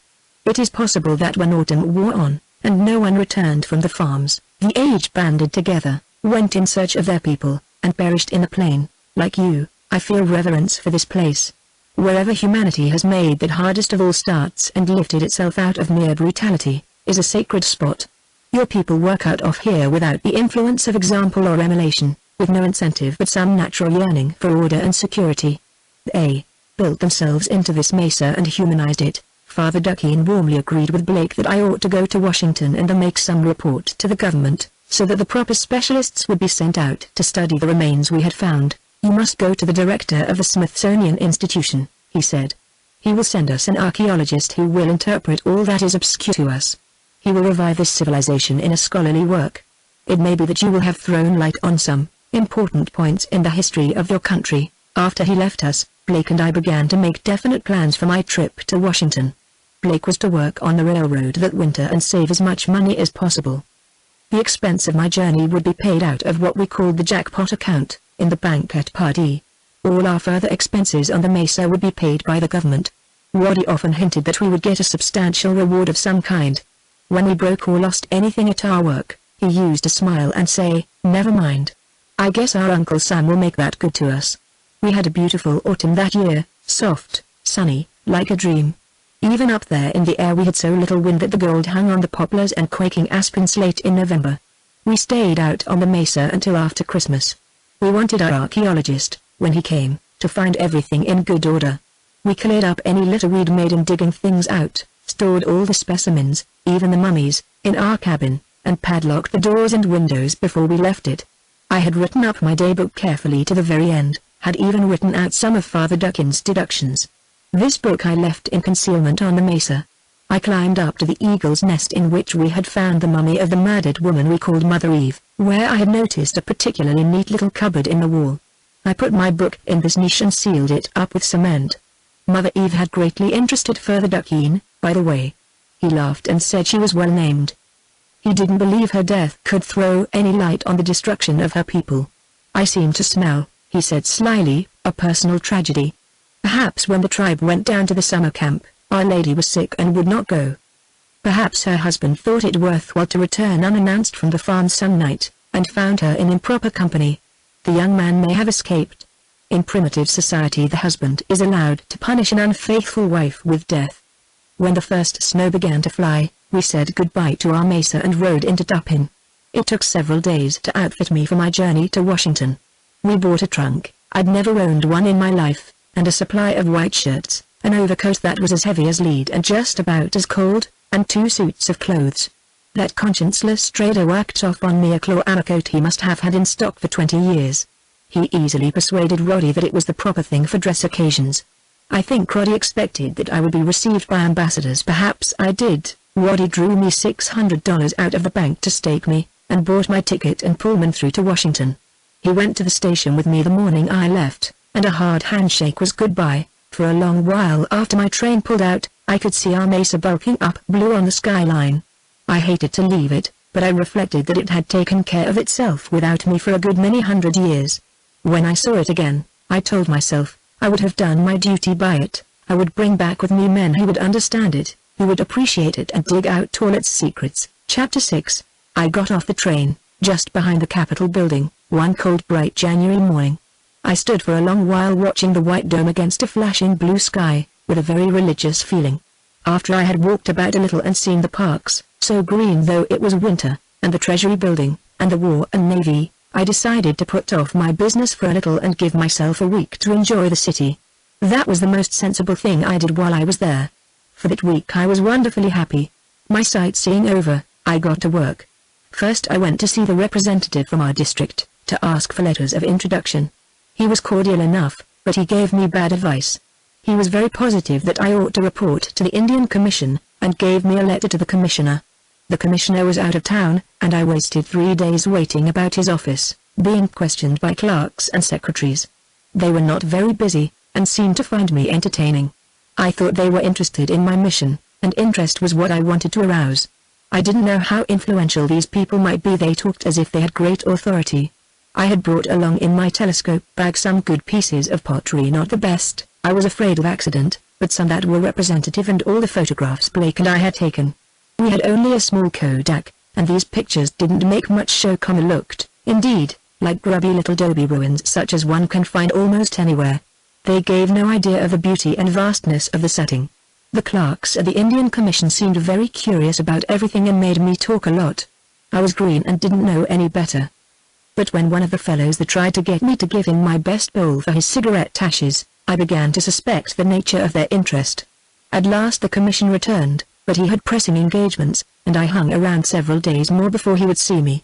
After questioning me for about half an hour, he told me that his business was with living Indians, not dead ones, and that his office should have informed me of that in the beginning. He advised me to go back to our congressman and get a letter to the Smithsonian Institution. I packed up my pottery and got out of the place, feeling pretty sore. The head clerk followed me down the corridor and asked me what I'd take for that little bow he'd taken a fancy to. He said it had no market value, I'd find Washington full of such things. There were cases of them in the cellar at the Smithsonian that they'd never taken the trouble to unpack, hadn't any place to put them. I went back to my congressman. This time he wasn't so friendly as before, but he gave me a letter to the Smithsonian. There I went through the same experience. The director couldn't be seen except by appointment, and his secretary had to be convinced that your business was important before he would give you an appointment with his chief. After the first morning I found it difficult to see even the secretary. He was always engaged. I was told to take a seat and wait, but when he was disengaged he was hurrying off to luncheon.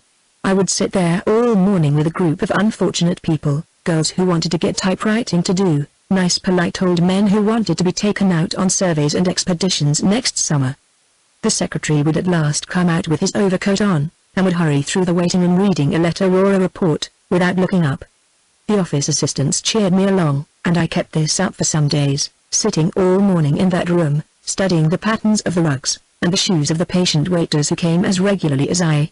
One day after the secretary had gone out, his stenographer, a nice little Virginia girl, came and sat down in an empty chair next to mine and began talking to me. She wasn't pretty, but her kind eyes and soft southern voice took hold of me at once. She wanted to know what I had in my telescope, and why I was there, and where I came from, and all about it. Nearly everyone else had gone out to lunch. That seemed to be the one thing they did regularly in Washington, and we had the waiting room to ourselves. I talked to her a good deal. Her name was Virginia Ward. She was a tiny little thing, but she had lovely eyes and such gentle ways. She seemed indignant that I had been put off so long after having come so far. "Now you just let me fix it up for you," she said at last. "Mr. Wagner is bothered by a great many foolish people who waste his time, and he is suspicious. The best way will be for you to invite him to lunch with you. I'll arrange it.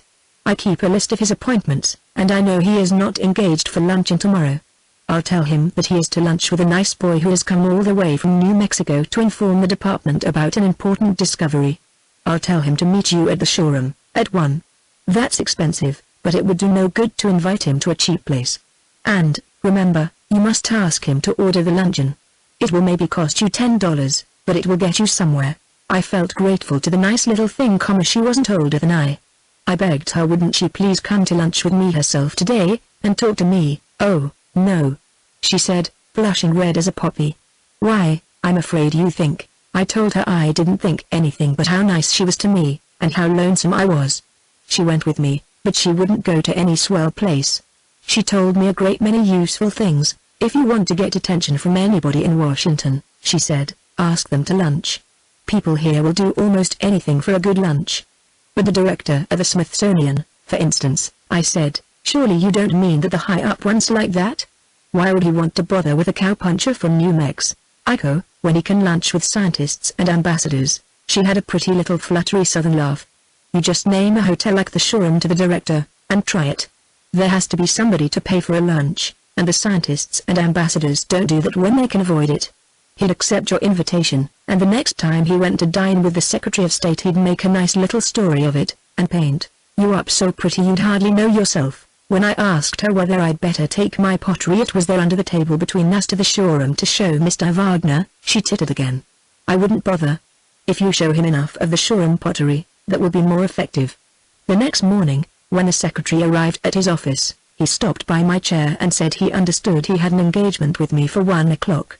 "That was a good idea," he added. His mind was freer when he was away from office routine. I had been in Washington 22 days when I took the secretary out to lunch.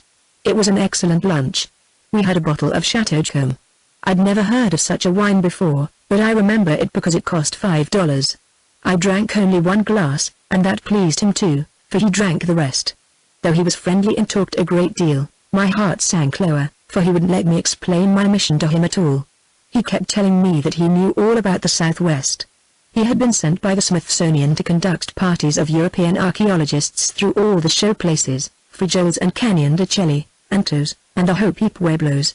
When some Austrian archduke had gone to hunt in the Pecos Range, he had been sent by his chief and the German ambassador to manage the tour, and he had done it with such success that both he and the director were given decorations from the Austrian crown, in recognition of his services. Then I had to listen to a long story about how well he was treated by the Archduke when he went to Vienna with his chief the following summer.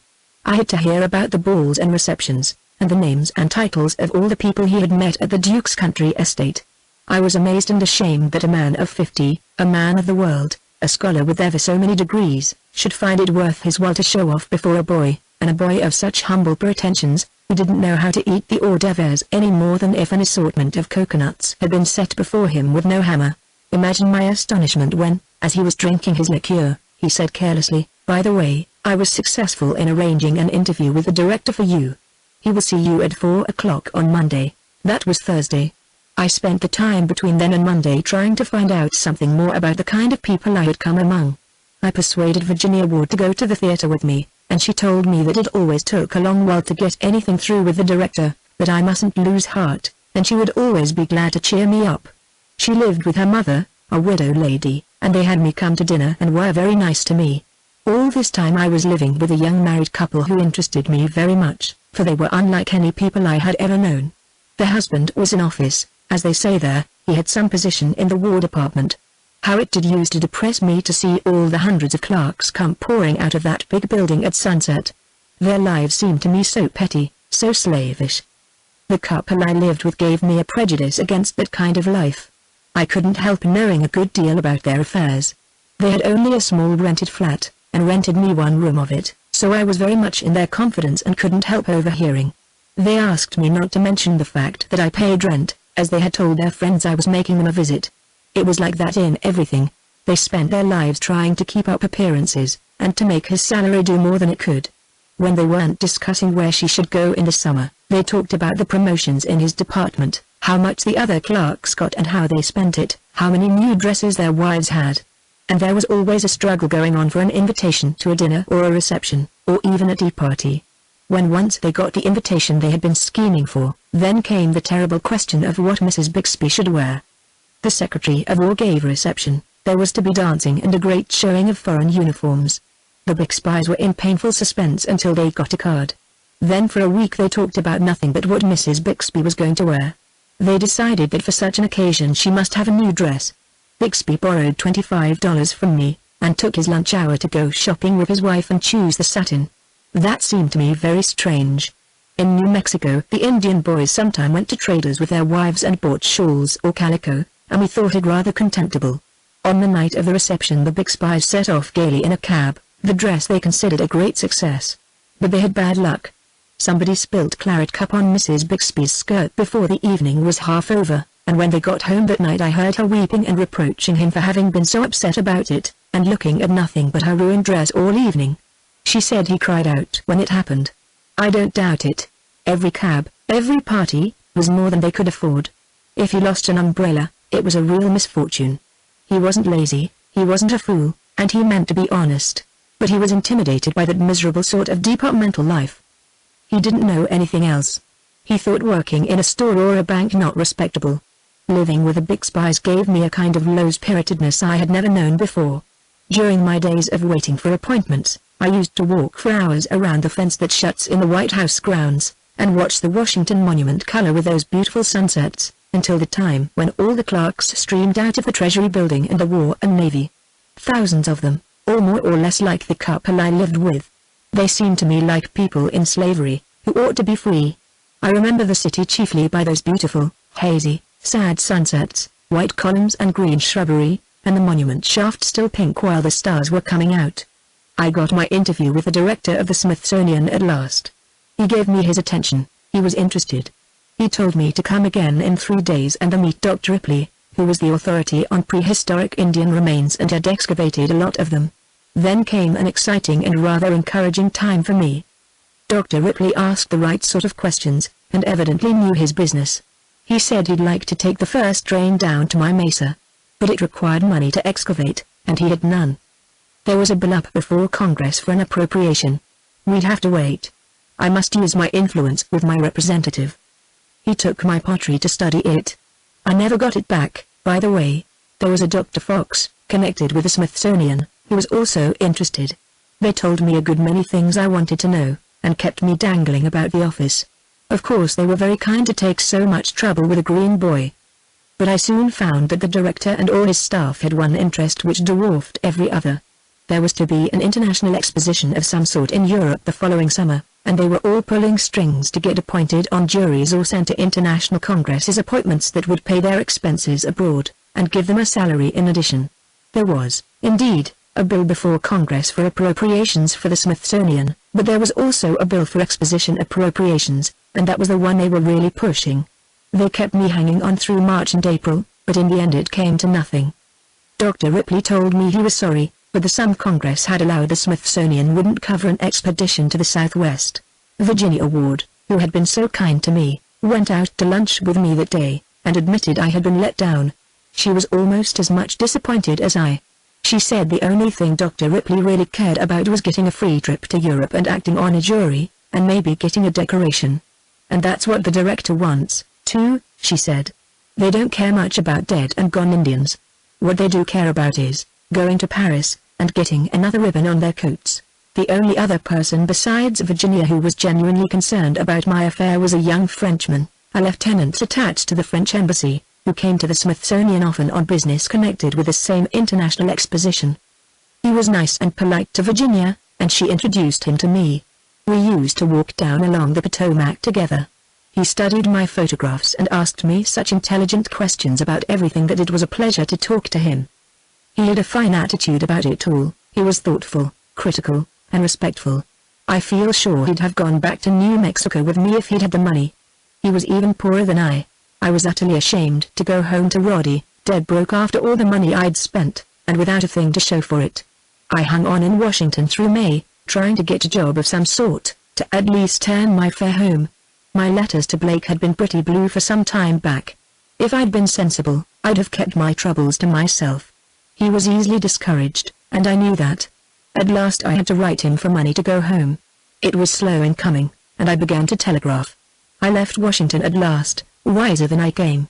I had no plans. I wanted nothing but to get back to the Mesa and live a free life and breathe free air, and never again to see hundreds of little black-coated men pouring out of white buildings. Queer, how much more depressing they are than workmen coming out of a factory. I was terribly disappointed when I got off the train at Dupin and Roddy wasn't at the station to meet me.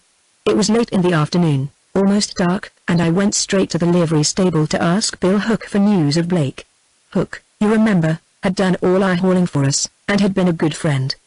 He gave me a glad hand and said Blake was out on the Mesa. I expect maybe he's had his feelings hurt here. He's been shy of this town lately. You see, Tom, folks weren't bothered none about that Mesa so long as you fellows were playing Robinson Crusoe out there, digging up curios. But when it leaked out that Blake had got a lot of money for your stuff, then they begun to feel jealous, said them ruins didn't belong to Blake any more than anybody else. It'll blow over in time. People are always like that when money changes hands.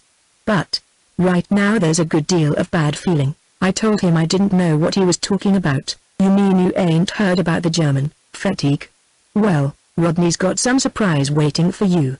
Why, he's had the damnedest luck. He's cleaned up a neat little pile on your stuff. I begged him to tell me what stuff he meant. Why, your curios. This German fatigue, come along. He'd been buying up a lot of Indian things out here, and he bought your whole outfit and paid $4,000 down for it. The transaction made quite a stir here in Dupin. I'm not kicking. I made a good thing out of it.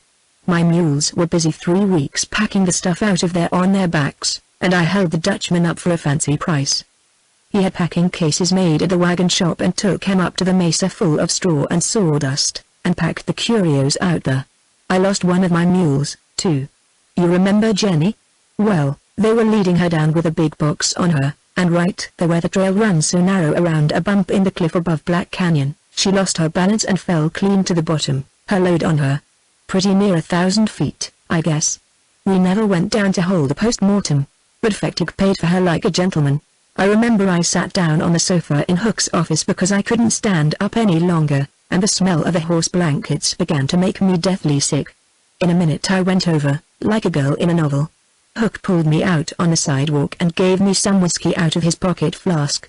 When I felt better I asked him how long this German had been gone, and what he had done with the things. Oh, he cleared out 3 weeks ago. He didn't waste no time. He treated everybody well, though, nobody's sore at him. It's your partner they're turned against. Fektik took the stuff right along with him, chartered a freight car, and traveled in the car with it. I reckon it's on the water by now. He took it straight through into Old Mexico, and was to load it on a French boat. Seems he was afraid of having trouble getting curiosities out of the United States ports. You know you can take anything out of the city of Mexico. I had heard all I wanted to hear. I went to the hotel, got a room, and lay down without undressing to wait for daylight. Hook was to drive me and my trunk out to the mesa early the next morning. All I'd been through in Washington was nothing to what I went through that night. I thought Blake must have lost his mind. I didn't for a minute believe he'd meant to sell me out, but I cursed his stupidity and presumption. I had never told him just how I felt about those things we dug out together. It was the kind of thing one doesn't talk about directly. But he must have known. He couldn't have lived with me all summer and fall without knowing. And yet, until that night, I had never known myself that I cared more about them than about anything else in the world. At the first blink of daylight I jumped up from my damnable bed and went round to the stable to rout Hook out of his bunk. We had breakfast and got out of town with his best team. On the way to the mesa we had a breakdown. One of the old dry wheels smashed to splinters. Hook had to unhitch and ride back to Dupin and get another. Everything took an unreasonably long time, and the afternoon was half gone when he put me and my trunk down at the foot of the Black Canyon Trail. Every inch of that trail was dear to me, every delicate curve about the old pine-on roots, every chancy track along the face of the cliffs, and the deep windings back into shrubbery and safety. The wild currant bushes were in bloom, and where the path climbed the side of a narrow ravine, the scent of them in the sun was so heavy that it made me soft, made me want to lie down and sleep. I wanted to see and touch everything, like homesick children when they come home. When I pulled out on top of the mesa, the rays of sunlight fell slantingly through the little twisted pie and Tildaons, her light was all in between them, as red as a daylight fire, they fairly swam in it. Once again I had that glorious feeling that I've never had anywhere else, the feeling of being on the mesa, in a world above the world. And the air, my God, what air!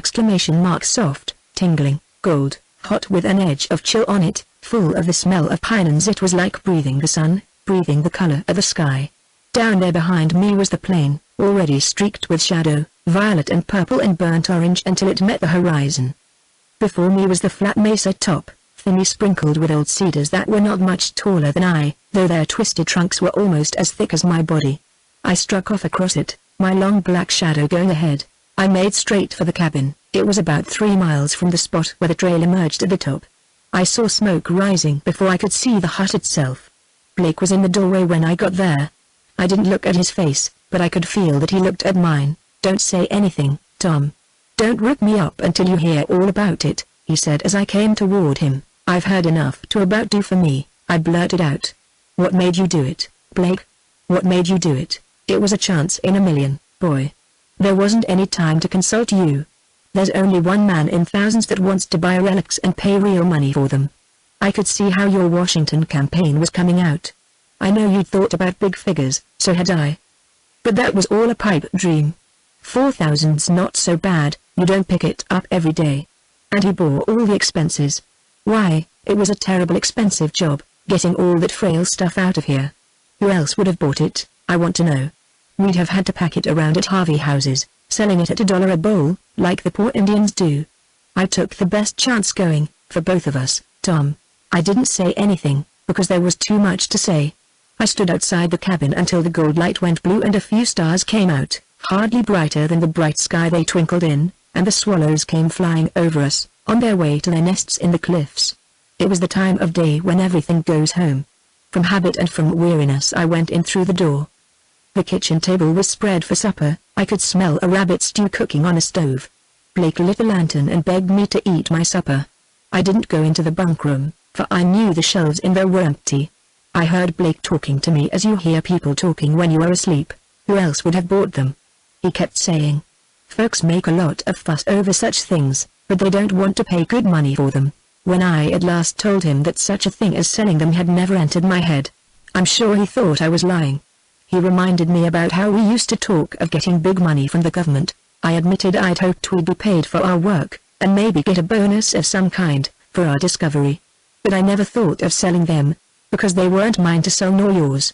They belonged to this country, to the state, and to all the people. They belonged to boys like you and me, that have no other ancestors to inherit from. You've gone and sold them to a country that's got plenty of relics of its own. You've gone and sold your country's secrets, like Dreyfus. That man was innocent. It was a frame-up, Blake murmured. It was a point he would never pass up, whether he's guilty or not. You are. If there was only anybody in Washington I could telegraph to, and have that German held up at the port, that's just it. If there was anybody in Washington that cared a damn, I wouldn't have sold them. But you pretty well found out there ain't. We could have kept them, then, I told him. I've got a strong back. I'm not so poor that I have to sell the pots and pans that belonged to my poor grandmothers 1,000 years ago. I made all my plans on the train, coming back. It was a lie, I hadn't. I meant to get a job on the railroad and keep our fine right here, and come back to it when I had a layoff. I think a lot more of it now than before I went to Washington. And after a while, when that exposition is over and the Smithsonian people get home, they would come out here all right. I've learned enough from them so that I could go on with it myself. Blake reminded me that I had my way to make in the world, and that I wanted to go to school. That money's in the bank this minute, in your name, and you're going to college on it. You're not going to be a day laborer like me. After you've got your sheepskin, then you can divide with me. You think I touched that money? I looked squarely at him for the first time. No more than if you'd stolen it. You made the sale. Get what you can out of it. I want to ask you one question. Did you ever think I was digging those things up for what I could sell them for? Rodney explained that he knew I cared about the things, and was proud of them, but he'd always supposed I meant to realize on them, just as he did, and that it would come to money in the end. Everything does, he added. If that nice young Frenchman I met had come down here with me, and offered me $4 million instead of $4,000, I'd have refused him. There never was any question of money with me, where this mesa and its people were concerned. They were something that had been preserved through the ages by a miracle, and handed on to you and me, two poor cowpunchers, rough and ignorant, but I thought we were men enough to keep a trust. I'd as soon have sold my own grandmother as Mother Eve. I'd have sold any living woman first. Save your tears, said Roddy grimly. She refused to leave us. She went to the bottom of Black Canyon and carried her best mule along with her. They had to make her box extra wide, and she crowded out an inch or so too far from the canyon wall. This painful interview went on for hours. I walked up and down the kitchen trying to make Blake understand the kind of value those objects had had for me. Unfortunately, I succeeded. He sat slumping on the bench, his elbows on the table, shading his eyes from the lantern with his hands. There's no need to keep this up, he said at last. You're a way out of my depth, but I think I get you. You might have given me some of this 4th of July talk a little earlier in the game. I didn't know you valued that stuff any different than anything else a fellow might run onto, a gold mine or a pocket of turquoise. I suppose you gave him my diary along with the rest? No, said Blake, his voice growing gloomier and darker. That's in the eagle's nest, where you hid it. That's your private property. I supposed I had some share in the relics we dug up. You always spoke of it that way. But I see now I was working for you like a hired man, and while you were away I sold your property. I said again it wasn't mine or his. He took something out of the pocket of his flannel shirt and laid it on the table. I saw it was a bank passbook, with my name on the yellow cover. You may as well keep it, I said. I'll never touch it. You had no right to deposit it in my name. The townspeople are sore about the money, and they'll hold it against me. No they won't. Can't you trust me to fix that? I don't know what I can trust you with, Blake. I don't know where I'm at with you, I said. He got up and began putting on his coat. Motives don't count, eh? He said, his face turned away, as he put his arm into the sleeve. They would in anything of our own, between you and me, I told him. If it was my money you'd lost gambling, or my girl you'd made free with, we could fight it out, and maybe be friends again. But this is different. I see. You make it clear. He was quietly stirring around as he spoke. He got his old knapsack off its nail on the wall, opened his trunk and took out some underwear and socks and a couple of shirts. After he had put these into the bag, he slung it over one shoulder, and his canvas water bag over the other. I let these preparations go on without a word. He went to the cupboard over the stove and put some sticks of chocolate into his pocket, then his pipe and a bag of tobacco. Presently I said he'd break his neck if he tried riding down the trail in the dark. I'm not riding the trail, he replied curtly. I'm going down the quick way. My horse is grazing in Cow Canyon. I noticed the river's high. It's dangerous crossing, I remarked. I got over that way a few days ago. I'm surprised at you. using such common expressions. He said sarcastically, "Dangerous crossing, it's painted on signboards all over the world." He walked out of the cabin without looking back. I followed him to the V-shaped break in the rim rock, hardly larger than a man's body, where the spliced tree trunks made a swinging ladder down the face of the cliff. I wanted to protest, but only succeeded in finding fault. "You'll catch your knapsack on those forks and come to grief, that's my lookout." By this time my eyes had grown accustomed to the darkness, and I could see Blake quite clearly, the stubborn, crouching set of his shoulders that I used to notice when he first came to party and was drinking all the time. There was an ache in my arms to reach out and detain him, but there was something else that made me absolutely powerless to do so. He stepped down and settled his foot into the first fork. Then he stopped a moment and straightened his pack, buttoned his coat up to the chin, and pulled his hat on tighter. There was always a night draft in the canyon. He gripped the trunk with his hands. "Well," he said with grim cheerfulness, "here's luck. And I'm glad it's you that's doing this to me, Tom, not me that's doing it to you." His head disappeared below the rim. I could hear the trees creak under his heavy body, and the chains rattle a little at the splicings. I lay down on the ledge and listened. I could hear him for a long way down, and the sounds were comforting to me, though I didn't realize it. Then the silence closed in. I went to sleep that night hoping I would never waken. Chapter 7. The next morning the whinnying of my saddle horse in the shed roused me. I took him down to the foot of the trail where I'd left my trunk, and packed my things up to the cabin on his back. I sat up late that night, waiting for Blake, though I knew he wouldn't come. A few days later I rode into Tarpon for news of him. Bill Hook showed me Roddy's horse. He had sold him to the barn for $60. The station master told me Blake had bought a ticket to Winslow, Arizona. I wired the station master and the dispatcher at Winslow, but they could give me no information. Father Duckian came along, on his rounds, and I told him the whole story. He thought Blake would come back sometime, that I'd only miss him if I went out to look for him. He advised me to stay on the mesa that summer and get ahead with my studies, work up my Spanish grammar and my Latin. He had friends all along the Santa Fe, and he was sure we could catch Blake by advertising in the local papers along the road: Albuquerque, Winslow, Flagstaff, Williams, Los Angeles. After a few days with him, I went back to the mesa to wait. I'll never forget the night I got back. I crossed the river an hour before sunset and hobbled my horse in the wide bottom of Cow Canyon.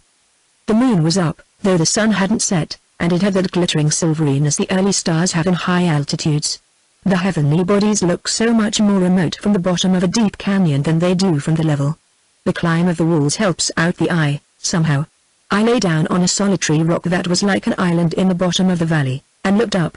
The gray sagebrush and the blue-gray rock around me were already in shadow, but high above me the canyon walls were dyed flame color with the sunset, and the cliff city lay in a gold haze against its dark cavern.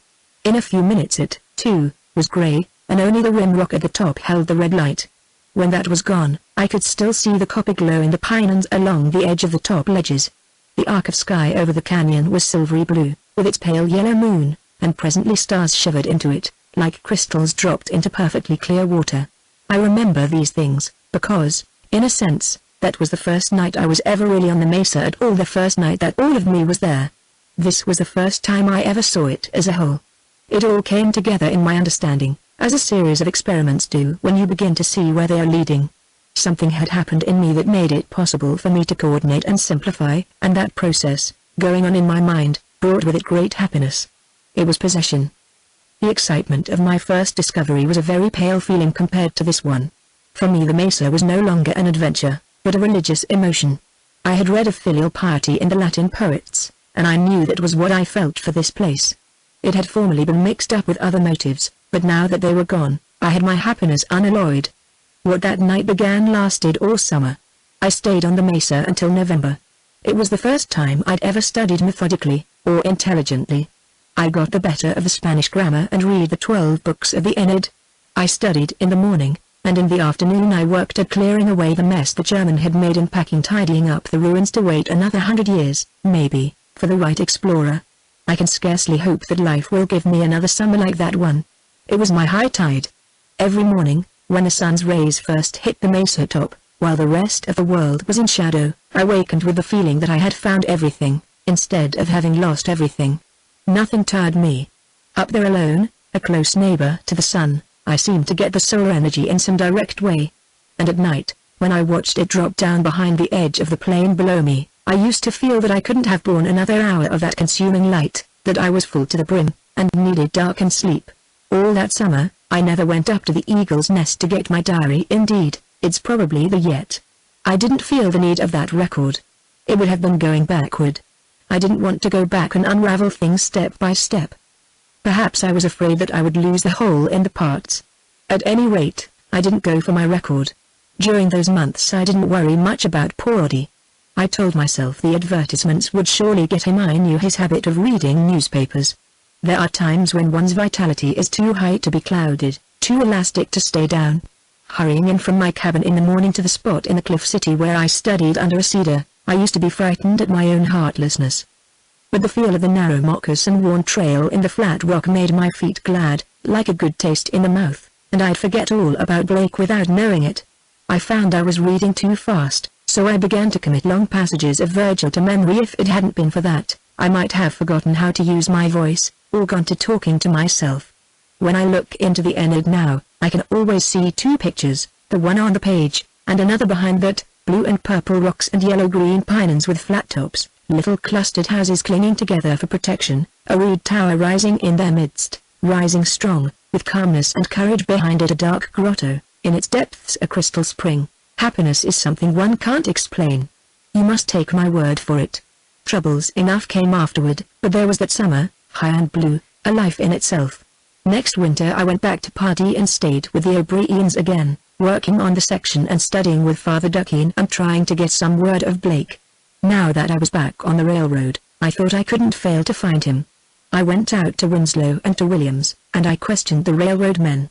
We advertised for him in every possible way, had all the Santa Fe operatives and the police and the Catholic missionaries on the watch for him, offered $1,000 reward for whoever found him.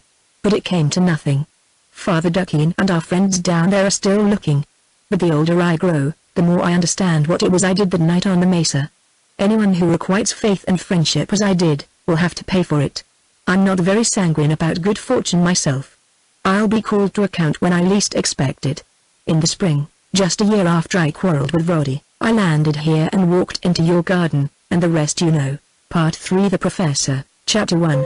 All the most important things in his life, St. Peter sometimes reflected, had been determined by chance. His education in France had been an accident. His married life had been happy largely through a circumstance with which neither he nor his wife had anything to do.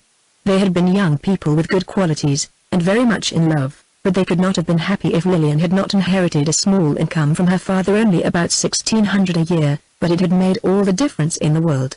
A few memorable interregnums between servants had let him know that Lillian couldn't pinch and be shabby and do housework, as the wives of some of his colleagues did. Under such conditions she became another person, and a bitter one.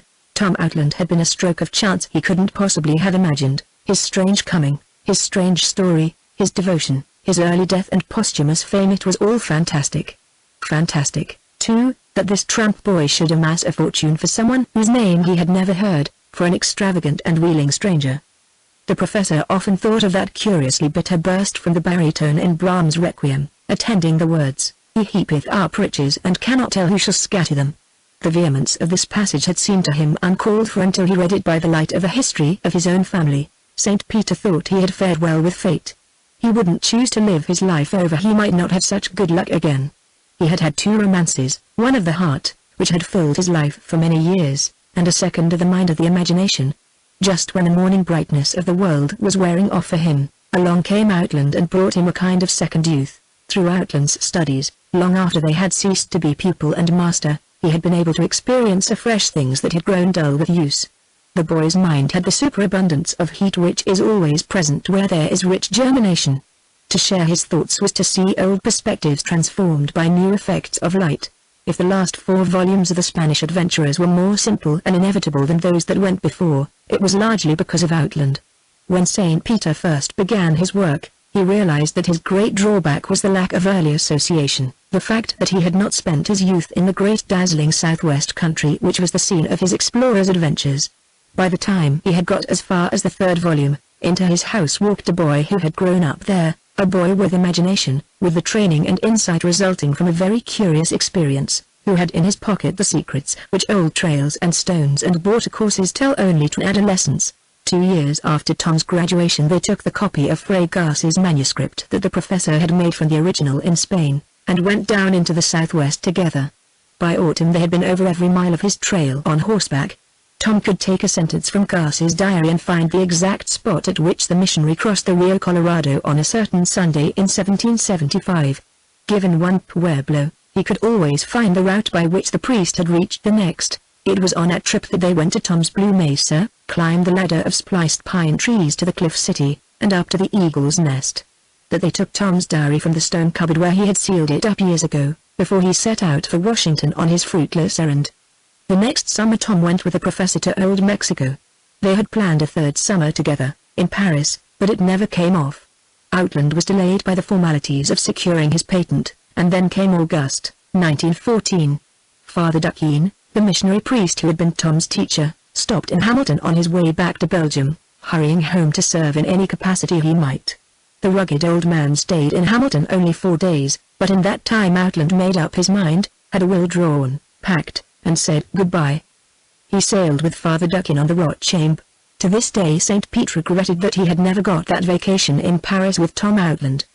He had wanted to revisit certain spots with him, to go with him some autumn morning to the Luxembourg Gardens, when the yellow horse chestnuts were bright and bitter after the rain, to stand with him before the monument to Delacroix and watch the sun gleam on the bronze figure's time, bearing away the youth who was struggling to snatch his palm, or was it to lay a palm?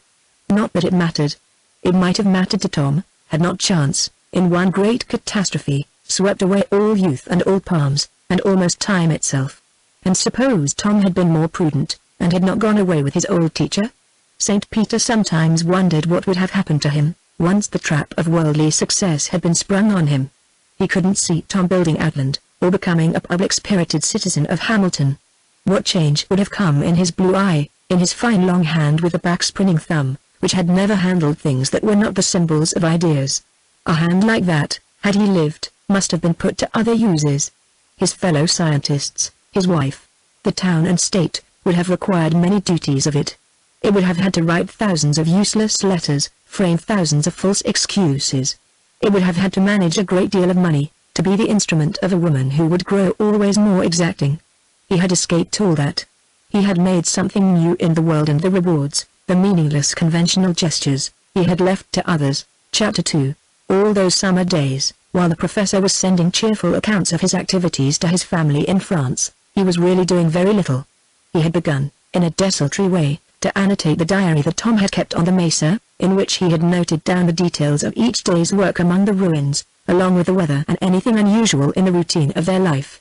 There was a minute description of each tool they found, of every piece of cloth and pottery, frequently accompanied by a very suggestive pencil sketch of the object and a surmise as to its use and the kind of life in which it had played a part.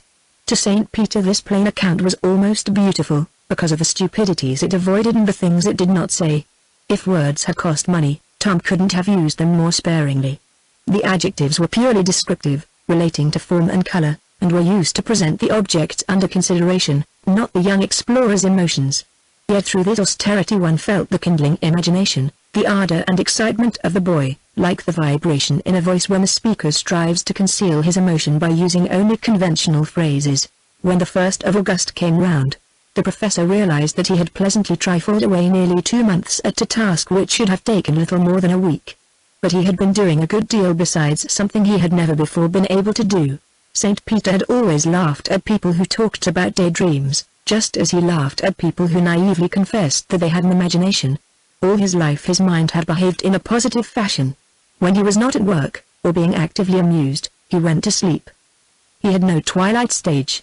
But now he enjoyed this half-awake loafing with his brain as if it were a new sense, arriving late, like wisdom teeth. He found he could lie on his sandspit by the lake for hours and watch the 7 motionless pines drink up the sun. In the evening, after dinner, he could sit idle and watch the stars, with the same immobility.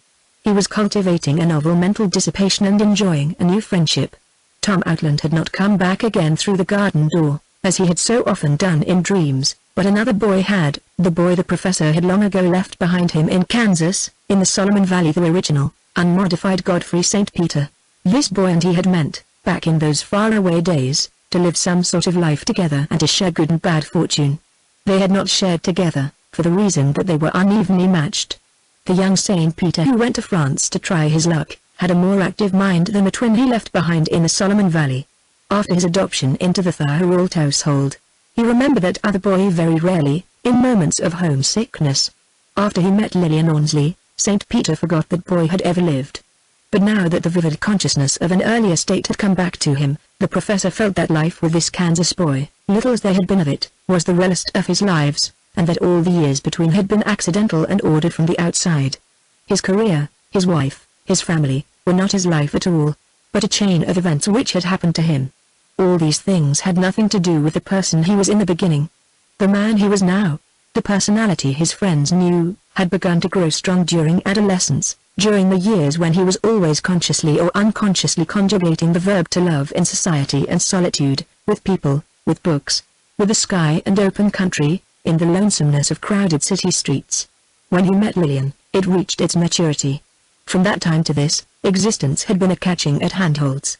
One thing led to another and one development brought on another, and the design of his life had been the work of this secondary social man, the lover. It had been shaped by all the penalties and responsibilities of being and having been a lover. Because there was Lillian, there must be marriage and a salary. Because there was marriage, there were children. Because there were children, and fervor in the blood and brain, books were born as well as daughters. His histories, he was convinced, had no more to do with his original ego than his daughters had. They were a result of the high pressure of young manhood. The Kansas boy who had come back to St. Peter this summer was not a scholar. He was a primitive. He was only interested in earth and woods and water. Wherever sun sunned and rain rained and snow snowed, wherever life sprouted and decayed, places were alike to him. He was not nearly so cultivated as Tom's old cliff dwellers must have been, and yet he was terribly wise. He seemed to be at the root of the matter, desire under all desires, truth under all truths. He seemed to know, among other things, that he was solitary and must always be so. He had never married, never been a father. He was earth, and would return to earth. When white clouds blew over the lake like bellying sails, when the 7 pine trees turned red in the declining sun, he felt satisfaction and said to himself merely, "That is right." Coming upon a curly root that thrust itself across his path, he said, "That is it." When the maple leaves along the street began to turn yellow and waxy, and were soft to the touch, like the skin on old faces, he said, "That is true, it is time." All these recognitions gave him a kind of sad pleasure. When he was not dumbly, deeply recognizing, he was bringing up out of himself long-forgotten, unimportant memories of his early childhood, of his mother, his father, his grandfather. His grandfather, old Napoleon Godfrey, used to go about lost in profound, continuous meditation, sometimes chuckling to himself. Occasionally, at the family dinner table, the old man would try to rouse himself, from motives of politeness, and would ask some kindly question, nearly always absurd and often the same one he had asked yesterday.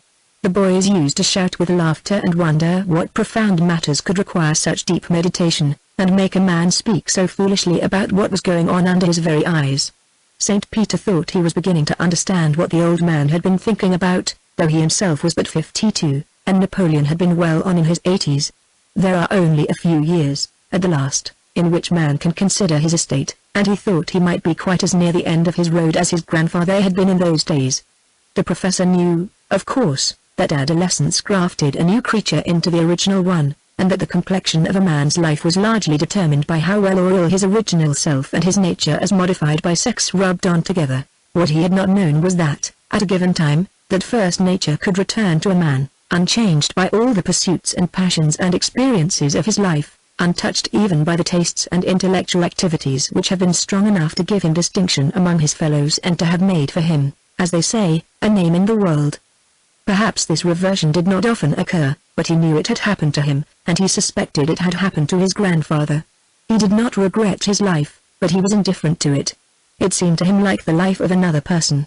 Along with other states of mind which attended his realization of the boy Godfrey, came a conviction. He did not see it coming, it was there before he was aware of its approach, that he was nearing the end of his life.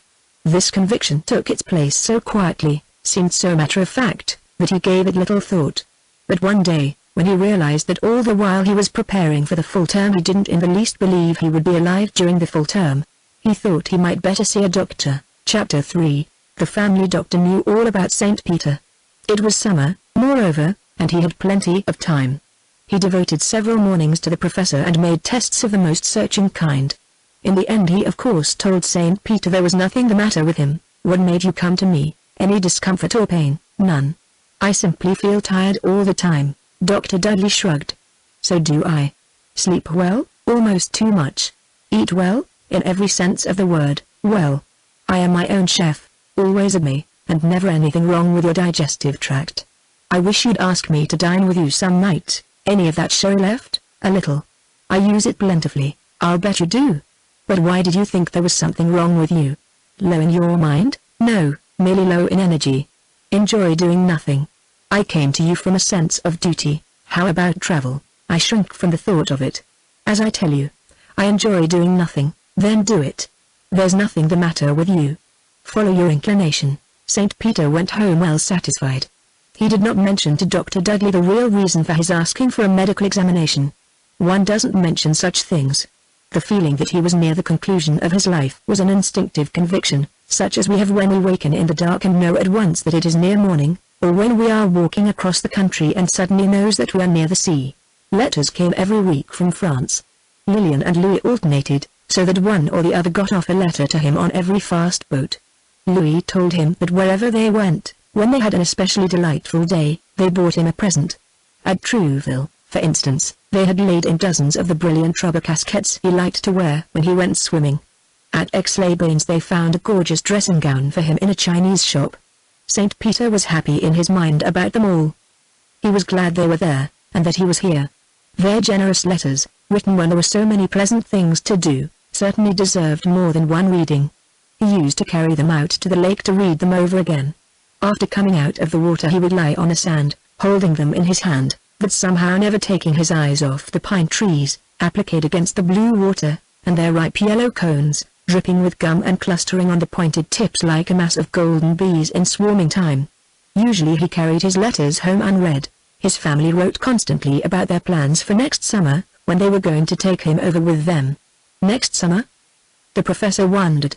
Sometimes he thought he would like to drive up in front of Notre Dame, in Paris, again, and see it standing there like the Rock of Ages, with the frail generation breaking about its base. He hadn't seen it since the war, but if he went anywhere next summer, he thought it would be down into Outlands country, to watch the sunrise break on sculptured peaks and impassable mountain passes, to look off at those long, rugged, untamed vistas dear to the American heart. Dear to all hearts, probably, at least, calling to all. Else why had his grandfather's grandfather, who had tramped so many miles across Europe into Russia with the Grand Army, come out to the Canadian wilderness to forget the chagrin of his emperor's defeat? Chapter 4. The full term of the university opened, and now the professor went to his lectures instead of to the lake. He supposed he did his work. He heard no complaints from his assistants, and the students seemed interested. He found, however, that he wasn't willing to take the trouble to learn the names of several hundred new students. It wasn't worthwhile. He felt that his relations with them would be of short duration. The McGregors got home from their vacation in Oregon, and Scott was much amused to find the professor so doggedly anchored in the old house. "It never struck me, Doctor, that you were a man who would be keeping up 2 establishments. They'll be coming home pretty soon, and then you'll have to decide where you are going to live." "I can't leave my study, Scott." "That's flat." "Don't then. Darn it, you've a right to 2 houses if you want 'em. This encounter took place on the street in front of the house. The professor went wearily upstairs and lay down on the couch, his refuge from this ever-increasing fatigue. He really didn't see what he was going to do about the matter of domicile. He couldn't make himself believe that he was ever going to live in the new house again. He didn't belong there. He remembered some lines of a translation from the Norse he used to read long ago in one of his mother's few books, a little 2-volume Ticknor and Field's edition of Longfellow, in blue and gold, that used to lie on the parlor table. "For thee a house was built, ere thou was born, for thee a mold was made ere thou of woman camest." Lying on his old couch, he could almost believe himself in that house already. The sagging springs were like the sham upholstery that is put in coffins. Just the equivocal American way of dealing with serious facts, he reflected. Why pretend that it is possible to soften that last hard bed? He could remember a time when the loneliness of death had terrified him, when the idea of it was insupportable. He used to feel that if his wife could lie in the same coffin with him, his body would not be so insensible that the nearness of hers would not give it comfort. But now he thought of eternal solitude with gratefulness, as a release from every obligation, from every form of effort. It was the truth. One morning, Just as St. Peter was leaving the house to go to his classroom, the postman handed him 2 letters, one addressed in Lillian's hand and one in Louis's. He put them into his pocket. The feel of them disturbed him. They were of a suspicious thinness, as if they didn't contain amusing gossip, but announced sudden decisions. He set off down the street, sniffing the lake-cooled morning air and trying to overcome a feeling of nervous dread.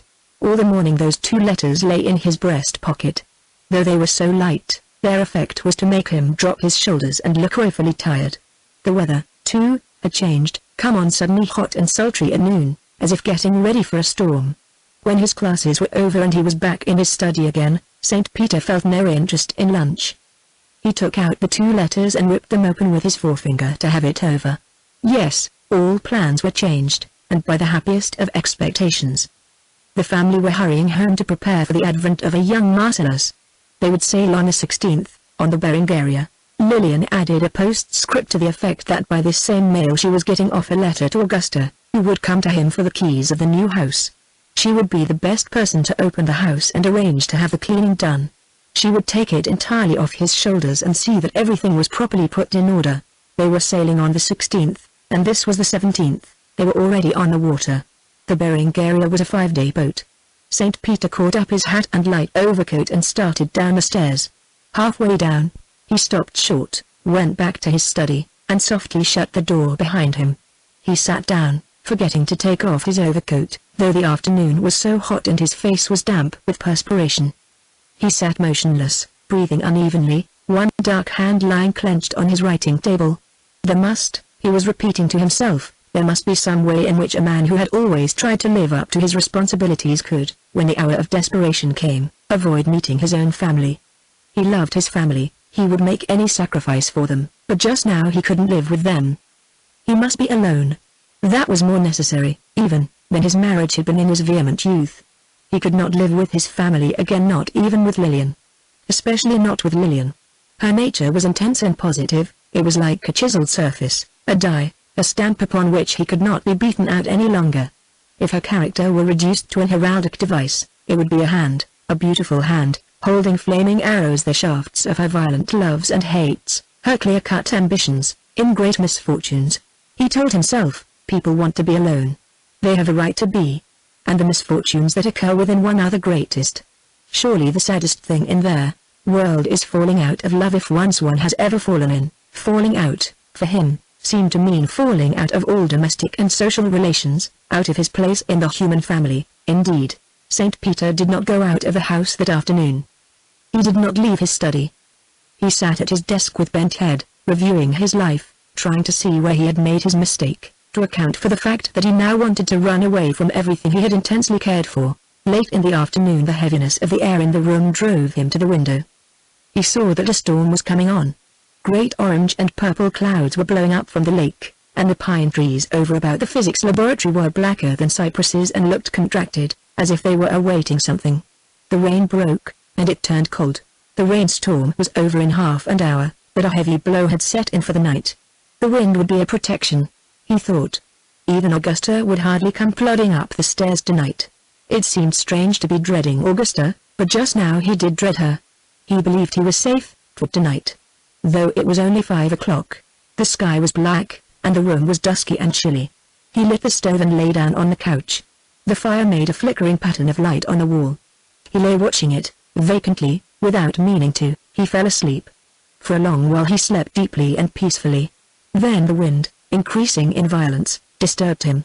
He began to be aware of noises, things banging and slamming about. He turned over on his back and slept deeper still. When St. Peter at last awoke, the room was pitch black and full of gas. He was cold and numb, felt sick and rather dazed. The long-anticipated coincidence had happened, he realized. The storm had blown the stove out and the window shut. The thing to do was to get up and open the window. But suppose he did not get up? How far was a man required to exert himself against accident? How would such a case be decided under English law? He hadn't lifted his hand against himself. Was he required to lift it for himself? Chapter 5. At midnight St. Peter was lying in his study, on his box couch, covered up with blankets, hot water bottle at his feet. He knew it was midnight, for the clock of Augusta's church across the park was ringing the hour. Augusta herself was there in the room, sitting in her old sewing chair by the kerosene lamp, wrapped up in a shawl. She was reading a little much-worn religious book that she always carried in her handbag. Presently he spoke to her. "Just when did you come in, Augusta?" She got up and came over to him. "Are you feeling comfortable, Dr. St. Peter?" "Oh, very thank you." "When did you happen in?" "Not any too soon, sir," she said gravely, with a touch of reproof. "You never would take my cautions about that old stove, and it very nearly asphyxiated you. I was barely in time to pull you out." "You pulled me out, literally?" "Where to?" "Into the hall. I came over in the storm to ask you for the keys of the new house. I didn't get Mrs. St. Peter's letter until I got home from work this evening, and I came right over. When I opened the front door I smelled gas, and I knew that stove had been up to its old tricks. I supposed you'd gone out and forgot to turn it off. When I got to the second floor I heard a fall overhead, and it flashed across me that you were up here and had been overcome. I ran up and opened the 2 windows at the head of the stairs and dragged you out into the wind. You were lying on the floor." She lowered her voice. "It was perfectly frightful in here. I seem to remember Dudley's being here. Yes, after I'd turned off the stove and opened everything up, I went next door and telephoned for Dr. Dudley. I thought I'd better not say what the trouble was, but I asked him to come at once, as you'd been taken ill. You soon came round, but you were flighty." Augusta hurried over her recital. She was evidently embarrassed by the behavior of the stove and the condition in which she had found him. It was an ugly accident, and she didn't want the neighbors to know of it. "You must have great presence of mind, Augusta, and a strong arm as well. You say you found me on the floor? I thought I was lying here on the couch. I remember waking up and smelling gas. You were stupefied, but you must have got up and tried to get to the door before you were overcome. I was on the 2nd floor when I heard you fall. I'd never heard anyone fall before, that I can remember, but I seem to know just what it was. I'm sorry to have given you a fright. I hope the gas hasn't made your head ache. All's well that ends well, as they say. But I doubt if you ought to be talking, sir. Could you go to sleep again? I can stay till morning, if you prefer. I'd be greatly obliged if you would stay the night with me, Augusta. It would be a comfort. I seem to feel rather lonely for the first time in months. That's because your family are coming home. Very well, sir, you do a good deal of this sort of thing, watching and sitting up with people, don't you? Well, when I happen to be sewing in a house where there's sickness, I am sometimes called upon. Augusta sat down by the table and again took up little religious book. St. Peter, with half-closed eyes, lay watching her, regarding in her humankind, as if after a definite absence from the world of men and women. If he had thought of Augusta sooner, he would have got up from the couch sooner. Her image would have at once suggested the proper action. Augusta, he reflected, had always been a corrective, a remedial influence. When she sewed for them, she breakfasted at the house. That was part of the arrangement. She came early, often directly from church, and had her breakfast with the professor, before the rest of the family were up. Very often she gave him some wise observation or discreet comment to begin the day with. She wasn't at all afraid to say things that were heavily, drearily true, and though he used to wince under them, he hurried off with the feeling that they were good for him, that he didn't have to hear such sayings half often enough. Augusta was like the taste of bitter herbs. She was the bloomless side of life that he had always run away from, yet when he had to face it, he found that it wasn't altogether repugnant. Sometimes she used to telephone Mrs. St. Peter that she would be a day late, because there had been a death in the family where she was sewing just then, and she was needed. When she met him at the table the next morning, she would look just a little more grave than usual. While she ate a generous breakfast, she would reply to his polite questions about the illness or funeral with befitting solemnity, and then go readily to another topic, not holding the dolorous note. He used to say that he didn't mind hearing Augusta announce these deaths which seemed to happen so frequently along her way, because her manner of speaking about it made death seem less uncomfortable. She hadn't any of the sentimentality that comes from a fear of dying. She talked about death as she spoke of a hard winter or a rainy March, or any of the sadnesses of nature. It occurred to St. Peter, as he lay warm and relaxed but undesirous of sleep, that he would rather have Augusta with him just now than anyone he could think of. Seasoned and sound and on the solid earth she surely was, and, for all her matter-of-factness and hard-handedness, kind and loyal. He even felt a sense of obligation toward her, instinctive, escaping definition, but real. And when you admitted that a thing was real, that was enough now. He didn't, on being quite honest with himself, feel any obligations toward his family. Lillian had had the best years of his life, nearly 30, and joyful years they had been, Nothing could ever change that. But they were gone. His daughters had outgrown any great need of him.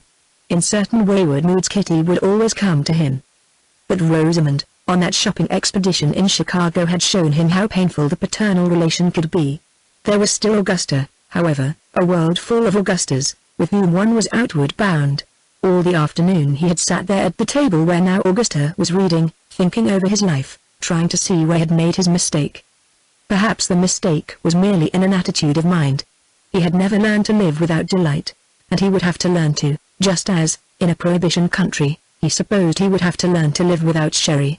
Theoretically he knew that life is possible, maybe even pleasant, without joy, without passionate griefs. But it had never occurred to him that he might have to live like that. Though he had been low-spirited all summer, he told the truth when he told Dr. Dudley that he had not been melancholy. He had no more thought of suicide than he had thought of embezzling. He had always regarded it as a grave social misdemeanor except when it occurred in very evil times, as a form of protest. Yet when he was confronted by accidental extinction, he had felt no will to resist, but had let chance take its way, as it had done with him so often. He did not remember springing up from the couch, though he did remember a crisis, a moment of acute, agonized strangulation. His temporary release from consciousness seemed to have been beneficial. He had let something go and it was gone, something very precious, that he could not consciously have relinquished, probably. He doubted whether his family would ever realize that he was not the same man they had said goodbye to. They would be too happily preoccupied with their own affairs. If his apathy hurt them, they could not possibly be so much hurt as he had been already. At least, he felt the ground under his feet. He thought he knew where he was, and that he could face with fortitude the Berengaria and the future.